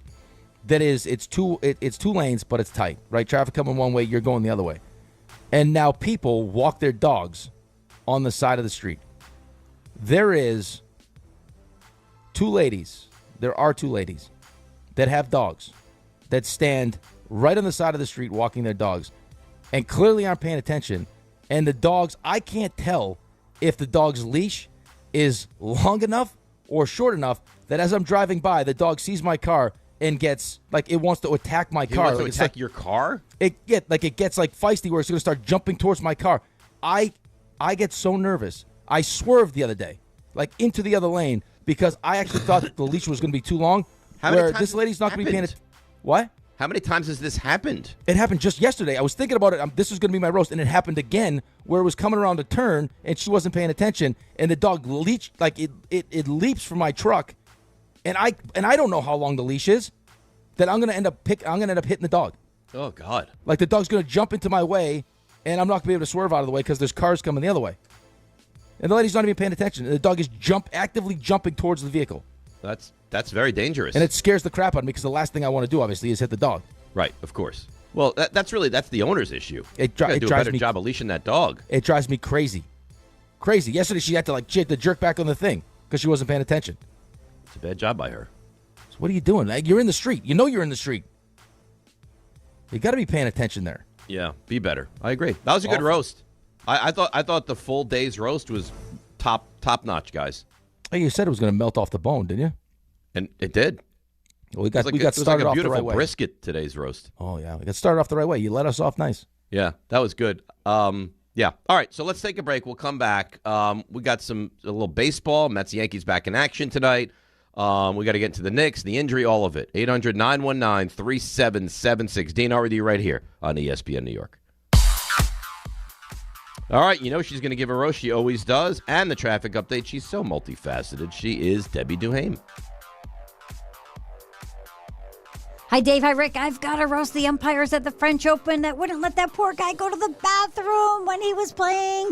Oh, umpires, you are roasted. Guys, let's see what's happening right now as you head to the New Jersey Turnpike southbound exit 9. It's an accident involving a tractor trailer. New Jersey Transit still no service between Newark's Penn Station and New York's Penn Station. LIRR service restored, but watch for delays. Sponsored by True Green. True Green, don't waste another weekend doing lawn care yourself. Partner with the official lawn care treatment provider of the PGA Tour and get a golf course quality lawn the easy way. Sign up at TrueGreen.com, then sit back and relax. I'm Debbie Duhaime on 880 ESPN New York. If you're heading into summer without a medical emergency kit, you're taking a risk most people don't think about until it's too late. Summer colds linger and can turn into sinus infections that last for weeks. Getting sick right now before vacation can derail everything. And when you're traveling, finding a doctor and pharmacy is stressful. That's why I ordered a medical emergency kit. It's like having urgent care and a pharmacy right at home. It includes essential prescriptions like amoxicillin and generic Z-Pak to treat a wide range of common and serious illnesses. So if you wake up sick at home or on the road, you already have what you need. No waiting for your doctor, no hours at urgent care, no pharmacy lines, no co-pays. Just match your symptoms to the right prescription in your guidebook or call their telemedicine doctor standing by. Start on your meds sooner and feel better faster. Every home needs at least one medical emergency kit. Order yours online in minutes and it's shipped to your door. And save $45 with my promo code 880 at urgentcarekit.com/880. That's promo code 880 at urgentcarekit.com/880. Hey, this is Chevy, managing partner at Precision Solar. We believe going solar should be simple, and it should make real financial sense. We manage the entire process from start to finish and offer flexible solar payment options designed around your goals. When the numbers work, solar can lower your monthly cost and give you predictable energy for decades. And if you refer someone who installs with us, you can earn up to $1,000. Visit precisionsolar.com to schedule your free home assessment.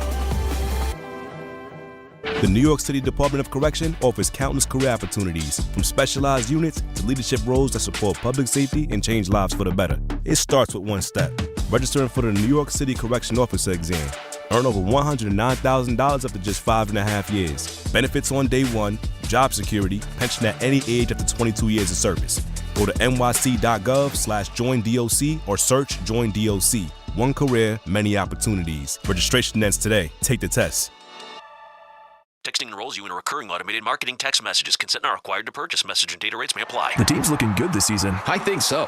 Man, I miss playing football. Ever since I turned 40, I just can't find that fire I used to have. Think it could be lower testosterone? What do you mean? I was feeling the same way. After 40, the body has less testosterone, and men lose their edge. That's why I take Nugenix Total T2. That's the testosterone booster, right? Yes, but Total T2 is their brand new formula that skyrockets nitric oxide levels in as little as 3 hours. Since I started taking it, I've been lifting like when we played for Coach Carter. My energy is way up, and it even spiced up things between me and the missus. Are they still giving out complimentary bottles? Yep, just send a text. Text HAWK to 321-321 for your complimentary bottle of Nugenix Total T2, the next generation testosterone booster. Text now and we'll include a bottle of Nugenix Thermo X, our newest, most powerful fat burner ever, absolutely free. Text HAWK to 321-321. That's HAWK to 321-321. These statements have not been evaluated by the FDA. This product is not intended to diagnose, treat, cure, or prevent any disease. The Garden waited. I think of the fans. They are just the best fans and the most loyal, and they've been through so much. New York waited. The 27-year wait is over. They will play for the Larry O'Brien Trophy. The finals are here. They haven't just been good. They haven't just been dominant. the Knicks have been completely unstoppable. This is your home for the Eastern Conference champion New York Knicks and the NBA Finals. This is ESPN New York.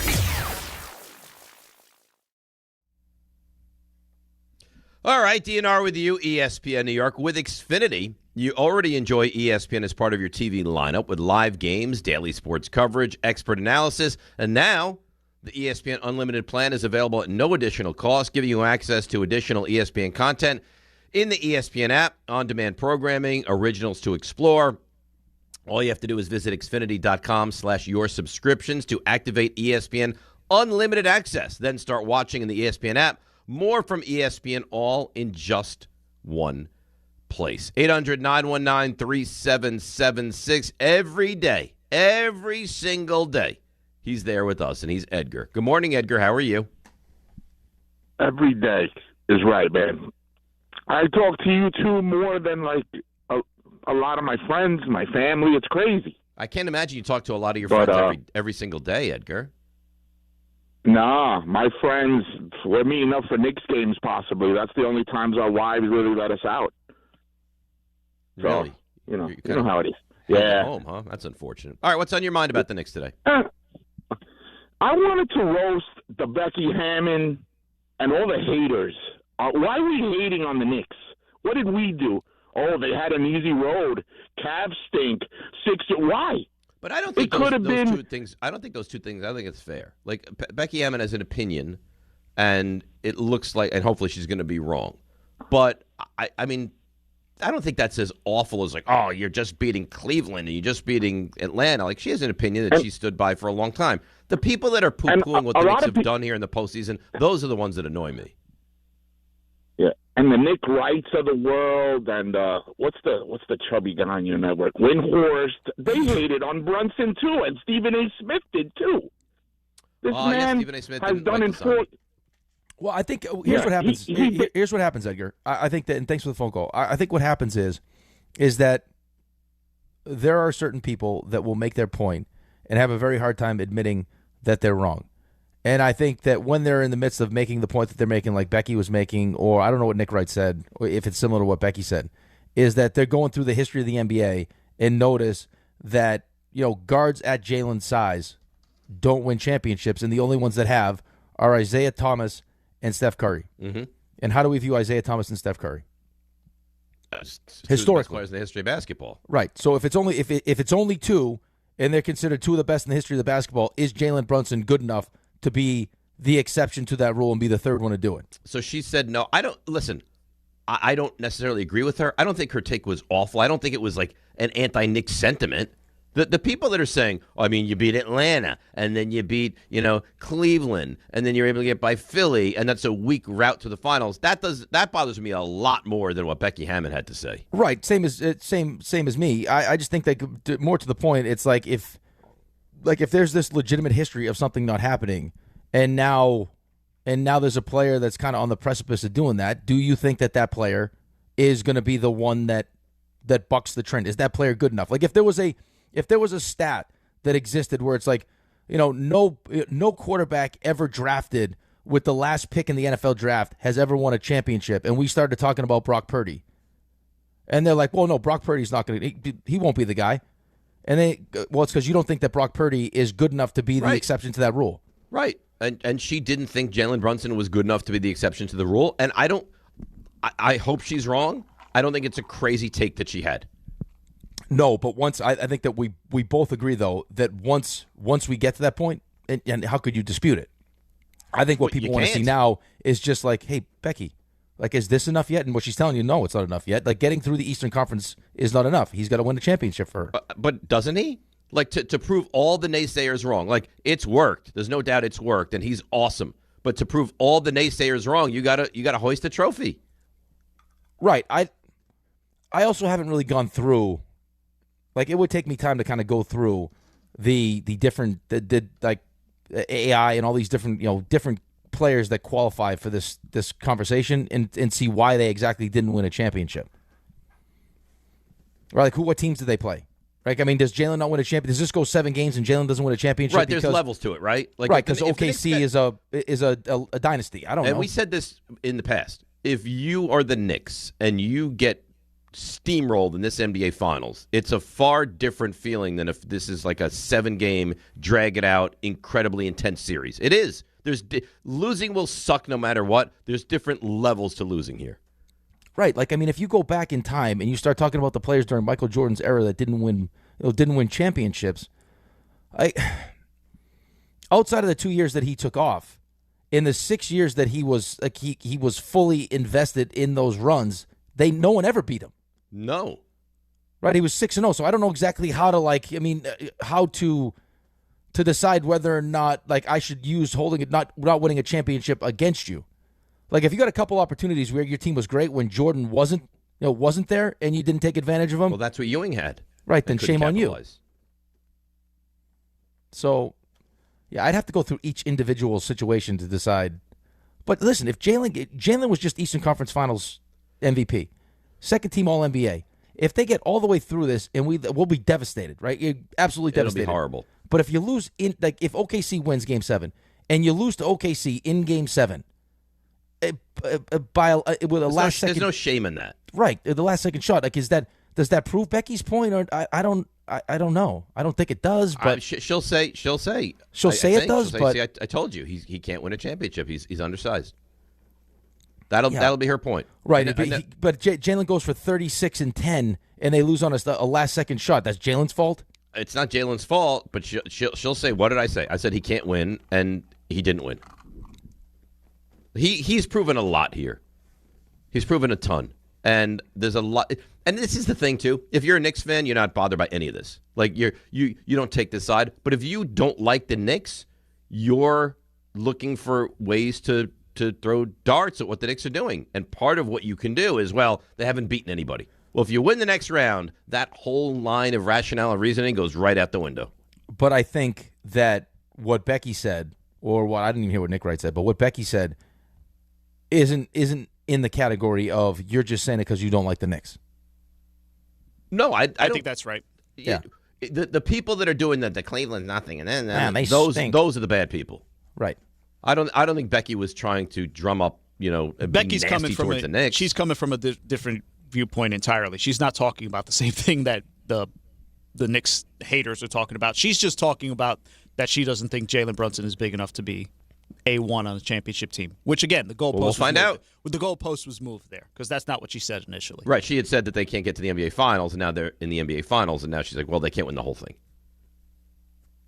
Whatever. I don't care. Just go win. Oh. Just please go win. I can't even imagine being on that team right now. This weight, by the way, is killing me. Well, think about how you feel right now. Could you imagine being Jalen Brunson right now? Or Josh Hart right now, or Cat right now. Maybe specifically Jalen. Because of, he's not dumb, because of the amount that is resting on how this finals goes for him. Huge. I mean, this is a career-defining series. He has the ability in 4 wins to be immortalized. Yes. Yes. To change everything about his career, about the Knicks, the history, the future, all of it. It all can change in the next couple of weeks. All right, we'll take a break. We'll come back. People lined up. They want to talk to us. We're excited about the Knicks. We want to get to the baseball. We got plays of the week. We got stuff you missed. 800-919-3776. DNR with you right here on ESPN New York. Spring is here. Summer's right around the corner, so why are you still living with pain? If you're dealing with neck pain, back pain, joint pain, or nerve pain, don't wait any longer. Call Dr. Jay Shaw at Sandwell Pain. He's Ivy League trained, double board certified, no surgery, no long recovery, no relying on pain medication. Just non-surgical image-guided treatments that help you get back the life you deserve. With offices in Woodbridge, Livingston, and Inglewood, and most major insurances accepted, help is close. Go to SandwellPain.com. Feel better now, not later.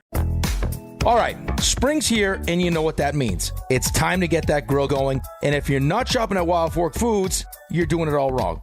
Right now, you get bacon-wrapped pork rounds for $2 each. $2. That's not normal. And chicken thighs for $2 a pound. That's awesome quality at a great value. Everything's blast frozen, so it actually tastes fresh. You got 7 stores or same-day delivery at wildforkfoods.com. Wild Fork Foods, quality meat, wild prices.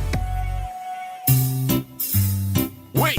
Before you change the station, listen to this.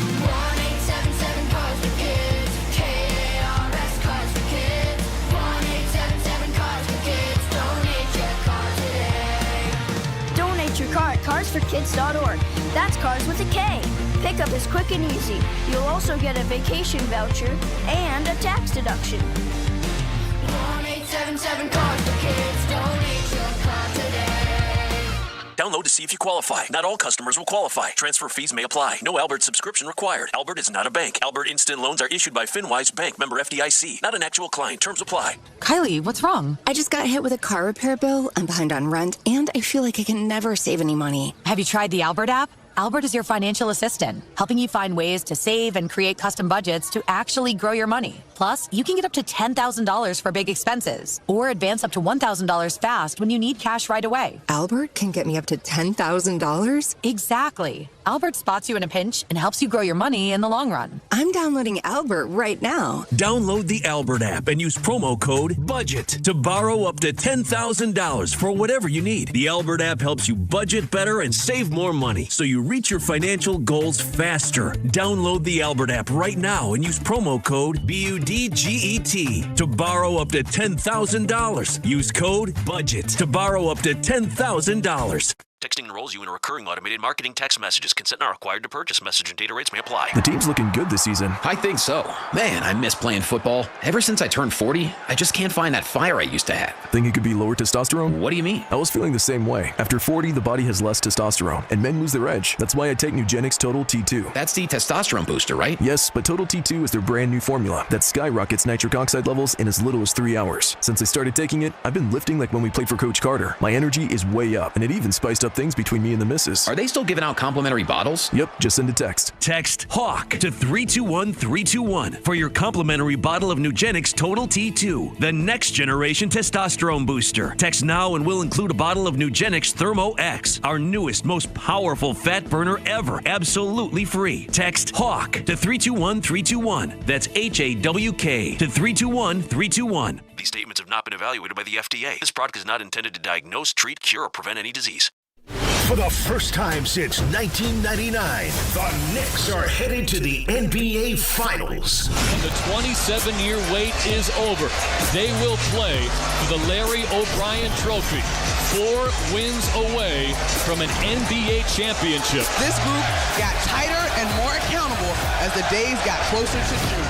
Thanks to all our New York Knicks partners this season, including The Wellness Company, Dime Commercial Bank, Michelob Ultra, and Kia Motors on ESPN New York.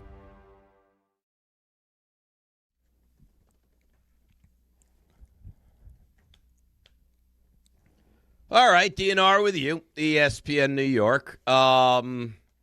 Is this weight killing you, by the way? This weight is... It feels like it's starting to drag a little bit, yes. It's a very... They played, Monday? Now we're Friday. Then you get the whole weekend. And then you still have to wait 3 days into next week? I think next week's going to be... I think right now we're the last 2 days...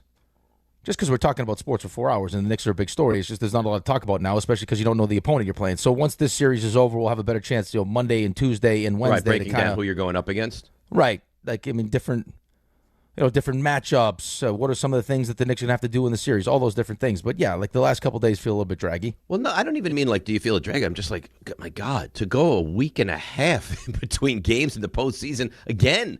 They went a week and a half, then they played 4, then they go another week and a half. How much? We haven't even seen that much Knicks in the last 3 weeks. We've seen them for 4 times.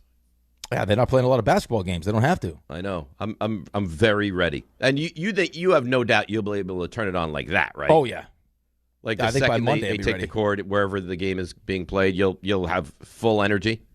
By Monday, I'll be ready to go. Ready to go. It turns out also a good thing though, right? In now finding out that Mitchell Robinson broke his pinky, it ends up being a good thing that we swept. Yeah. Absolutely. But we don't know if he broke it in the game 4, do we? No, it doesn't sound like this is. It sounds like this is something that leaked. So maybe that's why there's the whole no timetable. Because the Knicks haven't really discussed the timetable. This is just the Knicks people, haven't mentioned anything here. Right. So this is just, this is reporters that are getting the information and just throwing it out there. It's funny. I was listening to Wendy. He's like, luckily, Mitch is not a skill dependent player. Just the opposite. Right. So. Right. No, if this was a great shooter, you'd be terrified. This is a guy that's down, near the basket doing the dirty work or defending, and that shouldn't have any impact on his defense. This is also going to be one of those series where he's going to be really important. Huge. Like, we got depth, but we don't have great depth at that position. No. And if it's Wemby, it's huge, and if it's, Hartenstein and Holmgren, it'll be huge also. Yeah. You're definitely going to need him. Roddy in Southside. Roddy, good morning. You're on ESPN New York. Morning, boys. Daviante, Ricky, my boys. Good morning. Good morning. It's a great time to be a New Yorker. So my issue with the Rick, what's her name? Becky. Whatever her name is. All right. So when you have a conversation with somebody, like say somebody says something on a post, like on Twitter or something, and you read it, but you don't get the reaction or the tone. We all saw the video. Her tone and her reaction when she said he's not a dude is disrespectful. What he did to Utah when they played for Dallas, knowing he's a champion, a 2-time champion. Dave, you can relate to this. You love Eli just as much as me. I consider Eli to be fantastic. What's the best attribute that Eli had? He can call his brother, and his brother will never lie to him against whoever he's playing. What did you see against that defense? You know what I'm talking about. This is what we're talking about with this. Like you got a player that took less, so his father can get paid more, so we can get more players. She doesn't even understand what a winner is. No, that's not fair. Jalen Brunson is a true winner. Well, you know what? What do you mean it's not fair? It's not because, fair. Like I said, I'm sorry. It was the tone. No, I don't think that's fair. She might be wrong. I don't think she doesn't know what she's talking about. And she never said at the collegiate level smaller point guards haven't won. She said at the NBA level. And she said outside of Steph and outside of Isaiah Thomas, small point guards or the alpha on a team is not a small point guard. And she's not wrong about that. Now, she might be wrong about this. I got an update. So this is from Shams 8 minutes ago. This is about Mitchell? Yeah. Okay. So Mitch has undergone surgery on his broken right pinky finger and fully plans to play in Game 1 of the NBA Finals. Big news! Jazz hands! Great. Wearing a brace on his hand. Great. Yep. All right. So it was surgery. It was surgery. We were uncertain. Fully plans to play. And again, if he's wearing a brace, I don't even know how that really negatively impacts his game. Well, his free throw shooting stinks anyway. So if he was a great shooter, if his game was predicated on shooting and he couldn't shoot because of this, you'd be terrified. Right. So at that point, you stabilize the finger, have a brace on it, and now it's just playing through the pain. That's it. I mean, it's the NBA Finals. Fully plans to play. Yeah. Now I feel better. Of course you feel better. The unknown Isn't that nice? Had me very upset. It's very nice, right? And you have the extra time now where he could get the surgery, heal up a little bit, and then be ready. As ready as he could have possibly have been. Right. Do you not? I mean, what do you think? You think he's exactly the same player, or you think he's hampered at all by this? If I did say to you, this is the injury, surgery, pinky, he would be the guy you chose to have it of all the players. Yeah, right. But of course it's him. Right? Just the poor guy can't catch a break. Like they've done an unbelievable job all season keeping him healthy, and now on the cusp of getting to the NBA Finals, he breaks his pinky and has to get surgery. Like, when does it stop? He's probably thinking to himself, like, at what point does this end? The way everything. He plays, the physicality he plays with, he gets hurt. Yeah, I don't know. Maybe, we've done a good job, like I mentioned earlier, with some of the stuff around the rim, some of the lob stuff. Maybe, could that affect him catching one of those? Maybe, securing a rebound. I know. I'm telling you right now, whoever the team is going to hack the hell out of his hands.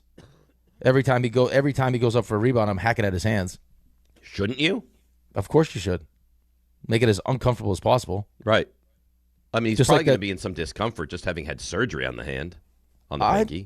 Listen, they got some good pain medication. Right. They could shoot that thing up.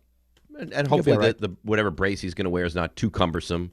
But reading that he's going to play makes me just feel a lot better than this. We're uncertain what's going to happen. No timetable? Yeah. Yeah. Doesn't it make you feel better?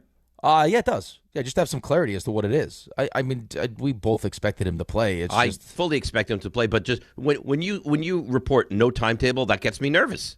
Well, again, I mean, Ray said this earlier. It wasn't like the Knicks reported it. It had no idea what the timetable was. It was Shams that reported it. Well, the Knicks have still told us nothing about this. Yeah, well, someone told him something. And they're not going to until they have to. Yeah, they're going to play it close to the vest, and that's what they do. And his job is to find out what's happening, and that's what he's done. Someone was probably like, listen, like this whole no timetable thing is get people just going crazy. Let's just, get surgery. It's good. He'll play in game 1. Yep. Okay. So now we know. Good. All right. So let's break. We'll come back. We'll get into this story a little bit deeper. We have some information. We have an update. 800-919-3776. We are very slowly approaching the start of the NBA Finals. It's DNR with you right here on ESPN New York. The New York City Department of Correction offers countless career opportunities, from specialized units to leadership roles that support public safety and change lives for the better. It starts with one step: registering for the New York City Correction Officer exam. Earn over $109,000 after just 5.5 years. Benefits on day one, job security, pension at any age after 22 years of service. Go to nyc.gov/joinDOC or search Join DOC. One career, many opportunities. Registration ends today. Take the test. If you've been injured in an accident that wasn't your fault, then you need a lawyer who knows New York's unique personal injury and workers' compensation laws. At the Parisman Firm, they have decades of experience handling all types of accident cases and a proven track record of delivering huge results. Their team has already recovered nearly $1 billion for injured New Yorkers. From construction to car accidents and slips and falls, they've got you covered. Call the Parisman Firm now at 718-WORKERS, where your case is their cause. Get the justice you deserve today.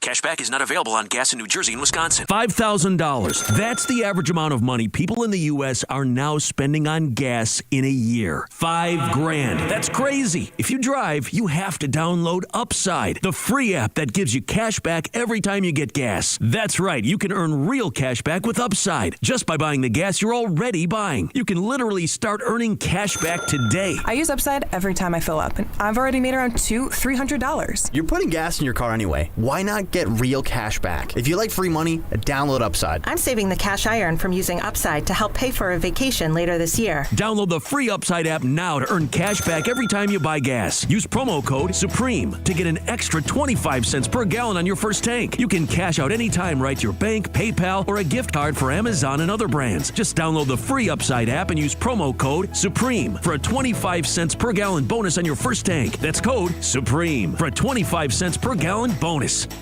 Texting enrolls you in recurring automated marketing text messages. Consent not required to purchase. Message and data rates may apply. The team's looking good this season. I think so. Man, I miss playing football. Ever since I turned 40, I just can't find that fire I used to have. Think it could be lower testosterone? What do you mean? I was feeling the same way. After 40, the body has less testosterone, and men lose their edge. That's why I take Nugenix Total T2. That's the testosterone booster, right? Yes, but Total T2 is their brand new formula that skyrockets nitric oxide levels in as little as 3 hours. Since I started taking it, I've been lifting like when we played for Coach Carter. My energy is way up, and it even spiced up things between me and the missus. Are they still giving out complimentary bottles? Yep, just send a text. Text HAWK to 321-321 for your complimentary bottle of Nugenix Total T2, the next generation testosterone booster. Text now and we'll include a bottle of Nugenix Thermo X, our newest, most powerful fat burner ever, absolutely free. Text HAWK to 321-321. That's HAWK to 321-321. These statements have not been evaluated by the FDA. This product is not intended to diagnose, treat, cure, or prevent any disease.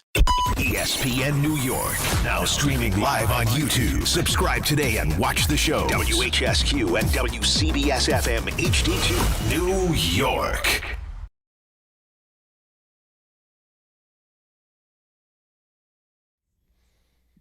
Oh, we really are having a great time. DNR with you on a Friday. ESPN New York, 1 week from today, will be fully ensconced in the NBA Finals. And again, this is the best thing that could have possibly happened to the Mets fan. If you're a Knicks fan and a Mets fan, you should send thank you notes to the Knicks for having gone on this run. At least the Yankees fan has something to fall back on. The Mets fan, we have football season to fall back on. At the moment, yeah. Yeah. Soto's heating up. Soto's red hot. Oh, Soto's great. Is that 8 home runs in 12 games? Not a Soto issue. It's just now that you did bring up baseball, we should probably touch a little bit on what's going on with the CBA stuff. Yeah. So go ahead. Get into the So I played a sport. I was on the CBA negotiating committee. I was on the negotiating committee and everything else. Mm-hmm. And we were going to get a salary cap. Now, the owners, when they decide they want to win, will win. And now you're stuck there trying to fight for, different things that are important to you. Usually those end up being things that don't necessarily cost the owners money. And by the time we were said and done with ours, it was not only do you have a salary cap, but you got escrow, which means we're going to keep a percentage of your money. And then at the end of the year, we'll decide whether or not we keep 10%, 8%, whatever it ends up being. You will make up the difference for what we lost. Okay, so we got an awful deal. Major League Baseball would be the union that we always pointed to. Was one of the reasons why we brought in Donald Fear for us was because they've been so successful at not having a salary cap. So we're all concerned because baseball has this tremendous momentum. As for your Yankees fan, it's like, how many more years of Aaron Judge do I have left? Do I want to waste a year, a half a year, whatever it is? We can't lock this thing up. And we had our salvo offer by the so the union made an offer. Baseball. Yep. Right. Union makes an offer, and that's followed up by Major League Baseball's offer, and I think we're all thinking the same thing. If the owners decide that they want a salary cap, this does not look good because the players are adamant that they won't. So what the players offered was, and I understand why they would do this, because you don't want to tell people you can't spend it, but if you do want to spend a certain amount of money, you'll get taxed on it if you want to spend at the very upper limits, and there will also be a penalty if you don't spend to a certain floor.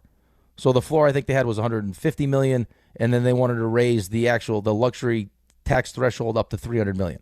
So the owners responded with, "Oh no, what we would like is a salary cap floor of $171 million and a salary cap ceiling of $245 million." Right. That's not even a real offer. It's the initial offer, and then this was followed up by a statement from the Players Association that when you read it, I'll give you a little highlight of it right now. It's for them, members have fought against the cap system because they harm players at all levels, erode or eliminate contractual guarantees for players, Caps don't lower ticket prices for fans. They eliminate tanking or ensure teams that are run with equal competence. They suffocate competition by offering owners an all-purpose excuse for inaction and mediocrity. So this is going to end up being the fight. This is the main issue. It's going to be a big fight. It's going to be a nasty fight. That offer, I don't think, was an overly legitimate offer. Give me the floor and the ceiling again. What did you say? It was 171 and what? 245. 245. So I'll explain to you what this means. So there are currently 15 teams below the 171. Mm-hmm. 6 are below 100 million. The Miami Marlins are at the very bottom at 78.8 million. Okay? There are 6 teams above the 245. You know who those are, right? You got the Dodgers, you got the Mets. Yeah, you got the Phillies, right? We know. So how about this right here? So one of the main sticking points of this article that I'm talking about. So there's this major gulf between the top spenders and then the bottom of the league. Okay? So but from a player's perspective, right? Like you got these, like the best players are going to get paid because, those big spending teams will spend the money on the big players. Problem for the middle of the road guys is if you don't have the floor, right? Those guys could benefit from having a floor because now you got to get to a certain number, so those guys will get paid more money. The Mets, okay, their payroll, $334 million, okay, have almost equal the combined payrolls of the Marlins, the Guardians, the White Sox, and the Nationals. So the Mets are at 334. If you added up all those teams that I just mentioned, it's at 342. So the Mets are $100 million over where they would need to be. We're there. Close. Jeez, and they still stink. That's the amazing part. Is how I just gave you the Marlins, the Guardians, the White Sox, and the Nationals combined are 342, and this stinky Mets team is 334. Right, playing guys you're like Wagaman. Who's he? Just hit a home run. I know, but it's just it's wild to think that they're. You know what else I saw? We can get back to this if you want. I think it was either Pass and Rosenthal, one of the big baseball insiders. They said much better chance Peralta is dealt than Skubal. Yeah, I can't imagine after what you've seen from Peralta this year, you'd feel that comfortable giving him the kind of contract that he's probably looking for. And unless you somehow are able to fight your way back into some kind of contention, what good is he going to do you for the rest of the season? He's not. The problem is you're going to get back less than you gave up for him. Yes, that is the problem. It's such a bad look. Well, I mean, give me a good look for David Stearns. I mean, there's not many of them. David Stern stinks. He hasn't been good. I mean, Clay Holmes, but who else? No, really nothing. Right. So again, I asked you the question yesterday. Is it less about, trying to adapt to now being in charge of a team that has the ability to spend as much money as they want, or were you benefiting from being in charge of what's just a really superiorly well-run organization? But the thing that's so odd to me is he was the one running the superior organization. Right, but is that just because of the support he already had in place? I mean, it looks more likely than not likely now, where they continue to play at this high level and the Mets are what they are. But he's not the only one. I mean, Craig Counsell, has there seemed to be much of a drop-off from Counsell to... None whatsoever. But here's the thing. It's not like Craig Counsell went to the Cubs and stinks. Like, the Cubs they're a good team, right? I mean, he has come to the Mets and he has devastated the entire organization. Well, you know what's interesting, though, is like you could blame the owner for certain moves, right? Like, I mean, I don't think it was David Stearns. I almost know it wasn't David Stearns. They wanted to give Juan Soto $765 million and all the benefits that came along with that. Right, that was Cohen, yes. Right, but that ends up being Soto's great, right? I mean, that ends up being a good move. Of all the worries and now it is, yes. Of all the worries you have, that is not a worry, no. If you wanted to blame Steve Cohen for Bichette, I'm fine with that. You can blame him for Bichette. But you can't blame him for Luis Robert. You can't blame him for Alonso, Polanco, Peralta, Edwin Diaz getting away. Now, listen, Diaz might have been a blessing in disguise, but at the time, no one was celebrating right, losing Frankie him. Montas. Yeah, I mean, you can't going for Cedric Mullins instead of going for a guy that was already a Met, right? In Harrison Bader. I can't blame. I mean, I'm not blaming Steve Cohen for those. He's done a bad job. He's done a bad job. So how do you think this negotiation plays out? We're nowhere near the finish line. No, nowhere near the finish line. If the owners want to win, the owners will win. And that's the play you have to swallow. I mean, they want to win, of course.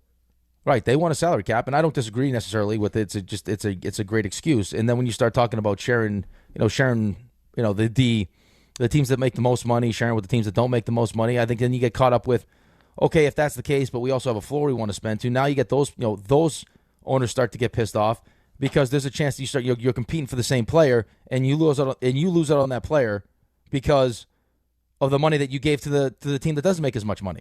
So at the end of the day, when this is all wrapped up, do we have a salary cap or no? It feels like we're probably going to end up with a salary cap. You think we're going to get a salary cap? Yeah, I don't know. I mean, what are the players going to do? If the owners dig their heels in, the players, I mean, there are too many, and you saw it last time. Buster brought it up. Like, you got the Scott Boras guys, you got the Bryce Harper, like the guys that make the most money, but the majority of guys aren't those guys. So how do we get those guys paid? Right.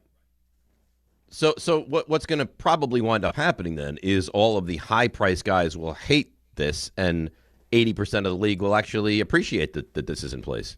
Yeah. Probably. I mean, that's how you're going to get it to pass. I mean, that's if it gets to a lockout, that's how you end the lockout. Right. The Bryce Harpers of the world are going to freak out, and then the 18th, 19th, 20th guys on the rosters are going to be like, oh, this works for us. Right. But I think what happens though is there becomes a sense of pride, and it kind of they stated it in their release is this for them, with all the leagues having gone to a salary cap, was the one thing that they had. Right, like a sign that we've never given in. We continue to fight for this. It's it's a source of pride to now be the generation that loses that. If they do, but I mean, if this is something that the owners want, I don't know how you fight against it. What are you going to do? You can't lock out as long as the owners can lock out. Like Steve Cohen could miss out. Steve Cohen could miss years. He cares, but it won't affect his bottom line. We had an owner sit down in a meeting when it was like the big time owners. And sit across the table and look at us and go, we actually make more money if we don't play. How do you negotiate against that? It's difficult.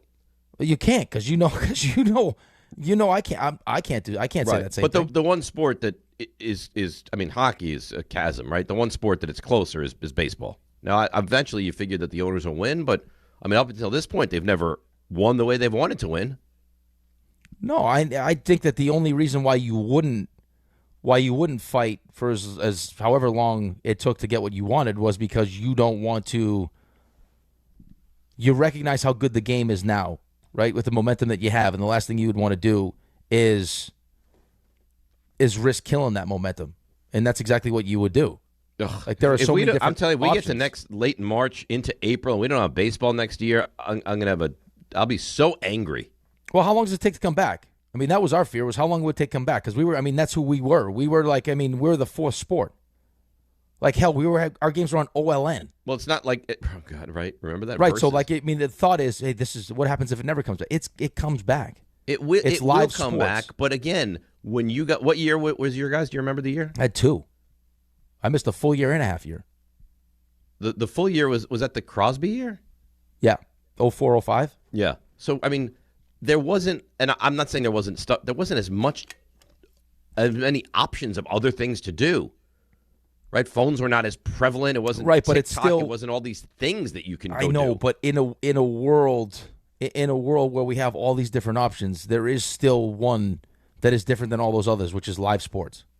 And I believe it will come back, but it's not like you feel like baseball is on a upward trajectory for the sport heading in a great direction, do you? I think baseball is heading in a good direction right now. Yeah? Yeah, I think they had. I mean, after what like, we you saw think in the World popularity Series, is at a high level with baseball right now? According to the articles that you read, yeah. I mean, they definitely have a problem. Like, the American League stinks. Like, there are teams that aren't doing their part, that aren't spending enough money to make themselves competitive. Is baseball too regionalized? Yeah, of course it's too regionalized, but that just might be the reality of the sport. That's the nature of the beast, that there's too many games. Right, TV deals aren't great. They're not going to eliminate games. We know that. The NHL has too many games, and they added 2 more. They added 2 more games. It's 84 now. Right. So, I mean, it's all going to come down to the money, and you got a bunch of really smart people in charge on both sides. And I think what you'd have to take into account if you're the owners, hey, we can win this fight, but how much money do we lose in the process? And on top of that, how much money will we benefit if we do get the cap that we're looking for? Like, what's that equation look like? Right. And then what damage do we do to the sport if we miss 3 months, 6 months, 1 year? Like, how far down the road? All right, it's a good conversation. Unfortunately, it will not be the last time we have this conversation. No, this is just the beginning. Oh, I know. This is the very infancy stages of this conversation. We got people lined up on so many different topics. Let's go to our buddy Cullum in the Bronx. Cullum, good morning. You're on ESPN New York. Dave, Rick, what's going on? Hello, Cullum. How are you?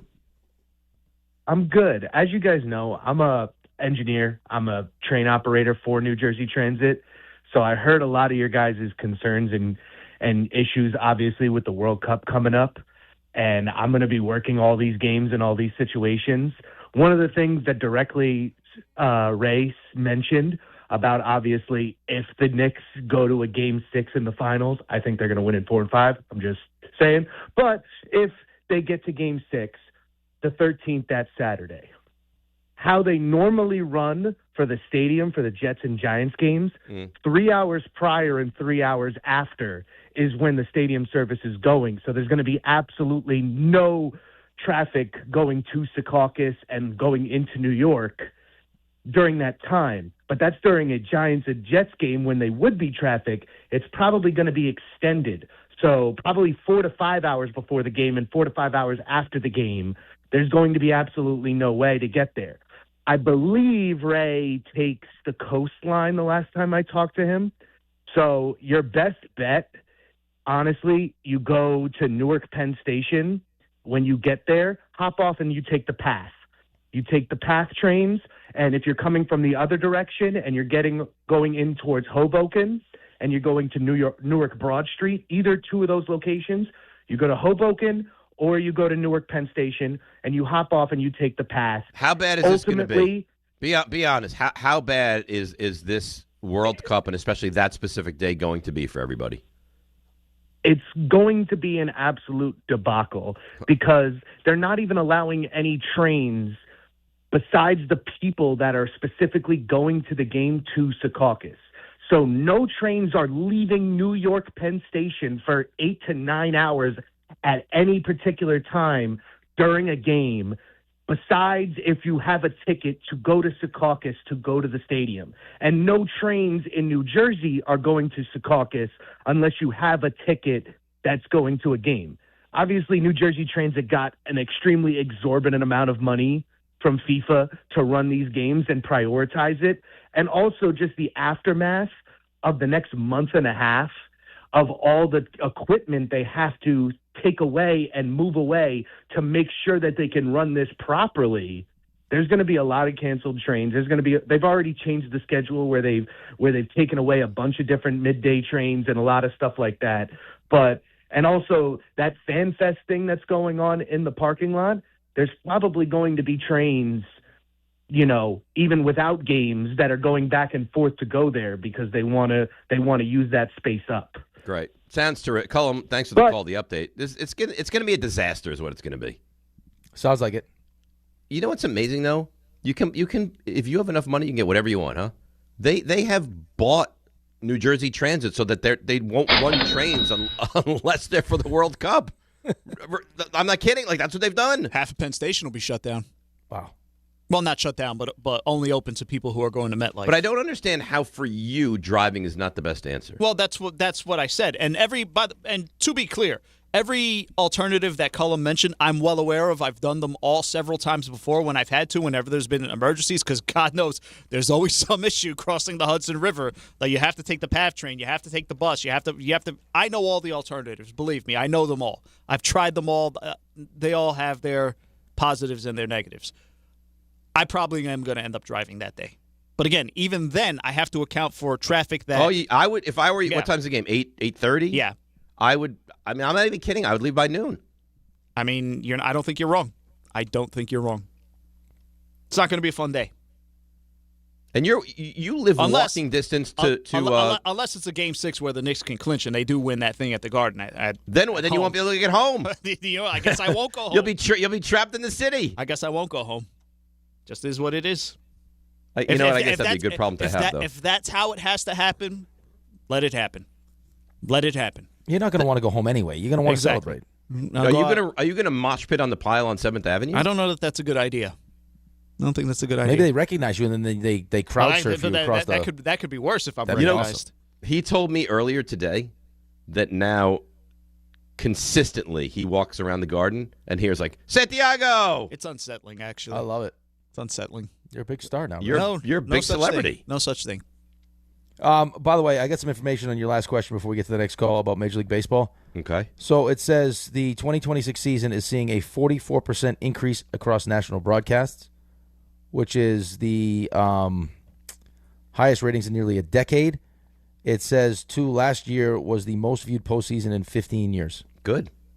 So there is some momentum. Good. But you'd hate to lose it. And if I said to you football is clearly the king, right?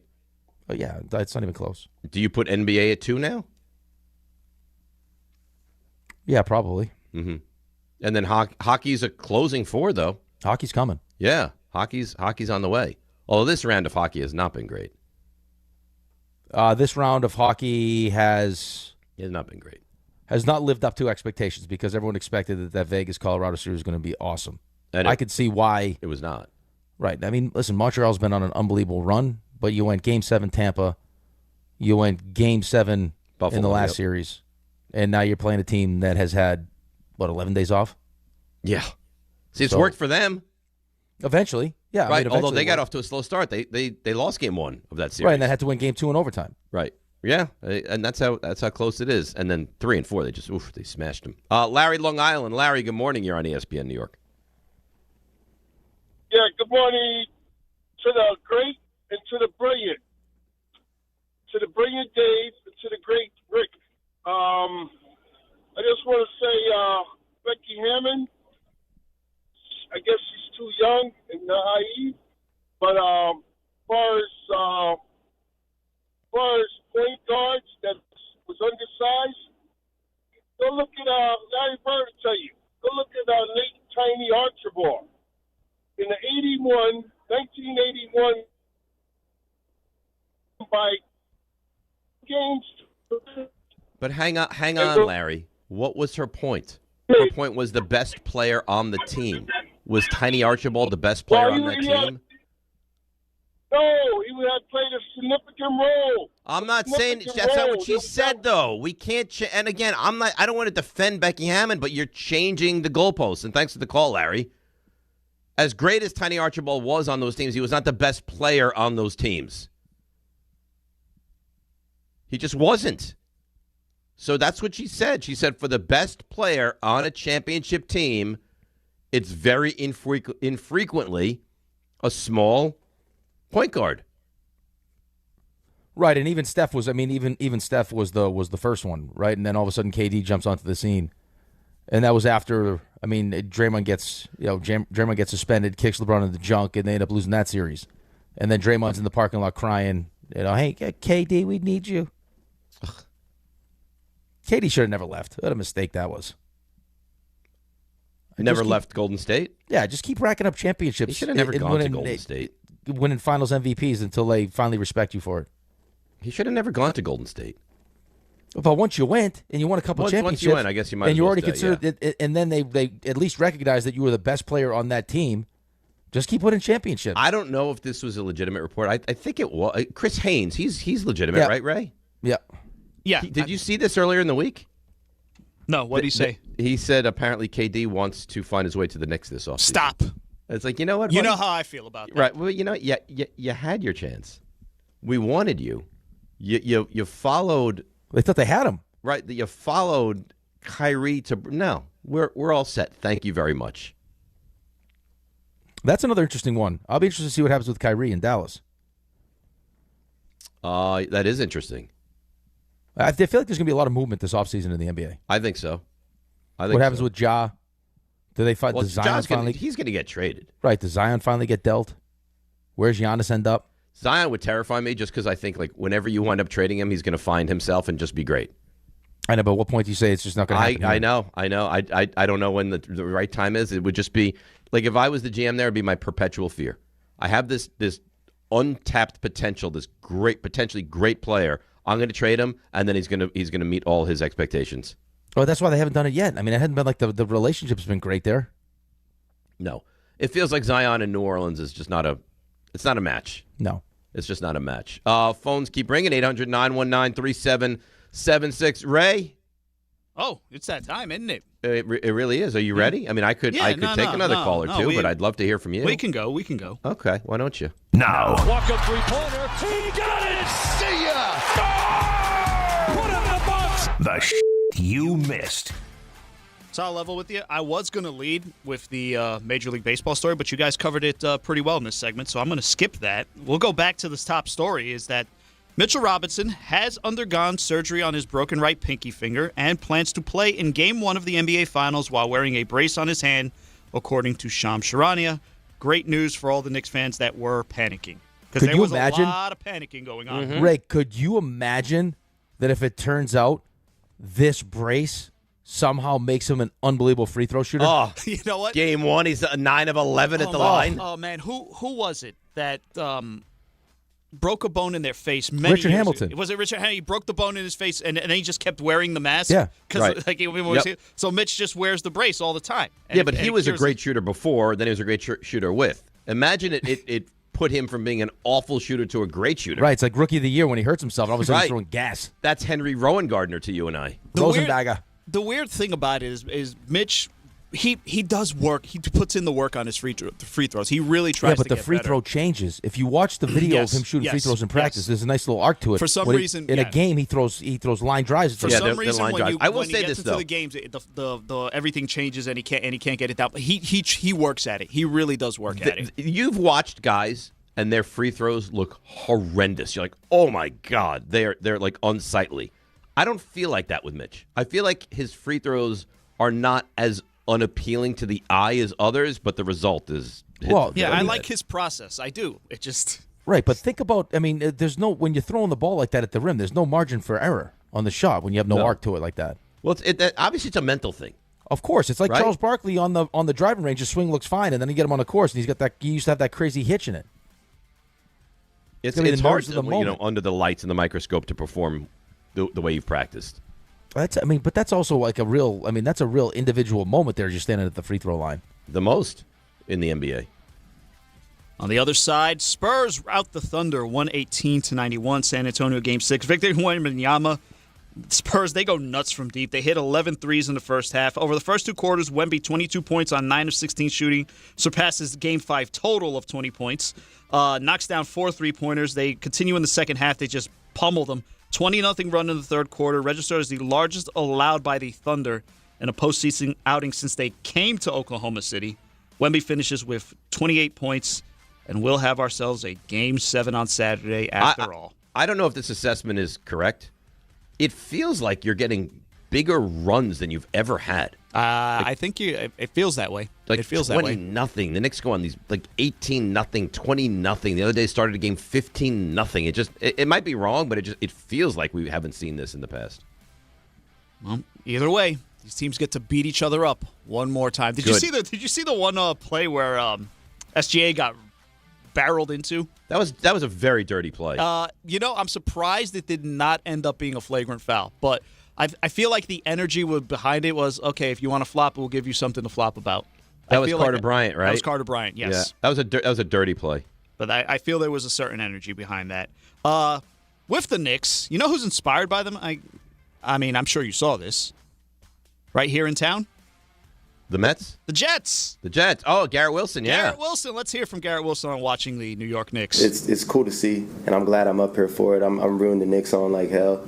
And yeah, man, that gives us a taste of what it might look like when we figure this thing out, which, we're excited for the opportunity. Hey, could you imagine if the Jets did figure it out? Can you imagine if they won in the same year? The Jets just somehow they find lightning in a bottle, they win the whole thing. Knicks, Jets, same year. If Aaron Glenn really did have superpowers, he just showed them off last year. Was the Joe Namath year the same year the Knicks won the championship? Yeah, 69. So, yeah. They won in January 69. The Mets won in October of 69, but 69, yep. 69 feels like the proper year for Namath to win a Super Bowl. Wow. Yeah, moving on. Yep, moving on. Am I wrong? No, you're not wrong. Moving on. Not all sunshine and rainbows there at Florham Park, though. Kenyon Sadiq, 16th overall pick, will miss the remainder of the offseason after undergoing hernia surgery. Aaron Glenn talking about that. Sadiq had a minor procedure, so he won't be out of practice today. He had a minor procedure, something that he dealt with, and we knew about, right, going to his last year of college, and he dealt with doing rookie minicamp, and we want to make sure we get it done right after rookie minicamp, so he'll be ready to go doing training camp. So he will be ready. Training camp starts July 28th. Oh, boy. So we're 2 months from training camp. Yeah, we're in OTA season right now. And there's OTAs all over the place. So we've got injury updates league-wide. How about a little NFL news for you, Dave? Recovering from the torn ACL in his right knee, Nick Bosa isn't fully participating with the 49ers yet, but spoke to the Bay Area media for the first time since his injury, says he's making progress, and it's realistic to think he could be back for the start of training camp or soon after, barring any setbacks. Nice. Good for him. These are not injury-related issues, but they're issues nonetheless. Puka Nacua says he's grateful for the support from the Rams organization after a civil lawsuit was filed against him in March. The Chiefs are full in OTAs, and yeah, Patrick Mahomes he's going. But one notable absence for them is Rashee Rice, because he's in jail in Dallas since last week. He was ordered to serve 30 days after testing positive for marijuana in violation of the terms of his probation for his role in that crash 2 years ago that left multiple. He also had knee surgery. And he also decided to have the surgery, I mean, conveniently right before he goes to his 30-day sentence. That's actually smart, right? Yeah. If you know not really. It's not overly smart just because of how much real physical therapy is he getting in jail. Who knows? I mean, he's probably not. I don't know the physical therapy procedures in prison. Like, how far does it put him behind? Right, like, and part of the surgery is getting is the appropriate rehab after the surgery. Right. So he's set to be released June 16th. That means he'll miss all of the Chiefs' OTA practices and mandatory minicamp. That runs from the 9th through the 11th. Andy Reid said, it's not an easy thing he's going through. Life lessons are important, but we're all given chances to learn. He's in that position now. Life lessons. The Chiefs got a lot of stuff going on, man. Yeah, they do. A lot of stuff. We touched on this earlier in the show. Doesn't it feel like it's almost going to end up being like a scene from a movie, though, when the team's going to be good? Mahomes will come back from the ACL. Rashee Rice will be playing, and they'll get to like the Super Bowl, and then you cut to the jail, and it's everyone's rooting for Rashee Rice because he's yeah, that's our buddy. That's our guy. Could see that happening. We touched on this earlier in the show. Sad news at the NHL. Claude Lemieux, Devils legend, won the Conn Smythe with the Devils when they won the Cup.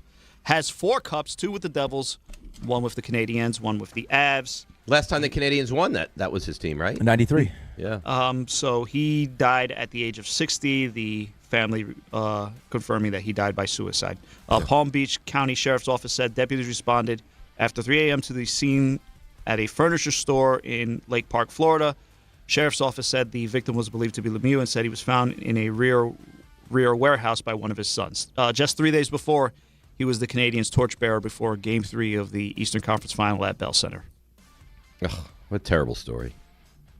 We were talking about Becky Hammon earlier. She's not happy, but it has nothing to do with the NBA. She's now calling out the WNBA referee. She's tired of the free throw disparity that the Las Vegas Aces have been going through lately. So she's not pleased. And want to give a shout out, because it's a big deal when it comes around, the Scripps National Spelling Bee.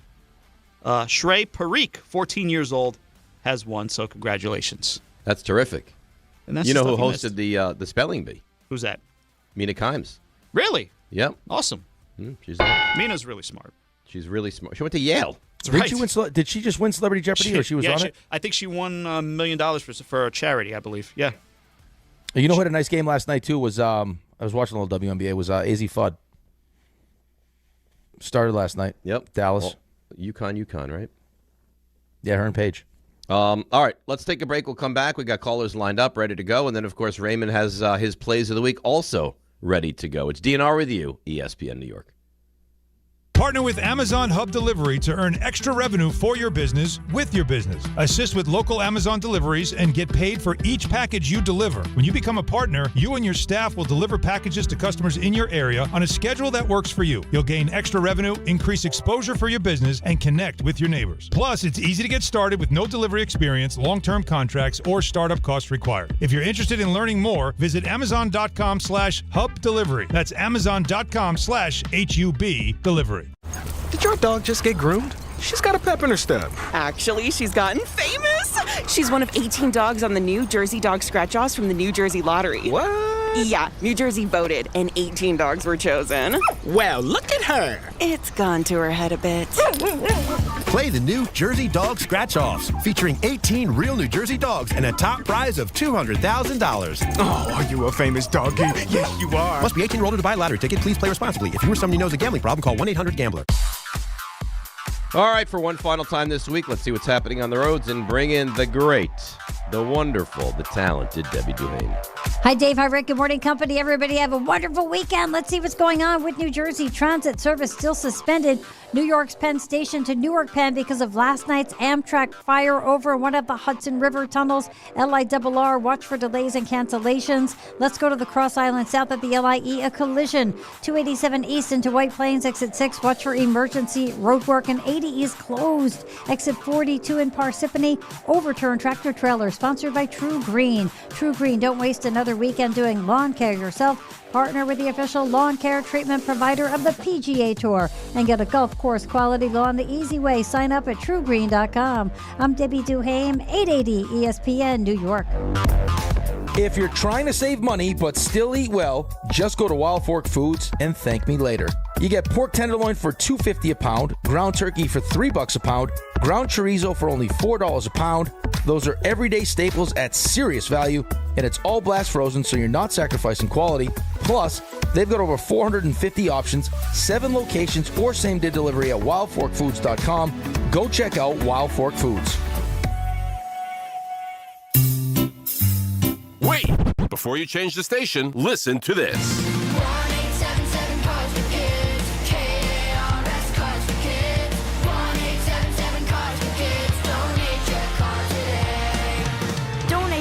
CarsForKids.org. That's cars with a K. Pickup is quick and easy. You'll also get a vacation voucher and a tax deduction. 1-877 Cars for Kids. Donate your car today. Ready to order? Yes. We're earning unlimited 3% cash back on dining and entertainment with a Capital One Saver card. So let's just get one of everything. Everything?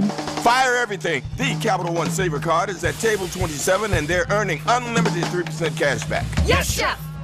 This is so nice. Had a feeling you'd want 3% cash back on dessert. Ooh, tiramisu. Earn unlimited 3% cash back on dining and entertainment with the Capital One Saver Card. Capital One, what's in your wallet? Terms apply. See CapitalOne.com for details. My name is Whitney Allen, and I'm a widow. My husband, Ryan, died. We never thought we'd ever have to use life insurance, but the unexpected happened. With Ethos, signing up was fast and 100% online. You can get a quote in seconds, apply in minutes, and get same-day coverage. No medical exams, and you can get up to $3 million worth of coverage. I'm grateful we were prepared. Get your free quote at ethos.com/play. That's ethos.com/play. Paid spokesperson. Time spent on application may vary. Online health questions required. The New York Knicks, the NBA Finals. You know who the face of the NBA is? Right here in New York. Jalen Brunson, baby. He's the face of New York. We deserve this.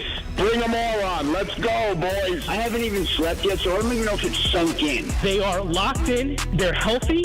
They are rested, but they are the team that's going to be the underdog in the final. I love it. Go, New York. Go, New York. Go. NBA Finals Game 1 coverage begins Wednesday night at 7 on 880 and the ESPN New York app.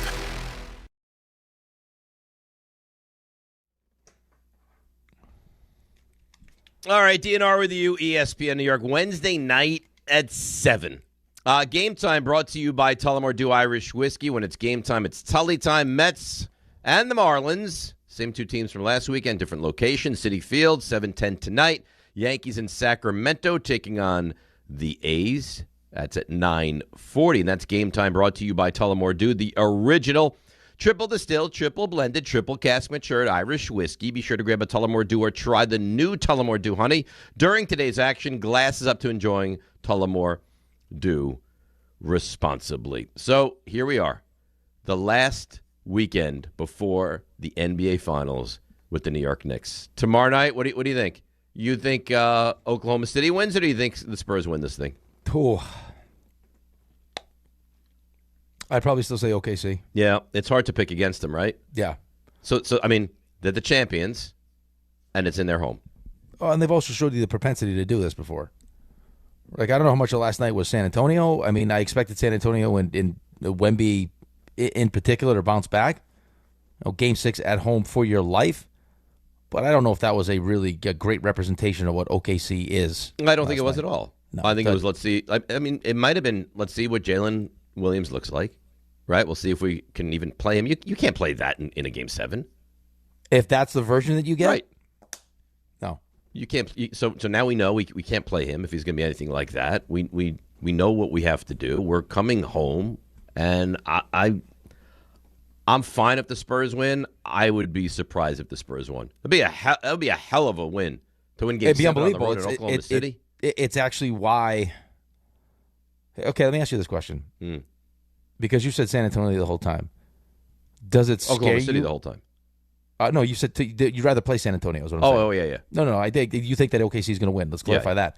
If San Antonio does win, does that make you nervous? That in that moment they were to step up and win a game on the road, Game 7, or does that give you the sense of, okay, maybe there could be a letdown going to the finals now? I can totally, and I know this is a cop-out answer. I can totally see both ways. Both sides. Like if you win 6 and then go on the road and win 7, there has to be some kind of an exhale and a celebration factor, right? So maybe Game 1 you show up and you're a little slow, a little slogged. Maybe like the Knicks were in Game 1 against Cleveland. But you just proved that you could not, like, what's going to stand in your way?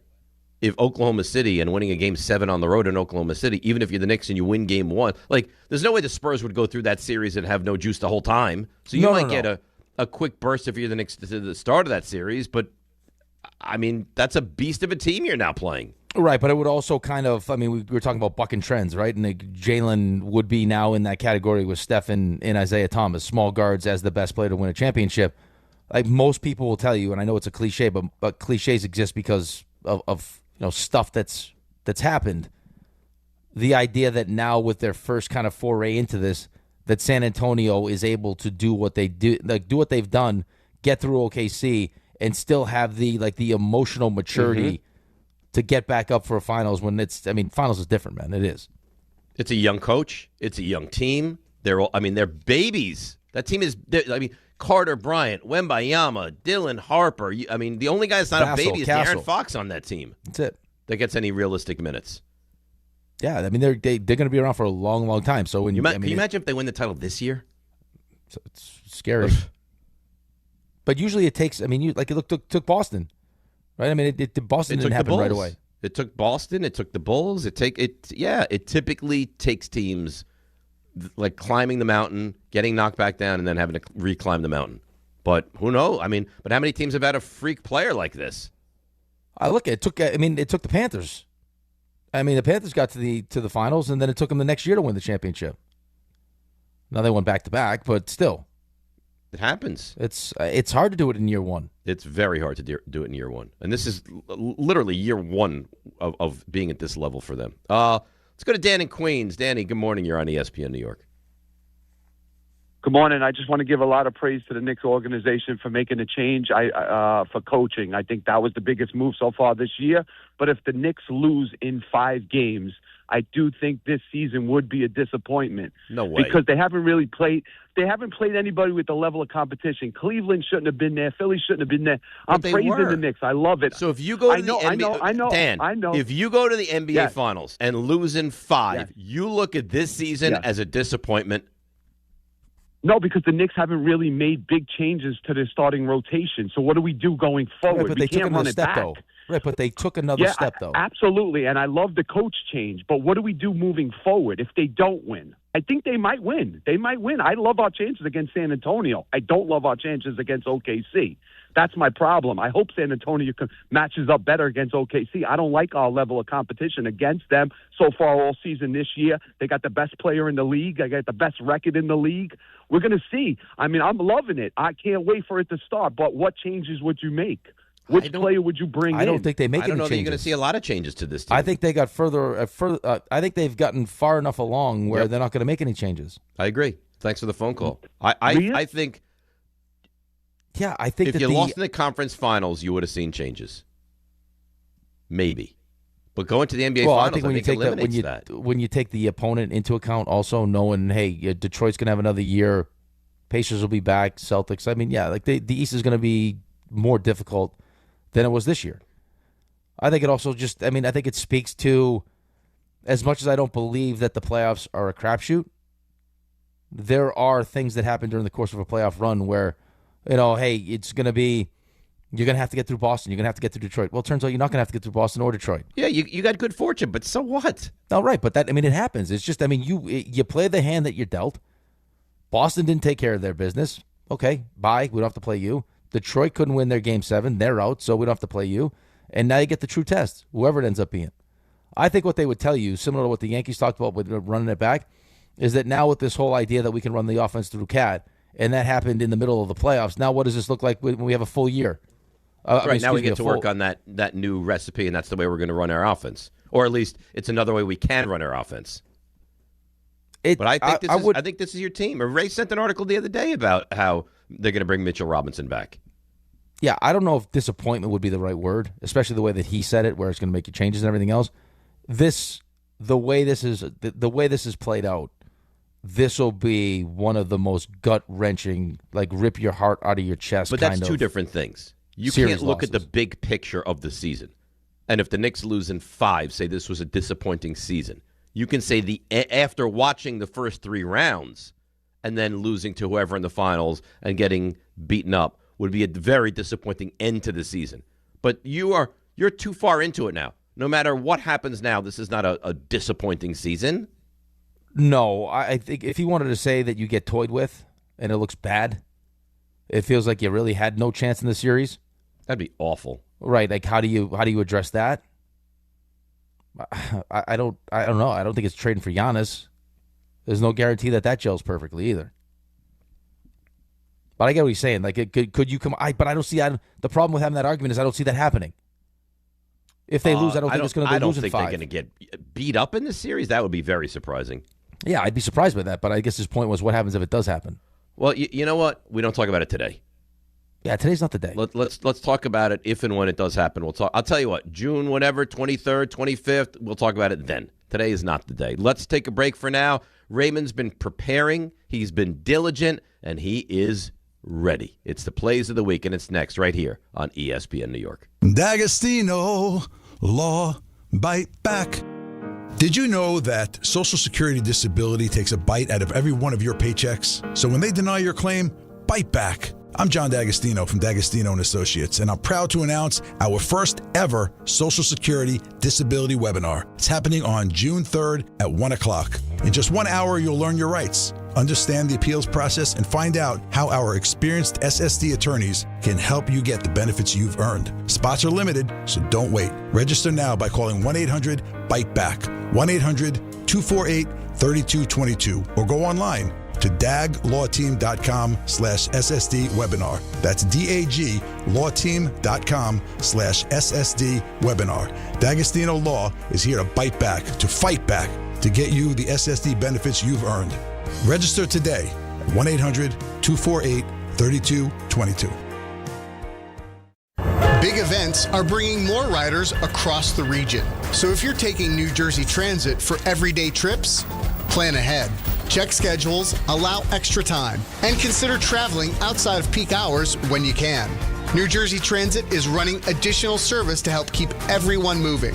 But a little planning goes a long way. Stay aware, be courteous, and ride smart. New Jersey Transit, keeping your day on track. Plan your trip at njtransit.com. In sports, the tape never tells the whole story. Hiring is no different. AI can make candidates look like an MVP on paper. So knowing the person and the skills behind the resume matters. That's where Robert Half changes the game. Our recruiters combine their expertise with award-winning AI to evaluate skills and fit quickly. Learn how we can find you specialized talent in finance, accounting, technology, and more. At Robert Half, we know talent. Visit roberthalf.com/talent today. Evan Cohen here. In life, as in sports, the pros make it look easy. That's why pro golfers like Jason Day, Ben Griffin, and Patton Kazire trust the pros in lawn care. True Green. They have the experience and expertise to give you a lawn worthy of the PGA Tour. And since True Green does the work for you, you get more free time, or more tee times. So stop stressing over your lawn and start loving it. Sign up now at TrueGreen.com because nobody makes it easier to get a golf course quality lawn than True Green, the official lawn care treatment provider of the PGA Tour. Welcome to basketball's biggest stage. Somebody will reach basketball immortality. Welcome to the NBA Finals. That's basketball at its finest. This is about more than a game, more than a series. This is about legacy. You are watching what greatness is all about. Tune in to see who performs under the brightest lights and who writes their way into history. The 2026 NBA Finals begin Wednesday on ABC. The sweet song that closes the week out. So, of course, Bart and Carlin coming your way, then the K Show, then DHR. And we get ready. We got Game 7 tomorrow night, and then we will find out the opponent, and then we can kind of attack this series a little bit differently. But I want to find out who it's going to be. I want to get ready, mentally prepared after that for the big game starting on Wednesday. Right. So just rest up, though. I mean, this is a good weekend to kind of just get ready. It's like a gear up weekend. Yeah, this is a good because after this, now you're all in. Now 2 feet, jump right in. Do a full sprint. Raymond. Oh, Raymond. Hi there. How you doing? You know how I'm doing. You're bullish on this Knicks team. Been all the way. You know, I was looking back at some old some clips the other day, and just like I'm really resisting the urge to dunk on you because you were so anti like this team could do it. Yeah, and especially like the one that caught my eye was the old like you don't think Karl Anthony Towns is part of a team that could win that could get to this point. Right. So like forget about the Brunson thing, but well, I was never disparaging of Brunson. No, but like people disparaging of Brunson being able to get here. So here's the thing. Unlike other people, when I say something that turns out to be incorrect, I'll own it. You're 100% right. I am pleasantly stunned that Karl Anthony Towns has turned himself into this player. What do you want me to? What other than me accepting responsibility and apologizing? What do you want me to do? No, nothing at all. Nothing at all. That's why I said I resisted the urge. I didn't think it was necessary. And besides, if I'm going to do those type of things where I'm dunking on people, I want to be dunking on people when the Knicks have the ring. When they're holding that Larry O, then we can talk about cash and Ray, receipts. you can dunk all over me. you can hang on the rim. You can whatever you need to do. Interesting. Dunk all over my face if you want. Oh, what? Yeah, I don't dunk right in there. Dunk your face off if the Knicks win the championship. Need to make a note to mark some of this for later. Dunk. Won't make plays of the week, but just dunk your face off, Raymond. It could show up somewhere next week. You ready for the plays of this week? Oh, of course. Oh, let's go. Raymond, guess what we're going to get into on the other side? Are the plays. I want you to guess. And specifically the Knicks of the week. That's right. You're good. You win a prize today. Let's talk about how this week started, because we were working on Memorial Day again, because that's what we do. Yep. Well, most of us. RJ was not because, well, he's got a baby, but more on that in a second. But we work holidays. We work hard. It's right about now. I never really fully understand why we agree to work on these holidays. Yeah, I get that. And listen, we were talking about RJ bringing RJ and Ange bringing Mia Isabella into the world. Congratulations again, RJ. Hope everything's going well. He got that big box of diapers from me this week. He received it? He's very happy. Great. He's very happy to have received it. So one of the best gifts that they'll always appreciate is try and get the biggest box of diapers that you can. Yeah, and listen, RJ's appreciative, unlike some people. And listen, RJ, you guys, you were introduced to, well, let me say, the way my culture is notorious for disciplining children. Pow, pow. There's a term that parents tell their children when they're being bad that they're about to get it. And that term is called pow pow. That's right. You just triggered some unfortunate memories for me.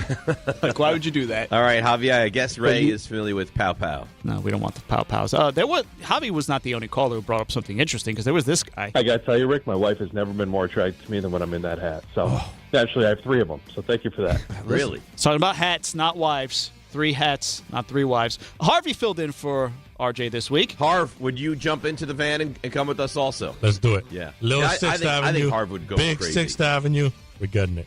Little interesting situation between Rick and Harvey. I got to tell you, Harvey, too, you're in your current state don't scream agility to me either, by the way. I'm a first-round prospect compared to you, Rick. Don't be getting Whoa. I go backhand, forehand on you anytime.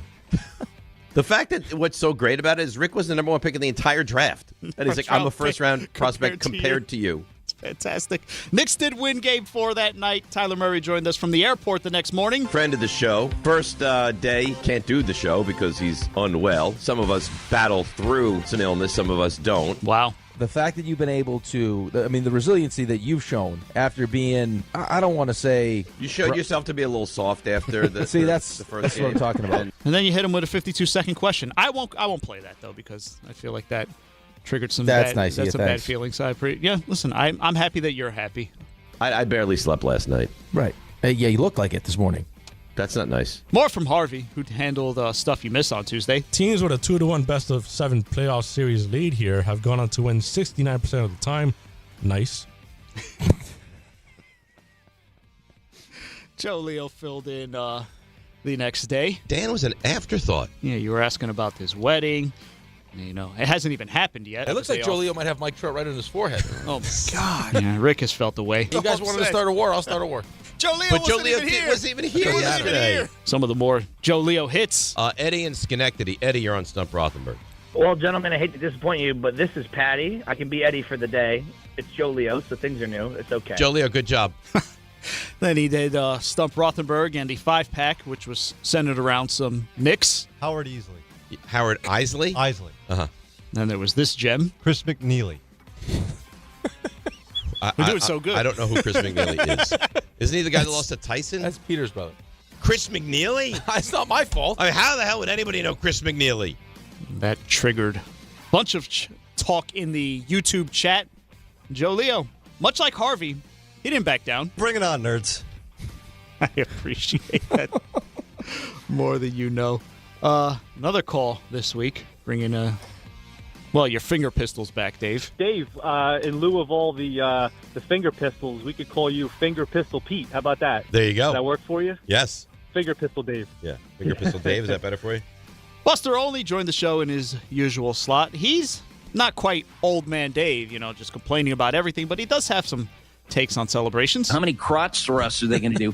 It feels stupid. It does kind of. He was making a point to be nice to RJ, though. I was wondering if this would be a moment where you guys would suspend your normal treatment of him and actually be super happy for him. I'm in the Northwest, so yes, I'll maybe get something Seahawks and see what the reaction is.